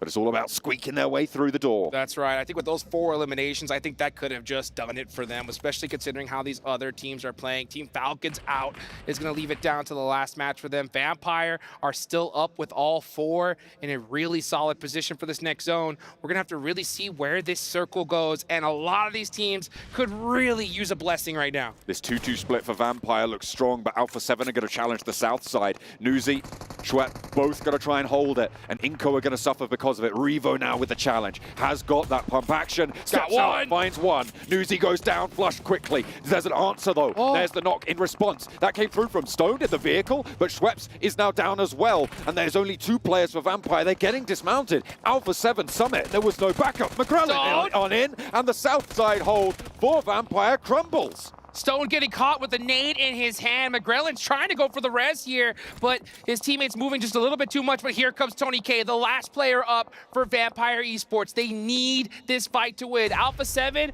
pretty much confirmed here to make it to the finals. Vampire, not so much. And they are allowing this reset. That nade helps give them just a couple more precious seconds to last in this match. Unlikely Stone gets out of this though. Alpha 7 gonna res, gonna get McGrellan back to his feet. Tony K has bigger fish to fry as well as Inco step around. 2 players to handle. If anyone can, it's Tony K. Nade over towards Schweppes to get the flush. Inco steal that point away, but they still have Tony K to deal with. Alpha 7 potential to third party, but Power in the meantime. Dead center on the junction. A nice ridgeline to play around. Tony K so desperate right now, just trying to make it happen for his squad. He jumps out with the pre-fire, jumping back in, using his best parkour tactics here. He's pulling out every strategy he has. He has to win this 1v2. He hears the footsteps. Nenebete is in the building. He tries to pre-fire it. He's trying to time this perfectly. But now Alpha 7's going to be pressing up in here anyway. Tony K's got to make something happen here. Steps in, Nenebete across the way. Tony K out of the building, trying to find them on the back foot there. Spraying, pre-firing. Alpha 7 now descend. Moving on in for the third party on this one. I think they've only sent the 1 player up to the north side, but he's just going to put ordnance in. Nenebete going to be forced away to the sidelines. There's the backup from the Molotovs. They are starting to stretch out on this line on the west. Dangerous to expose themselves to the south side, but there's a lot going on the east that we'll have to tune in with later. This fight continues. The pressure is cooking. Tony K's got to, his heart's got to be beating a mile a minute at this point because he's fully boosted now. He's going to have a little bit of that run speed advantage from that full boost, and he needs it for sure. He is just biding his time. He's very happy to just stay in that building as long as he possibly can here and hopefully maybe sneak even a single placement point. But right now, there's still 10 teams remaining. You go out, it is an absolute donut. Alpha 7 fighting on 2 fronts, keeping Alolex IHC at bay. Let's see a Osaka go down to Boom on the north side. In the meantime, Vitali goes down and the burn is there. Baby, the burn out, and Tony K survives. So Vampire go 1 step further towards those placement points to add to their tally. They'll take what they can get at this stage. What more can they do? The answer is nothing, because there is just more nades in the pocket for Alpha 7. They really want to seal the deal for themselves. Maybe they want to try and chase it as well, because from this western side of the circle, they have the potential to move through this match. Tony K trying the Jurassic Park strategies. If I don't move, they can't see me, but unfortunately, Alpha 7 have evolved to another level right here. Clever girls. Revo just had that 5th sense, able to get that knock. And that is going to push those guys over the edge. Alpha 7 crushing it. But Power Esports, the local hometown heroes, need to get it done here. They have a good, solid position in the center of this map, but everybody's going to be staring right at them. Alolex IHC sending Demo forwards in a pretty wild push, but sometimes you just need to go for it. And only putting 1 player in, it's the risk you take. Now they've got a central position because Demo made that dash. Alpha 7 weren't quite able to stop it. Mad Bulls on the east side against IWNRX, both going to be vying for that eastern edge. This is a really tricky spot for the Boom. Control the north side of the road. They have such great terrain right there. They're going to be forced off of it in a moment, but Mad Bulls find an opening onto their flank, so potential to sweep through, but IWNRX still in the way. Look at that ridgeline that Boom have. What can you do if you're IWNRX when they're there? You go to the survival stage. That's what you do, and that's what's going to happen, right? But I'll tell you what right now, this next zone goes dead center. A beautiful circle shift for Power Esports. That's the team I got my eyes on, as well as Mad Bulls. Even Boom. Boom Esports have 10 eliminations? Where did that come from? The north side, I'm telling you, man, that high ground position across the road acts like a river. There is nothing that you can do when Boom are moving forwards. This is the chase that they were looking for. We've been talking about teams that need strong games, and this is how you do it for Boom. 10 eliminations puts them on 56 right now, and they need more, but they are going about it the right way. A strong hold on the north side might be what they need. They needed this so bad. 10 elimination points. Oh, that nade looks good. Oh, baby. How about one more? That was an eviction notice, and that is how you do it. IWNRX getting punished. The red label on the door slapped up, and Boom put another one in the dirt. Swain falls down, and it's only the team's MVP himself, Zedwolf, who can stand between Boom and holding this northern side of the road to themselves. Another nade goes high. Yummy wants to put the final nail in. Another one just goes short, just not quite tickling on, and Zedwolf might get the res, but they are still trapped. That one looks quite good, and again, it bobbles down short. So close. I mean, he's definitely doing some damage. Yummy, they need every single elimination they can get. And here they go. They are full sending it onto this edge. They are trying to take him down. Let's go. But maybe a little bit too close here. Z-Wolf still up, but that is it. 14 eliminations for Boom Esports. They are starting to turn up the heat now, but they need the reses. Only 2 players active. Can anyone capitalize? Power still going with 3 in their ditch, and Alpha 7 starting to march forwards. 2-2 right now. A split attack, an approach to this eastern side, and Cardozo's been left alone. What is going to happen? Power Esports able to get the full reset here. They have 3 players still alive. Alpha 7, the only team in the lobby with 4. Actually, Boom might even get this res. Meanwhile, Mad Bulls does get a knock onto Mafioso. This is stage number 8, folks. This zone's about to go to nothing. Only one more game after this. These teams need to clutch it up. It is getting do or die by the second. It's closer to the wire. Alpha 7, they immediately move Revo up, but I do wonder if they know that Cardozo's there for Team Liquid. He's been sort of in the middle of this split, and Alpha 7 might fall prey to it if they don't clear out the angle. I don't think they know. There's no way that they can, because Mafioso would have just handled this. This means that Cardozo could be a massive spoiler. Cardozo being so sneaky right now. When is he going to strike? You can see Mafioso applying that pressure to Mad Bulls. Mad Bulls should be looking to get into the action here since they desperately need these points, and it looks like they are going to make that challenge onto Alpha 7, but Alpha 7 doing a great job of just pushing them back. Shots from Mafioso, keeping Boom at bay, getting across this road, their major challenge, but that south duo is going to give them a little bit of a foothold. They need to get across and challenge Power on this northwest point. Cardozo still chilling right now for Team Liquid. He's got ice in the veins, this man. He knows what he needs to do. He needs a little bit more points to make sure they make it into the finals. So he's playing so quiet right now and giving Alpha 7 so much false confidence. Nice knock there. 2 knocks from Alpha 7 onto Mad Bulls. And I think that is going to be it for them. Only 1 player up left. Mad Bulls just weren't able to get it done. No, the crossfire between Alpha 7 and Boom was just too much to bear. He is still there, and they still don't know. He's in the circle with a little bit of cover. A knock over towards Power is huge for Alpha 7. And they are starting to rack up these points as well. It is not just Boom who's come to play this one. Still, they're on 14 eliminations. Yummy with 7. Half of the team's tally. Oh, there it is. Cardozo finally pops up, gets the knock and flush onto Revo. Here comes the drive on in. Is he able to get that second knock? He does it, and Carrillo finally takes him down. That's a dozen eliminations right there. A huge game for Alpha 7. Up to 69 points, and add those 3 at 72. Power now with a chance. 3 players alive. Getting a knock over towards Carrillo means 2 players for Alpha 7. Boom, looking to insert themselves into this one. A big game necessary. Resi over over and into safety as well. Behind that buggy, has to fall back. Pondbit spotted by Gudan, finds the spray, finds the flush. A nade over the top might just be enough to find two. A double knock comes through from Razy, and that is huge news for Boom. More on the tally. 18 eliminations. They're looking to break records. 18 eliminations so far. There's 2 more to go. Can we see a 20 elimination game? That is a 30-point swing if they get it done. And Alpha 7 are on the back foot. It's looking too good for Boom Esports. Here comes the pressure. The nades, the molotovs, the zone is starting to close.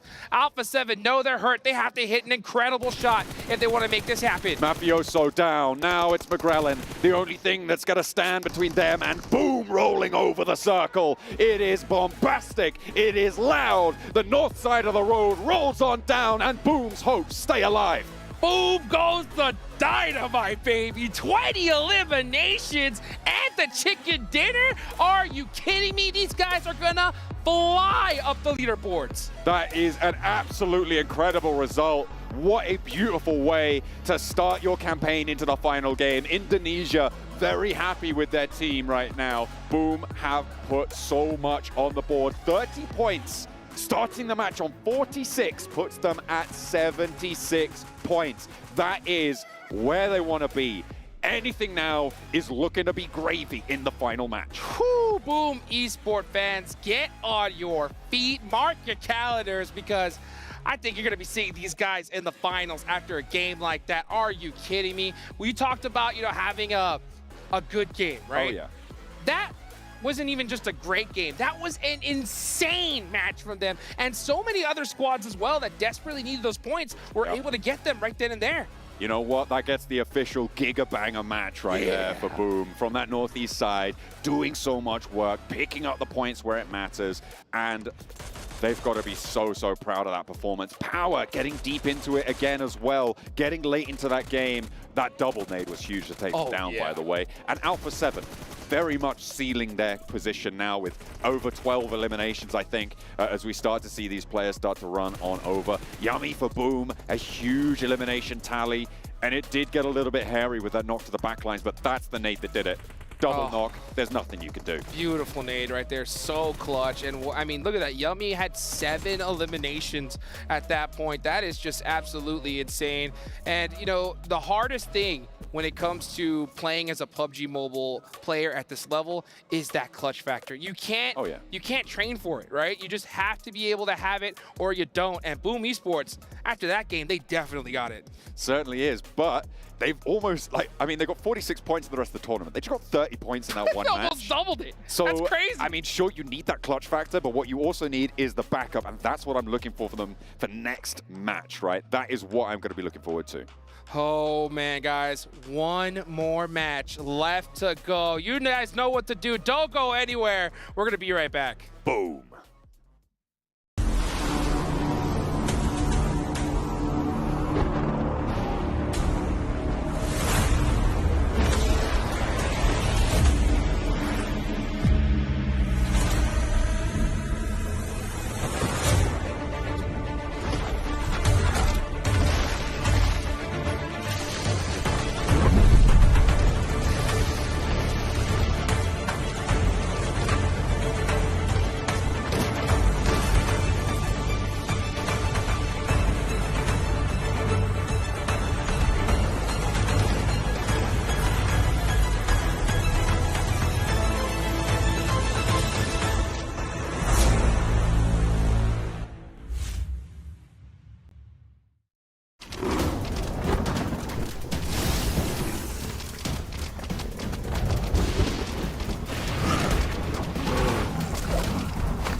aslında ne kadar çok şey değiştirebilir?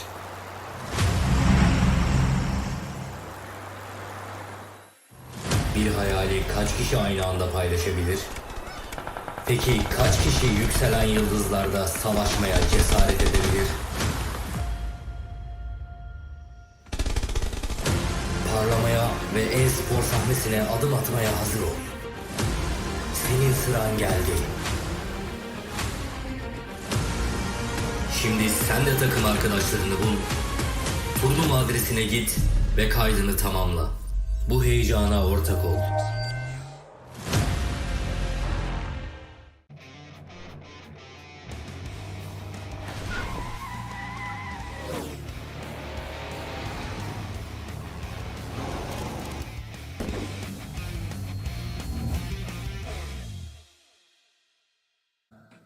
All right, guys, this is the last day of the group stage here at PMWC, so we thought we'd do a little half-mark checking. Starting off with the first match, where Royale was able to secure themselves a chicken dinner on top of their 15 elimination points. This was some great changes in pace and some great decision-making that allowed them to stay on top. When we're looking at match number 2, it is Power Esports that secured themselves 10 placement points with that chicken dinner that they got in their back pocket. For match number 3, BRX was holding on to stay in the race, but it is a survival of the fittest, and Inco went up against Mad Bull to secure those 10 elimination points for the chicken dinner, with Inco coming out on top, and they're the ones who get that chicken dinner for the last match of the half of today.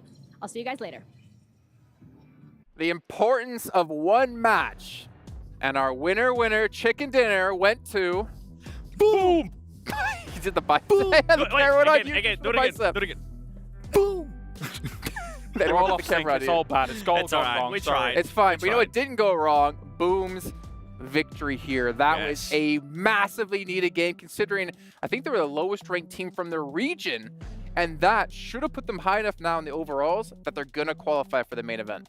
They were the biggest question mark out of the region, considering that they are the back-to-back PMSL champions out of their region. Let Evolaris over here go into that, because about your prophecy?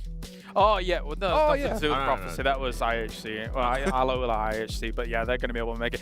Boom traditionally plays, honestly, better regionally than they do internationally. I think when it comes to regionals, they kind of play against their region as opposed to playing excellent PUBG to the standard where you need to do internationally, and then you're able to adapt to the international teams and be able to bring that kind of to the forefront, right? They've been very practiced against region only, but 30 points is massive. One thing that really went their way in this game is usually you're not able to easily transition over that road, but this time around, nobody was really holding them. They executed that brilliantly to be able to get themselves towards chicken dinner.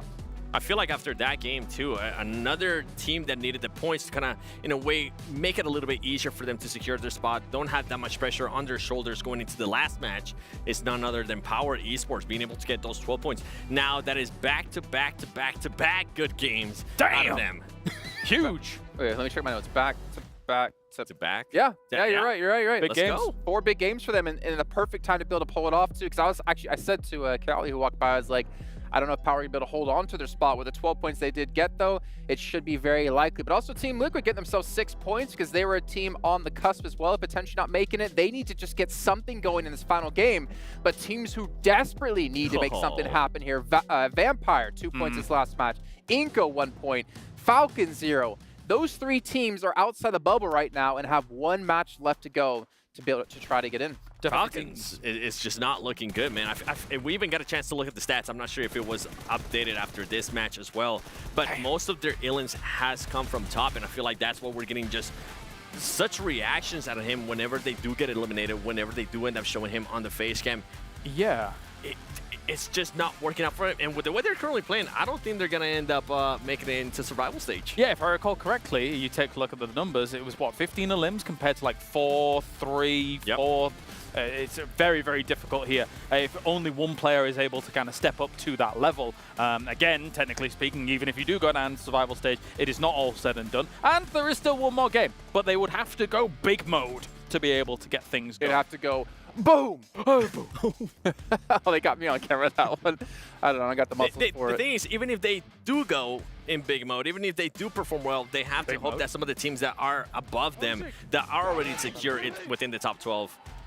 they have to hope that they don't perform well, which is very unlikely with the way some of these teams are currently performing.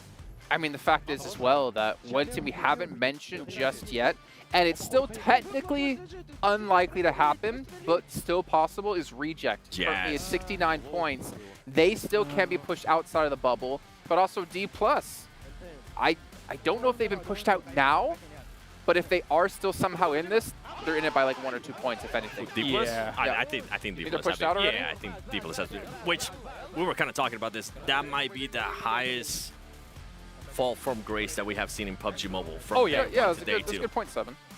Yeah, thank you. Thank you, I appreciate it. Yeah, thank you, Jason. Yeah, I mean, what, 57 points in that first day compared to what, was about 6 or 7 points. But yeah, this is Boom's stats coming in from this one. That is absolutely insane to do 3.6k damage across this game. And, all importantly, they hit some nades. Yes! Boom!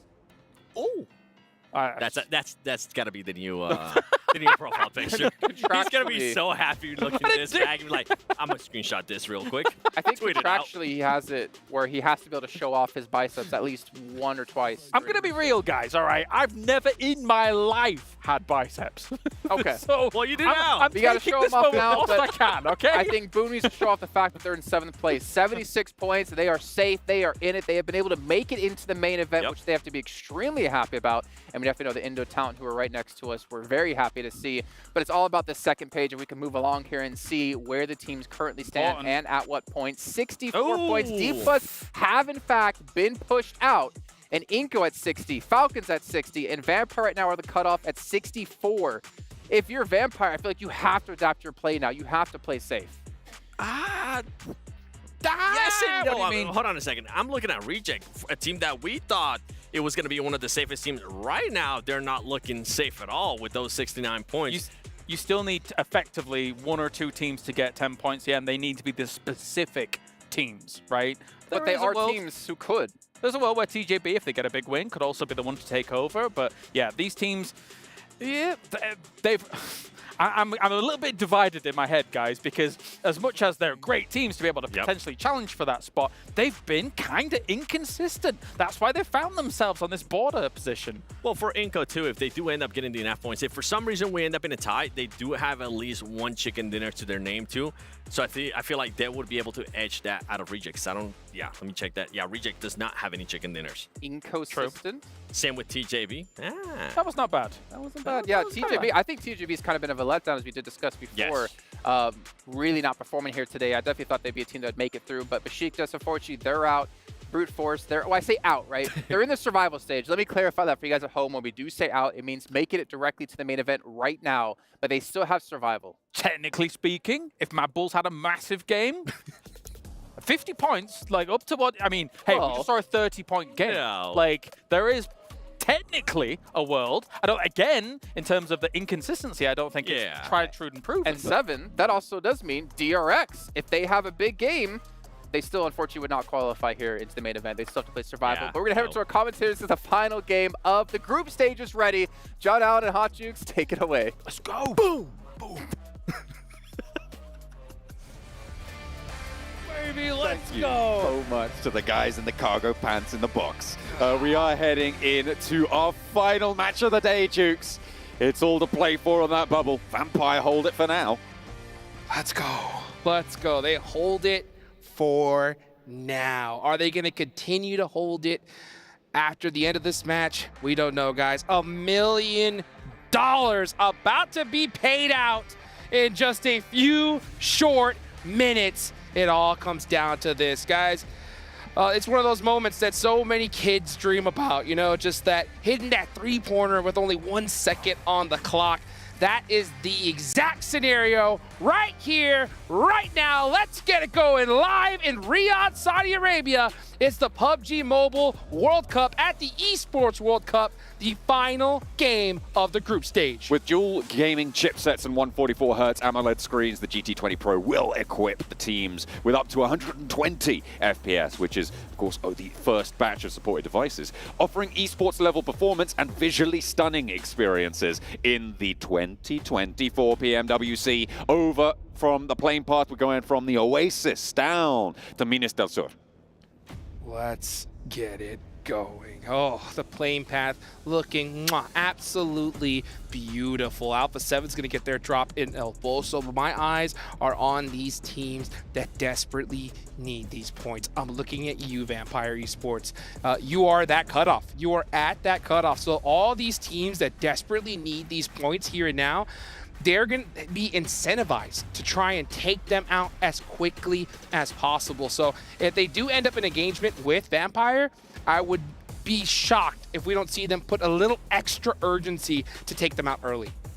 We're taking a look at some of those top players as well, and it just goes to show you how strong Alliance's day was that Cluck is holding that top spot. Of course, a couple of players still yet to get as many games played as them. I think at the moment it's Top who's really looking to chase it down for a potential MVP of the group stages, with Team Falcon still playing this last match, and it's kind of pretty close between the two of them. That is a hard shift again out to the east side. That's a tough circle. That is a tough circle right here. It essentially just cuts the amount of real estate down to, 2/3. So let's see how quickly these teams are going to look to move. And so my eyes, again, are going to be on teams like Inco, Team Falcons, obviously. I'm so shocked to see them even in this position right here. Last game, they have a 4-point differential away from Vampire Esports, and a 9-point differential from Team Reject. So it's fortunate for Falcons that they know that there is a hard point that they don't have to worry about, because Vampire could still go crazy here. So there's at least one slot available. But man, that is still 9 points plus that you need here and now. So let's see if they're going to be able to get them. This zone is definitely going to make things difficult, that's for sure. Really going to make things tricky. And I see a circle like this, and I have to talk about the hard east shift that we got on a circle like this over in EMEA to the 2 outpost islands to the east of Impala. Let's see it. Let's see it. Come on. Imagine how it would feel. You're chasing in one of the most important tournaments of the year, and all of a sudden, bang, you're swimming. Hey. And you forgot your swimming trunks. We're here in Riyadh, man. It's time to have some fun in the sun. Let's go and take it on over to the beach, baby. I would love to see some of that action. I know all these teams don't, that's for sure. Oh, yeah. But it would definitely make things interesting. So I'm looking right now at the map. Inco, very centered up right towards Los Leones. They're going to start creeping into this circle here, as well as the Falcons. Where are they? That is where my eyes are on right now. And I think over near San Martin right now. And they're surrounded by so many squads. Yeah, Team Liquid right next to them on the east. You've got CAG Osaka out to the west of them. TJB on the north edge, who will be bringing up the rear behind them. But they're going to be able to move fairly soon. And obviously, there's a lot of rotational paths available on Miramar in general. It's quite a wide open map in the course of things. They'll be able to find a gap, I'm sure, especially if Team Liquid go further towards the middle. That'll open up the ground ahead of them. Man, what a crazy turn of events here. I think that we're going to see a 30-point game from Boom Esports. I did not. And man, they were able to clutch it out right there. Currently sitting in 7th place with 76 points. They're going to be feeling mighty comfortable. But then, again, so many of these teams are on that cusp of having to be in that survival stage. By the way, guys, survival stage, day after tomorrow. Day after tomorrow, we're going to see these 12 teams, or the bottom 12 teams after this one, there, as long as some new squads are going to be entering the fray. And those squads are going to be foaming at the mouth to try and make that slot to the grand finals that's coming right around the corner. Oh yeah, I saw one of the Team Spirit players in the hotel just before we left. They are here. Team Spirit, one of the teams that will be joining that survival stage, having qualified in that low enough place that they didn't make it to the group stage initially. They did go straight there. They're going to be joined by Rook, by Pandem, Twisted Minds as well. Those are the 4 teams that have already been placed in the survival stage from their qualification, and they will be joined by 12 of these teams. Some of them on your screen right now. 3 of them, though, it's going to be Brute Force, Besiktas, and D+ Kia, all already confirmed over to those survival stages. They've dropped below that 12th place already, and obviously not playing any more games now. Man, D+ Kia is the big shock for me. I mean, after their day 1 performance, I thought that they were going to be an absolute lock for the finals, but weren't able to replicate that in day number 2. And it just goes to show that, you know, some teams, when they get the circles, you know, they go crazy. D+ Kia did, and when they weren't able to get those zones, man, they just got absolutely punished right there. So hopefully we can see them, you know, show some signs of life during that survival stage. But, oh boy, we got to focus on right here and right now. Team Falcons, this is one of those squads that have such high expectations. Gonna try and clutch up at least one of those 12 spots, and they don't need very many points in order to do it. Certainly don't, but extracting that many points from a lobby like this, I mean, it's difficult, right? Sure, you see one team do it every time, but you forget there's like 14 other teams that just didn't, right? And so for Falcons, it is definitely a medium to large game, I would say, that they need. They need to make sure that they are supersizing that chicken dinner meal to be able to get forwards securely, right? 60 points shouldn't be enough. As I've been saying, the prediction around that bubble is going to be sort of where Team Liquid sit right now on 72. That's a 6-point average per match. So if you can push further beyond that, every time you add a point to that, you just get safer and safer and safer. 60 points, as famously we all know, is less than 72 by 12 points. So that's what they're trying to push up. Yeah, I mean, if I am that team, Team Falcons, I am 100% at least trying to pass up Reject, right? Reject are currently sitting in 11th place with 69 points. So if you're able to pass them up, you should have a decent shot of making it into that top 12. And that's, of course, unless Inco Gaming go crazy and TJB have a phenomenal game, because that's still a possibility. If Reject drop below that bubble, that would be half of Group Red down in the bottom 12. Obviously, 3 Group Red teams already in those bottom 12. We're looking to take another potential today with that 69-point barrier. Two other teams. Group Yellow right now, I think, is looking in the worst shape in terms of who's been able to jump on up. We've got 5 teams right now, if you include Inco in that bottom side, but it's looking pretty fair. I think every single group is almost evenly split right now between the bottom and the top 12. Absolutely, yeah. And one of those teams from Group Yellow is going to be Moneymakers. You know, they still have a possibility. You know, Calar said it. Vamos, that's what they need to do right there. They need to get going because they're going to need a 20-point game they just got at knocked. the minimum. Oh, and that's all the way on the north side. They're way not next to anyone. nowhere. I didn't know it was a crash. They are so far away from this. They're playing it way too safe. And it's so frustrating to see that because they have to know that a regular game isn't going to do it. Like, they need double-digit elimination chicken dinner here in order to make it happen. Oh, a southern shift. We're going down to Puerto Paraíso. We're ready to get it going. And Mad Bulls, one of those teams that does need a 20-point plus game, that is a good solid shift for them. It's also a good solid shift for Power right now. They're on that East Coast road. The difficulty from that position is always getting back up towards that hills to your west. So if they move early enough, if they hold a position early enough, they can have a much better time of that. The question is, do they want to? Or are they going to allow teams to surround them, try and fight out from there, and use those teams around them as a little bit of a buffer to keep everyone else at bay? Time will tell. Alpha 7, they've made it. 91 points on the cards right now. They're in 4th place with a big game. It is not out of the question. I mean, that's crazy. But they would need, I think, it's a 21 elimination chicken dinner to jump up to that first spot and try and challenge against Alliance. I'm not too sure on the tiebreakers right now in terms of how many chicken dinners. I think it's 3 chicken dinners for Alliance at this stage and only the 1 for Alpha 7, which would mean they'd need an extra point to be able to win that tiebreaker. So 22 elimination chicken dinner for Alpha 7 would be necessary. I don't think it's going to happen. Yeah, I mean, that would be crazy. But you know what? If any team could do it, it is them. And I want to see them go for it. Honestly, why not? Go for broke. Go absolutely insane because you're going to need that practice come finals time. So hopefully we can see a monster game for them. And if they do end up, you know, starting down that road, it's going to make things that much more difficult for those teams that desperately need those points. I'm looking at you, Mad Bulls, Moneymakers, you know. You have to go crazy. Moneymakers so far away. Honestly, I'm already going to count them out out at this point. It's going to be just too difficult, I think, to have that kind of performance. But, you know, Team Falcons, TJB, Inco are right there. By the way, you know, I have to mention it.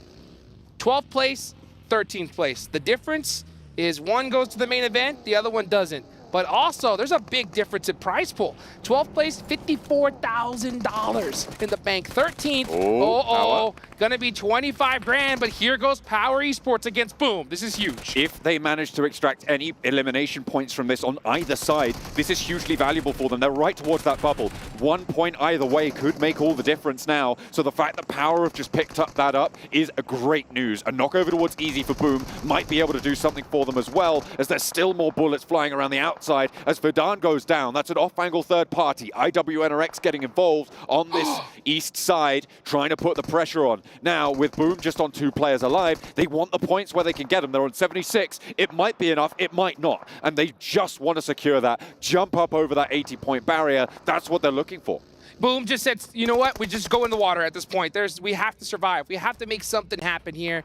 They are safe for now at 76 points, but they don't want to go out without a fight here. Let's see what Frenzy could do. Yeah, next circle does go on over, centering up in this position. Team Falcons against Inco of all teams. This is a massive do or die fight. Both on 60 points at the start of this match. Inco able to rack one up, take one player down from Falcons. He steps into the fire. Nurzed takes a little bit too much damage for their liking, but Inco also suffering on the health bars. A crucial fight for these two rosters, and fire through the window with the nade.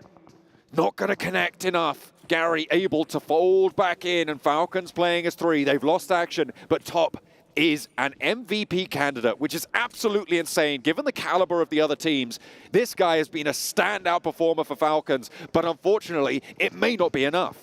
Neither of these teams can afford casualties at this point. I mean, if they go out here and now, we're going to see them in the survival stage. They have to make it through here, and I think both of these teams are starting to move. They know who they're fighting against, so you're going to see a little bit of extra pressure here, but the longer that this fight goes on for, the bigger chance of a third party ringing out through here. You got TJB, who also desperately need those points and need to pass up these two squads right around the corner. You got to make a move, and Inco are just so nervous to do that, and now we're starting to see Falcon getting pressured by TJB. This is a worst case scenario position for Team Falcons. Boom have gone down in the meantime. They got 30 points in that previous match, Dukes, and this time they will get 0, but they got up to 76 with that, and it might be enough. That's what we say when all it takes is one game to change the tide of things, right? For Boom, without that match that just happened, they would not even be in the conversation. But as it stands, they might have just beaten the bubble. I'll tell you what, the conversation is all about these two squads right now. You can see Team Falcons trying to hit a desperation nade. Both these squads outside of the zone, and they're going to stay there. They're going to finish off each other. One is going to walk out alive, and the other is going to go home to the survival stage. So let's see what ends up happening between those two teams. I think Team Falcons say, you know what, forget it. We cannot afford to go out right here and right now. They're going to try to leave, but Inco Gaming is going to try and punish them on their way out. Try and pick up those points. That's exactly what they need to do. They step out, look for the spray. At range, it's difficult to connect, but Top's flagging. He's lame in the field now with a tire out. He's spinning out. Are they going to be able to get him? This is Power taking on Boom, by the way, earlier to open up the door for Boom to get eliminated after that. And Power, with those points, have probably been able to seal their ticket towards those finals as well. Able to pick up quite a few points for their troubles. I think they got 3 of them. In the meantime, Top, has he made it? He's alive. He looks like he's still kicking. Inco Gaming, they finally give it up. They just say, you know what, we cannot afford either to be spending too much time in this fight. Yeah, we want to take the Falcons out, but we still have other worries, right? We got to still pass up Vampire. We still got to pass up so many squads. They're now going to drive by TJB, the team that needs to take him out here. Is TJB going to start ringing out these shots? No. One of their players going out for some information. Now we're starting to see some support fire from them. Inco trying to roll around now, find some cover. Flower with an excellent angle, but not quite able to connect at the roof of the vehicle. Keeps them safe. Nades in from TJB. They're going to funnel in, and it is just going to be so difficult to hold, but Vitali has the challenge with the DBS close. Steps up, knocks one back. Rebuff looks for the flush, but there's another player to take the challenge.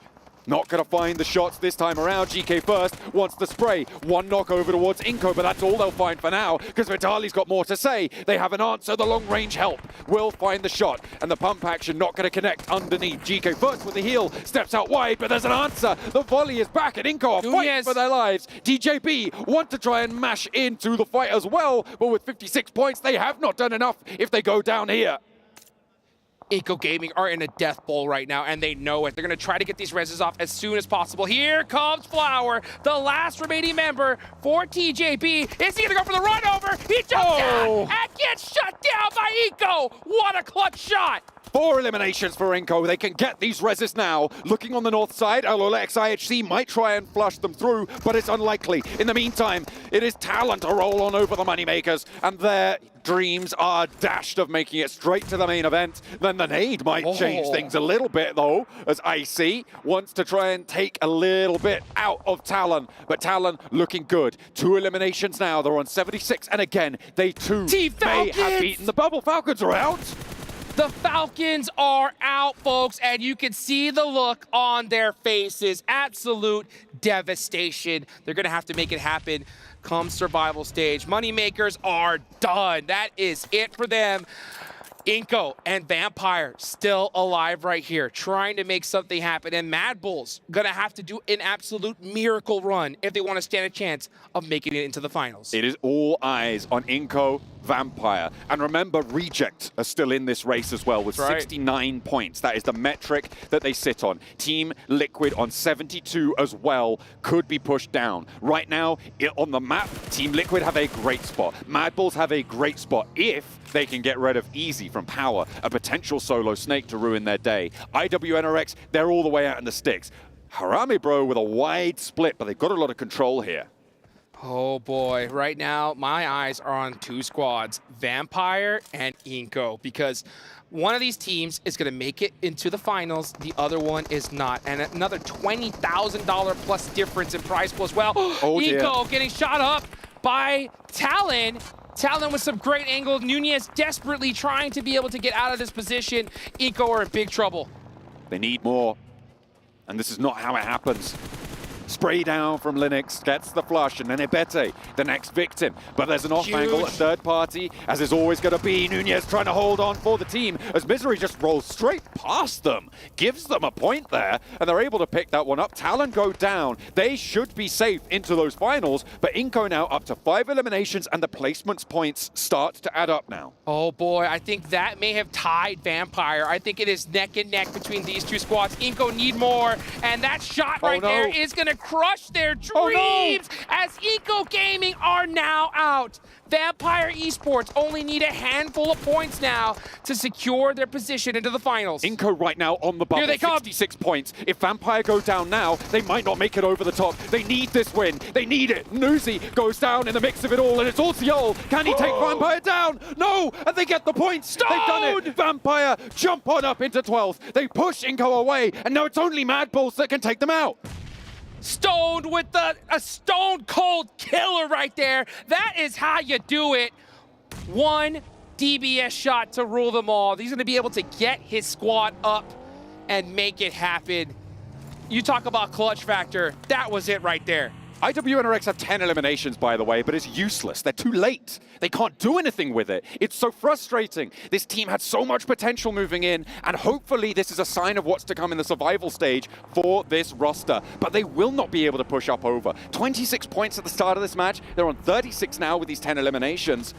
And Swain goes down on the off angle. They have to push past Team Liquid, and that is a tall order. But this is what I was talking about. You have those teams that are at the bottom of the leaderboards. They finally start showing out when they don't have anything to lose anymore. But you know what? Who has something to lose? It's Mad Bulls. What are you doing? You need to wipe out this entire lobby and win the game. If they could do that, they could still make something happen. But they can't just be sitting on the south side waiting. I don't know what they're doing. It is so frustrating, and there's Easy. The solo Snake takes a player down from Mad Bulls, and they're on 3 now. Can they pick up this point? Because Easy still a thorn in their side. Zerich and Tulika establishing that line of fire. There's an off angle coming through as well from Fleeke. They should be able to deal with it, and they re-establish together. A nade from Easy. He's got 3 in the pocket. Maybe he'll be able to find something else here. A 1v4 to ruin the day of Mad Bulls? I mean, maybe. I don't expect Mad Bulls to be able to take this one down, and I don't think anyone else does either. But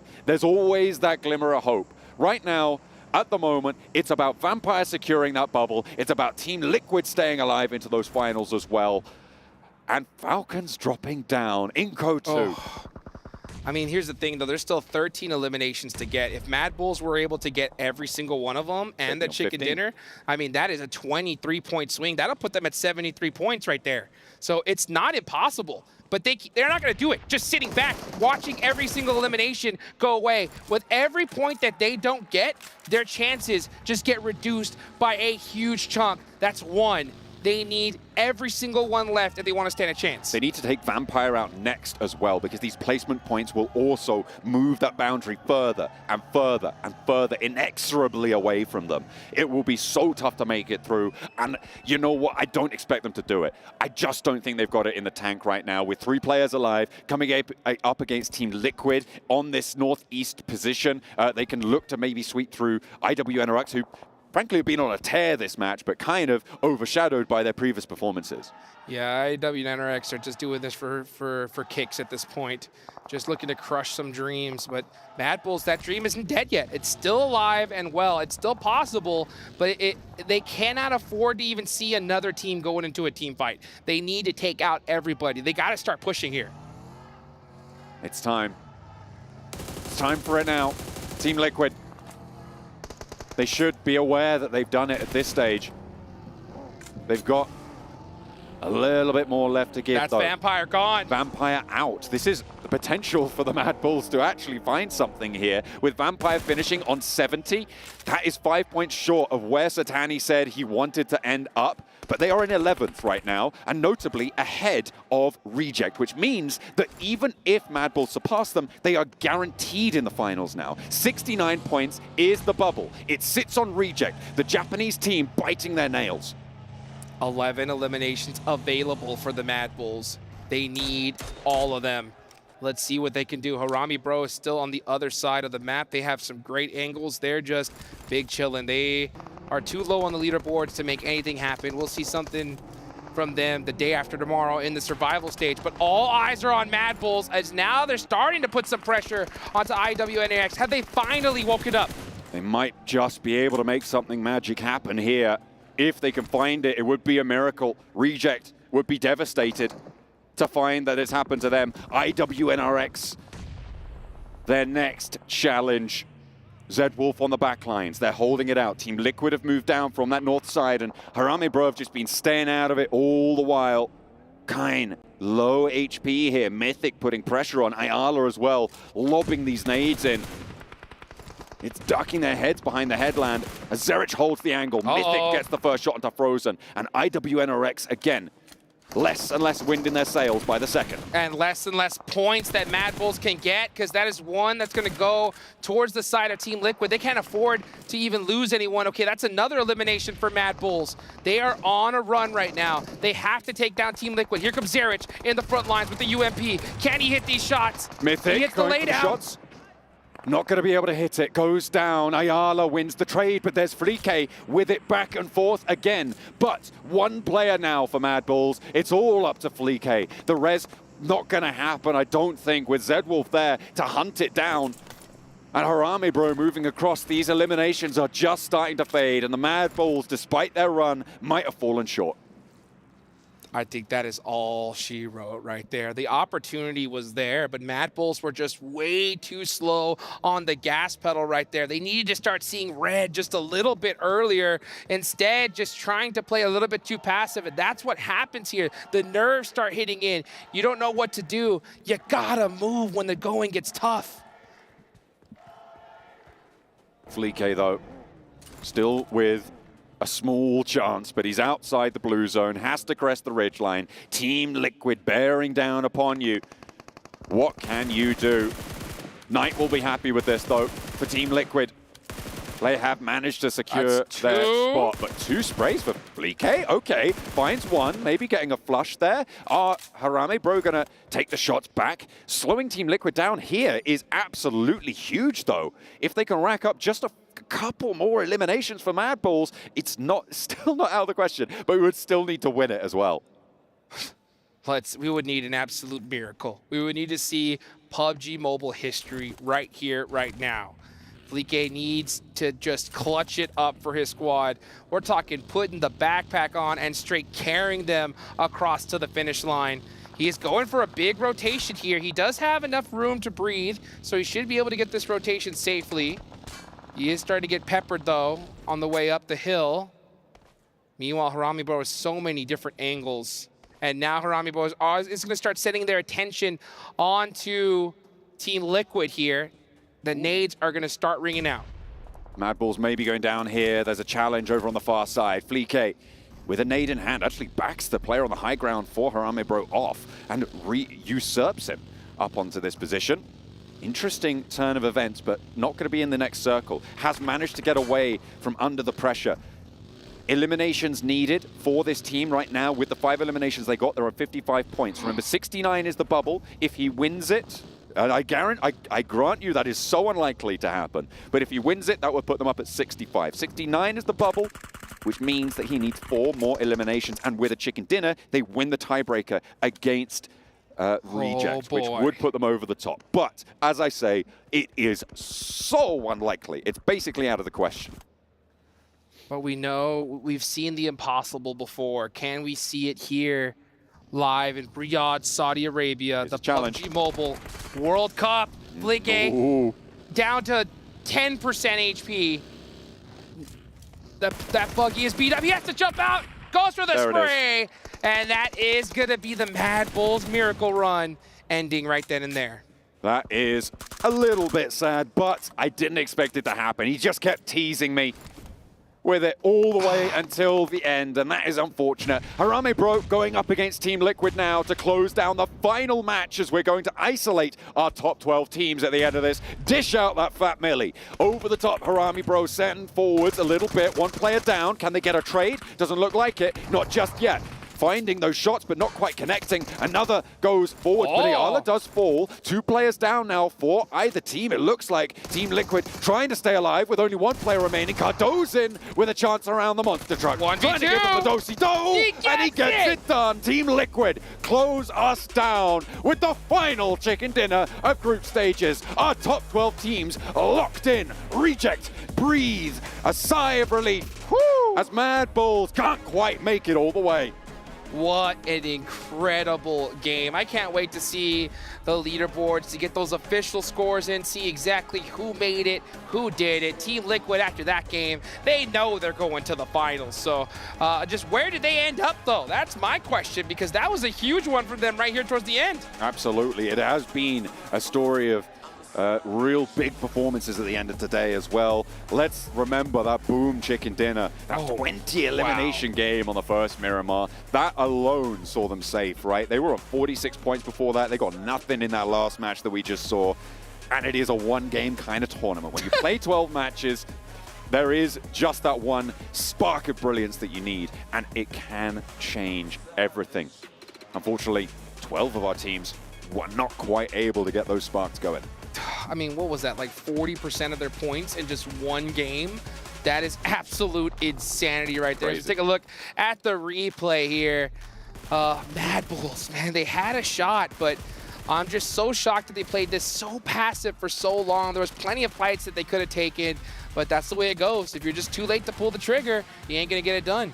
That's just the way the cookie crumbles for the Mad Bulls, unfortunately, this time around. But they'll go to the survival stage. I want to talk a bit about IWNRX as well. In that last match, they were loud. They had a lot going on, but it just wasn't there for the rest of the tournament. And I mean, it is disappointing. We'll see more from them. I hope they're going to be able to put up a performance, especially from Zedwolf. I feel like that guy deserves credit, but Not in this tournament. Yeah, I mean, not yet. And it was good to see some signs of life towards the end. Hopefully we can see a little bit of that towards that survival stage, but it's too late. I mean, 3 days, you got to get it done. Let's finally go ahead and take it on over to the studio and wrap things up here and see who made it to the finals. Yeah, I understand what you guys mean with IWNRX. It was like, why didn't they start doing this earlier? Why did it come down to the final game for them to finally pick up some eliminations, show what they could do, show what they did in EMEA? But either way, they still have a second chance. They still have the survival stage to play in, but that also means, I think, well, we should have our 12 teams locked in. And as you heard John say, Reject probably breathe a sigh of relief here. Yeah, definitely. I mean, I have to empathize with what Hot Jukes was saying. If considering that the challengers to that one spot were gone, Mad Bulls should be far more aggressive than they were being. The 1-1-2 split for them, losing someone to East, then thinking to themselves, oh, it might not just be a solo. What are we supposed to do here to try and kind of shut this down? So go into ultra defensive mode, very difficult. This is not the Mad Bulls I'm used to seeing personally. They were so split, but just not being proactive on those eliminations. Right. They were just being super patient. I don't know if they didn't weren't quite sure of the math of how many elims they needed. They were maybe, okay, if we just wait, get the chicken dinner, maybe that'll be enough. It just wasn't enough. Well, the question now comes, did Team Liquid pass Alpha 7? Oh. Team Liquid beating Alpha 7 when it came to PMSL Americas. And Alpha 7 being, I'd say, more experienced and definitely better results when it comes to national events. Were they able to hold on to their top Brazilian spot? Let's quickly talk about wow. the It's okay, we got time. Hold on. The 2v4 that we just witnessed from them as well. Harami kind of bottling it a little bit, I want to say. I mean, Team Liquid, they went into that with a pump shotgun, which is not exactly the best of weapons to be going into that with, and then an ump to finish things off. Team Liquid played a blinder in the 2v4, but again, Harame shouldn't be giving them the 1v1s that they were giving them. You should be peeking over at the same time to shut down that and use your man advantage. Overall, for Team Liquid, this is the Team Liquid that we've been wanting to see. I mean, we got a chance of it yesterday whenever they did get the win at the start in Sanhok, but we want to see more out of this team, considering that they are the champions of the PMSL. We'll have to wait and see, though. Did they do enough to pass Alpha 7? Because that is bragging rights between those two all the time. You know what you're not going to brag about? 14th place, Team Falcons, losing 3, and then leaving it all into the one man to try to survive to get them into this, and unfortunately not going to be enough. So Falcons, one team, I don't think any single talent here, whether it's English, Indonesian, Arabic, would ever expected. Yeah, he's in his own world. Would ever expected Falcons to not qualify. But here's a quick little recap of the day. And honestly, I think the talking point of the day is Power Esports having 4 insanely good back-to-back games, able to put them directly into the main event. Being able to get those 2 chicken dinners today. On top of that, whenever they weren't able to get the placement points, I like that they were proactive in regards to their eliminations too. And I mean, in the first Miramar too, you kind of saw that out of them, being able to still finish high with the eliminations, high with the placement points. That's what you want to see out of that team, considering they had some roster changes as well. I'm not going to expect you guys to do predictions this time for MVP, but I'm going to go with Ohaje coming in from Power, considering the amount of games they had that were extremely good. Let's take a look at our MVP of the day by Sony, because this is going to be interesting. Maybe if they can maintain this sort of momentum going into top our final. Okay, top. That's crazy though. This kind of goes with what we've been talking about. Yeah, that's got to hurt in a big way, because he was the one performing the whole day for that team. And that's just going to frustrate me even more, which leads me to believe what's going to happen with this team once we get to survival stage. Could there be a world where they don't even make it to the finals? They need to significantly it sounds ridiculous that I'm being negative during an MVP reel. They need to significantly reassess their approach to these games. Looking at this final circle on Miramar as well, as soon as that second circle pops, I'm thinking, oh no, this is bad for Falcons. Because let's be honest, as you say, it has been all top for them throughout these 2 days of gameplay, and then it has looked uncoordinated and not really responsive in some of these fights. They need to absolutely tighten up those bolts. Every single facet of their game needs to be changed in the survival stage. And honestly, looking at the roster, back in PMGC, they had, was a Scry and Pika on the team. They brought in their Zed.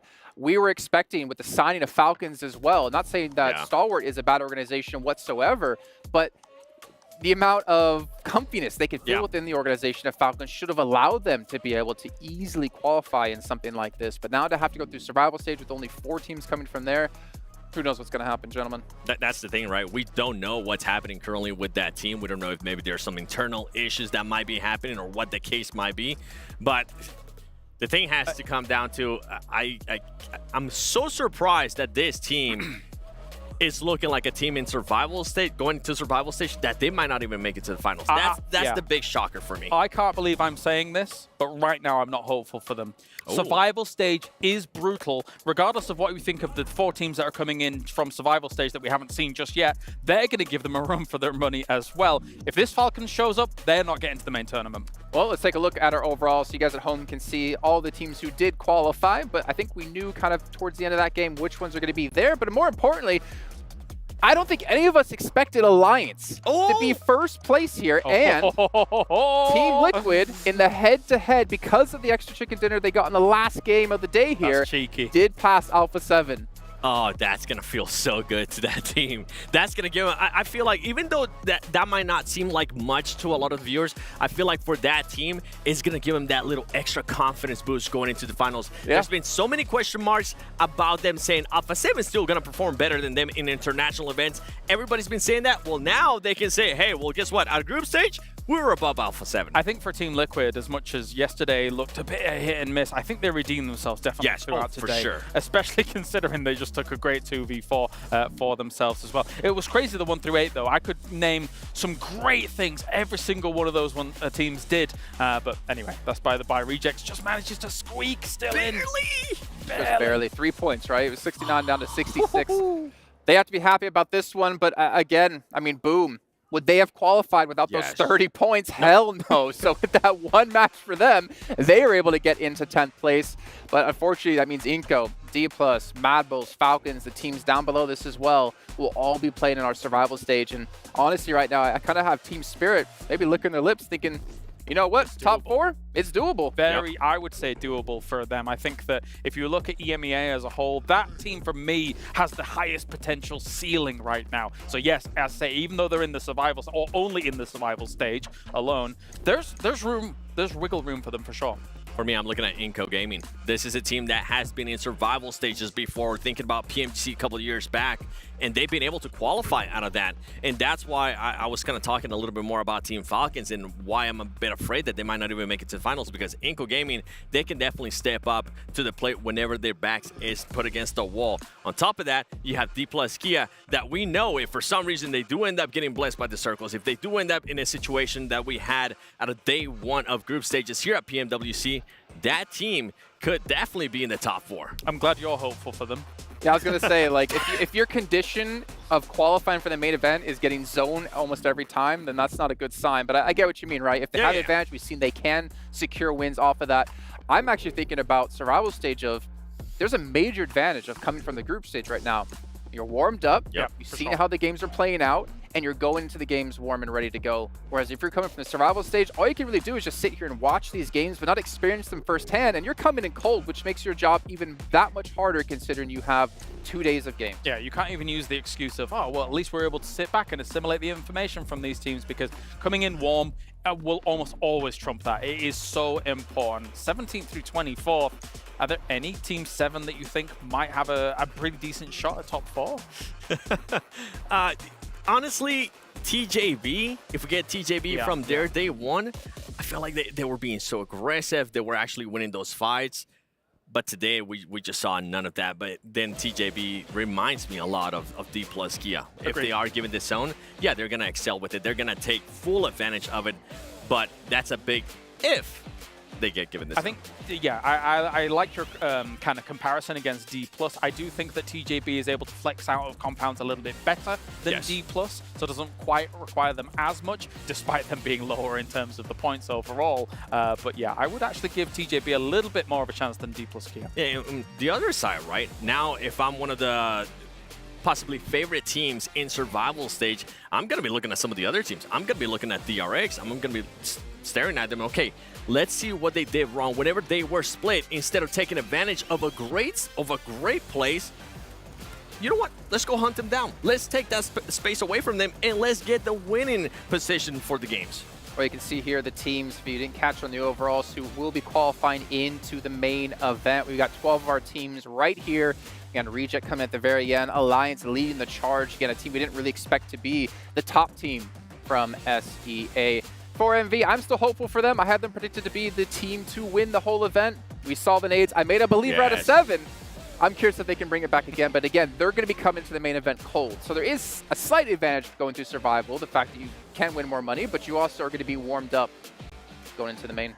I mean, if I'm Boom, I'm going back. By the way, Boom, great job with that match, with the nades that you guys were able to hit. I'm going to over 4MV. I'm like, yo, so what are you guys doing in regards to nades? That's working out so well. They I hit want to some be able towards to do the that. end. Yeah, that's what I'm saying, but I want to be able to hit more. All right, look at the survival stage. You know, I think if this was all the teams that were playing, I think we could say like a clear 4 we expect to qualify. But the thing is, we don't know what to expect for the other 4 teams who will be coming to play that could potentially challenge out against these teams. Or again, what form these teams are going to come into the event with. The team that I think might make the biggest difference to their play style might be Mad Balls. The reason I say it is because they have had an extreme tendency through an extremely consistent period of looking great and aggressive on edge plays and looking really good whilst doing that. I think they need to go back to the drawing board, go back to that play style and try and make that work, because it looked honestly a bit catastrophic in some of these games where you're not seeing that aggressive flair coming out from them. And the good thing, too, is we saw Tilika being able to put up some great performance for that team, too. He was starting to get hot. And, I mean, if you're going to have any player from your squad being able to get hot, being able to frag out like we have seen from top in Falcons, that would be the time to do it. Do it during survival stage. Okay, well, survival stage will be coming up, obviously, in 2 days' time. But for now, I swear, Sir Tanny needs to pay us, because every time he's in an English interview, they seem to be able to perform. He's on the stage with Barney to chat about today. Well. That was scary, wasn't it? I'm joined by Sertani from Vampire Esports. Sertani, talk me through those final moments. You must have been on the edge of your seat. Oh my God, I think it's a fire under my chair right now, because anything can happen on last game, and yeah, I don't know how to say it right now. Yeah, can't find the words, but one thing is for sure that I will tell you is that Stoned deserves a raise, because he saved you at that point. I mean, talk us through that moment. Obviously, 2 of you were down. Stoned was the last one up, and he had to secure those 3 points in order to make you guys go through. Yeah, I think on that timing is the right thing to do, because in the game we didn't know how many points we need. So yeah, if they are fight near us and we can claim it, maybe it's get some point. And also, yeah, the Stone, he's a real IGL. Good on him, good on Stone. Now I can tell you that you qualified in 11th place, so you can breathe a sigh of relief. Now you've got a few days between now and the main tournament. What are you going to work on? Because obviously, you guys don't want to be battling for 12th place. You want to be battling for that win, right? The first thing is important is the confidence, because we come back to the place we belong. Yeah, so the king is come back Israel, and we will work on the timing and the drop spot, and also some route for the circle, because you see every day other team is changed, so we have to prepare something that unexpected on the final. So yeah, we will prepare for it. Something unexpected for the final. I like that. The Kings are gonna be back. You've heard it here first. But for now, we've got another interview on the main stage, of course, and that is being run by Sandstorm. Enjoy. Yes, indeed. I am here with Al-Haji from Power Esports, who managed to qualify in 9th place after an incredible comeback. Al-Haji, first of all, congratulations. Incredible performance. How does it feel? You are going to be the only representative for Power Esports, and of course representing the Kingdom of Saudi Arabia here at the PUBG Mobile World Cup. Al-Haji, أول شيء ألف مبروك. أداء جبار حبيبي. وهلا انت حتكون ممثل لباور والمملكه العربيه السعوديه في المين ايفنت. شعورك بعد الاداء الجبار باليوم الثالث؟ صراحه شعور جدا حلو ان راح نمثل المملكه العربيه السعوديه، وان شاء الله ما راح نخيب ظنهم، وانتظرونا برجعه قويه ان شاء الله، وما راح نخيب ظنكم باذن الله. باذن الله حبيبي. Well, he's saying very happy with the performance, and of course very proud to be able to represent his organization and of course represent the Kingdom of Saudi Arabia in the grand finals after an incredible comeback against some of the strongest teams in the world. Now, another question for you, Al-Haji. What was the change between day 1 for you guys in the group stage and day 3? إيش كان الاختلاف لفريق الباور بين اليوم الأول واليوم الثالث؟ لأنه عن جد أنت بتحكي 18 نقطة باليوم الأول وصلتوا تقريبا 76 77 نقطة باليوم الثالث. صراحة رجعنا بعد اليوم الأول كانت فيها أغلاط فردية، كانت فيها أغلاط، كانت فيها عشوائية باليوم الأول، لكن رجعت ثقتنا باليوم الثاني بالبطولة بالنسبة لنا. ثقينا ببعض داخلين اليوم الثاني انه بالنسبة لنا خلاص لو نتأهل لو ما نتأهل، طلعت قوتنا كلها والحمد لله رب العالمين وفقنا والحمد لله تأهلنا للفاينل. الحمد لله يا رب. He's saying that they had a massive change in terms of confidence. They trusted each other going into the final day for themselves in the group stage. And at the end of the day, they had to give it their all in order to make it, or unfortunately only make it to the survival stage, but they managed to make it to the main stage. Now, I want to give you the opportunity. Is there something that you want to say to the fans over there and everyone at home supporting Power Esports and supporting you specifically as well in the tournament? هل في أي شيء حابب تحكي للجمهور اللي متواجد معنا بالSEC أرينا أو حتى الجمهور اللي عم بتابعنا في بيوتهم على البث الرسمي للبطولة؟ والله حاب اوجه رساله اول شيء لاهلي، اذا حابين يتابعوني احب اوصلهم انه الحمد لله توفقنا تاهلنا للنهائي، واشكر باور وكل الموجودين هنا يعطيهم الف عافيه وتوفيق من رب العالمين ان شاء الله بالفاينل. He's saying that first of all, I want to say thank you to my family for supporting me, and thank God, alhamdulillah, we were able to make it and we will be able to represent the country and represent the organization on the international stage for the PUBG Mobile World Cup at the main event, and watch us in the grand finals, watch us in the main tournament because we have something special hidden. Al-Haji, shukran كثير habibi. Thank you very much for joining us. Ladies and gentlemen, that is a wrap on day 3 of the PUBG Mobile World Cup for the group stage here at the Esports World Cup. We're going to throw it away to the studio to wrap up the final day and of course give you a look at the 12 teams that secured their spots in the main tournament. And obviously yeah, 7. Keep your eyes here. He was just lost in the eyes of Sandstorm there on stage on the screen behind us. We get them in jumbo vision. But we do have our 12 teams, man. And honestly, these teams had to fight tooth and nail. It wasn't easy for quite a few of them. And we got a couple surprises, which honestly, I like to see. Talon. I feel like Talon was the biggest surprise for me. Even though I was talking about him from day 1, I was hoping that we make it here. I wasn't a full believer. But I am happy that it wasn't just Mystery. It was everybody else from that team being able to step it up and make it within the top 12. You know what makes me really excited? The fact that we started the group stage saying, hey, this tournament as a whole is not easy to read. How is this all going to play out? And it was teams that we didn't even really expect to be able to take the top spot that will take those top spots going into the main tournament. So now there's even more names that could potentially take #1 at the end of it all. It's almost as if we're really good at our jobs. Almost. Well, I'm excellent. I don't know about... No. I mean, you said it. You said I couldn't have said it any better myself when I brought it up, so I can partially take credit for that one. Yeah. All right, so then obviously we're now done for the day, but what are you guys looking forward to the survival stage? Any team in particular, anything in particular you're looking for? Team Falcons. I need to see if it's just going to be top again, or if maybe they're going to figure out whatever's going on within that team, because this is not the Falcons that I was expecting here. I mean, you picked them to win the whole PMWC. Whoa. Max picked them to win PMWC. You almost sold me, too, on switching my pick. I can confirm. Yeah, I'm being told they're bringing in some metal to reinforce his desk for next time he slams it. What about you, Claris? Oh, I'm looking forward to soul-crushing defeat when teams get sent. No, it feeds into you, man. You love to see pain. Tears. I do. It makes me very happy. No, I think that the cool thing about survival is it is brutal. The fact that you have to be on your game. There's only 4 spots. That is devastatingly difficult for all of these teams. They are some of the greatest teams in the world. However, you are going to have to play your absolute tip-top PUBG Mobile to get those top 4 spots. Yeah, and especially if you want to be able to play for 400K at the very end of it in the main event. You guys watching though at home, make sure that you fill out this survey that's going to pop up on your screen. We'd love to hear what you guys have to say about the show, whether it's we need to get a box for 7, whether we need to have Claris do a dialogue 1v1 against the camera where it zooms in, he starts to froth from the mouth. Maybe it's that Claris's biceps are just too big. Who knows? Whatever is going to be there, make sure you guys fill it out. And also make sure you guys pick up the Violet Thunder set here for PMWC, based off the design by Ailu from the PDPX Esports Outfit Design Contest, which includes elements of the trophy. You see that big W on the back, you see the big W on the trophy. Make sure you guys check it out. And I did get a text from Max, who is well enough to text, we can say, that he did pick it up. He said they got me, and he sent me a picture of his brand new skin. So, good on you, man.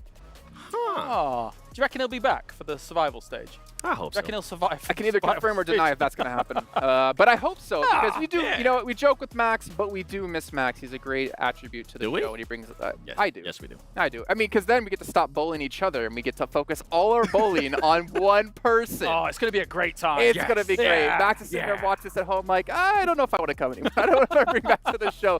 But for you guys watching at home, we appreciate you guys being here. But we are now done. We will have a day off tomorrow on Monday. We'll be back Tuesday at the same time to kick off our survival stage here live at the PUBG Mobile World Cup 2024 live from the Kingdom of Saudi Arabia. And we'll see you guys then.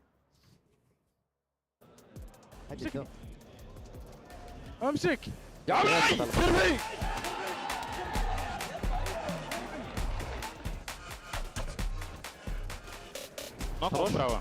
Leo видит, Leo видит. Он походу хай играет. Вот лежит, прострелить. Лоу было. Хорош. ورا الميراد توقع يمين يا دمج هنا حوش مور بعد Pedin. Kas aja. Gua ready dah. Nice bro. Alhamdulillah ya Allah.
You ever wondered how a Hollywood movie is shot?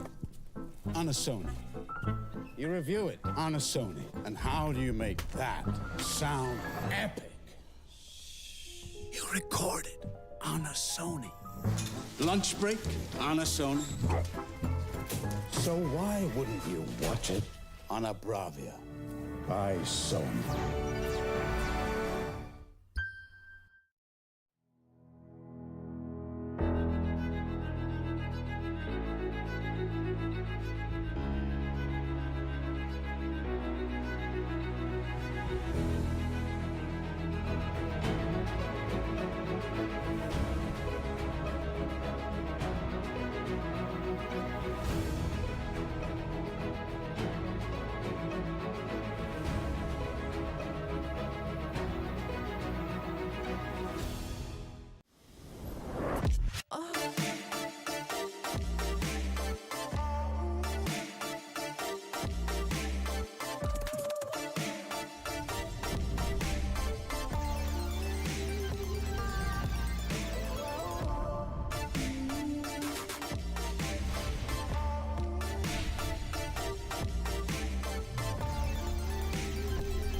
They wanna live for.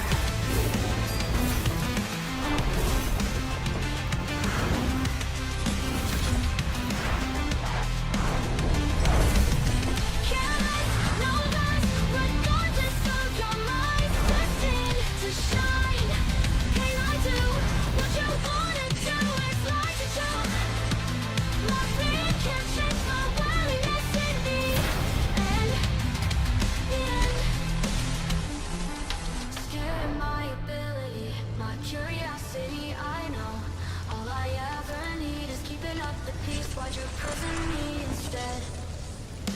Cut it, what's good from us? Escape what comes along. You two colorblind to visualize who we are. Light, careless, no less, regardless of your mind. Destined to shine. Can I do what you wanna do? It's like to choke. My fear can't change my willingness in me. And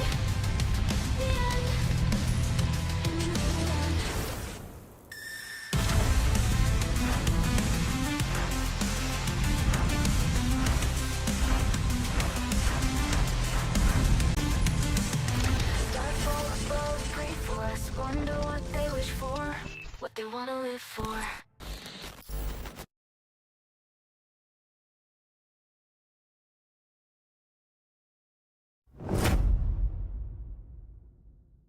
For thousands of years, my wrath has burned in the waters of the deep.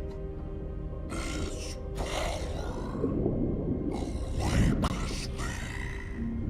The kingdom will fall once more.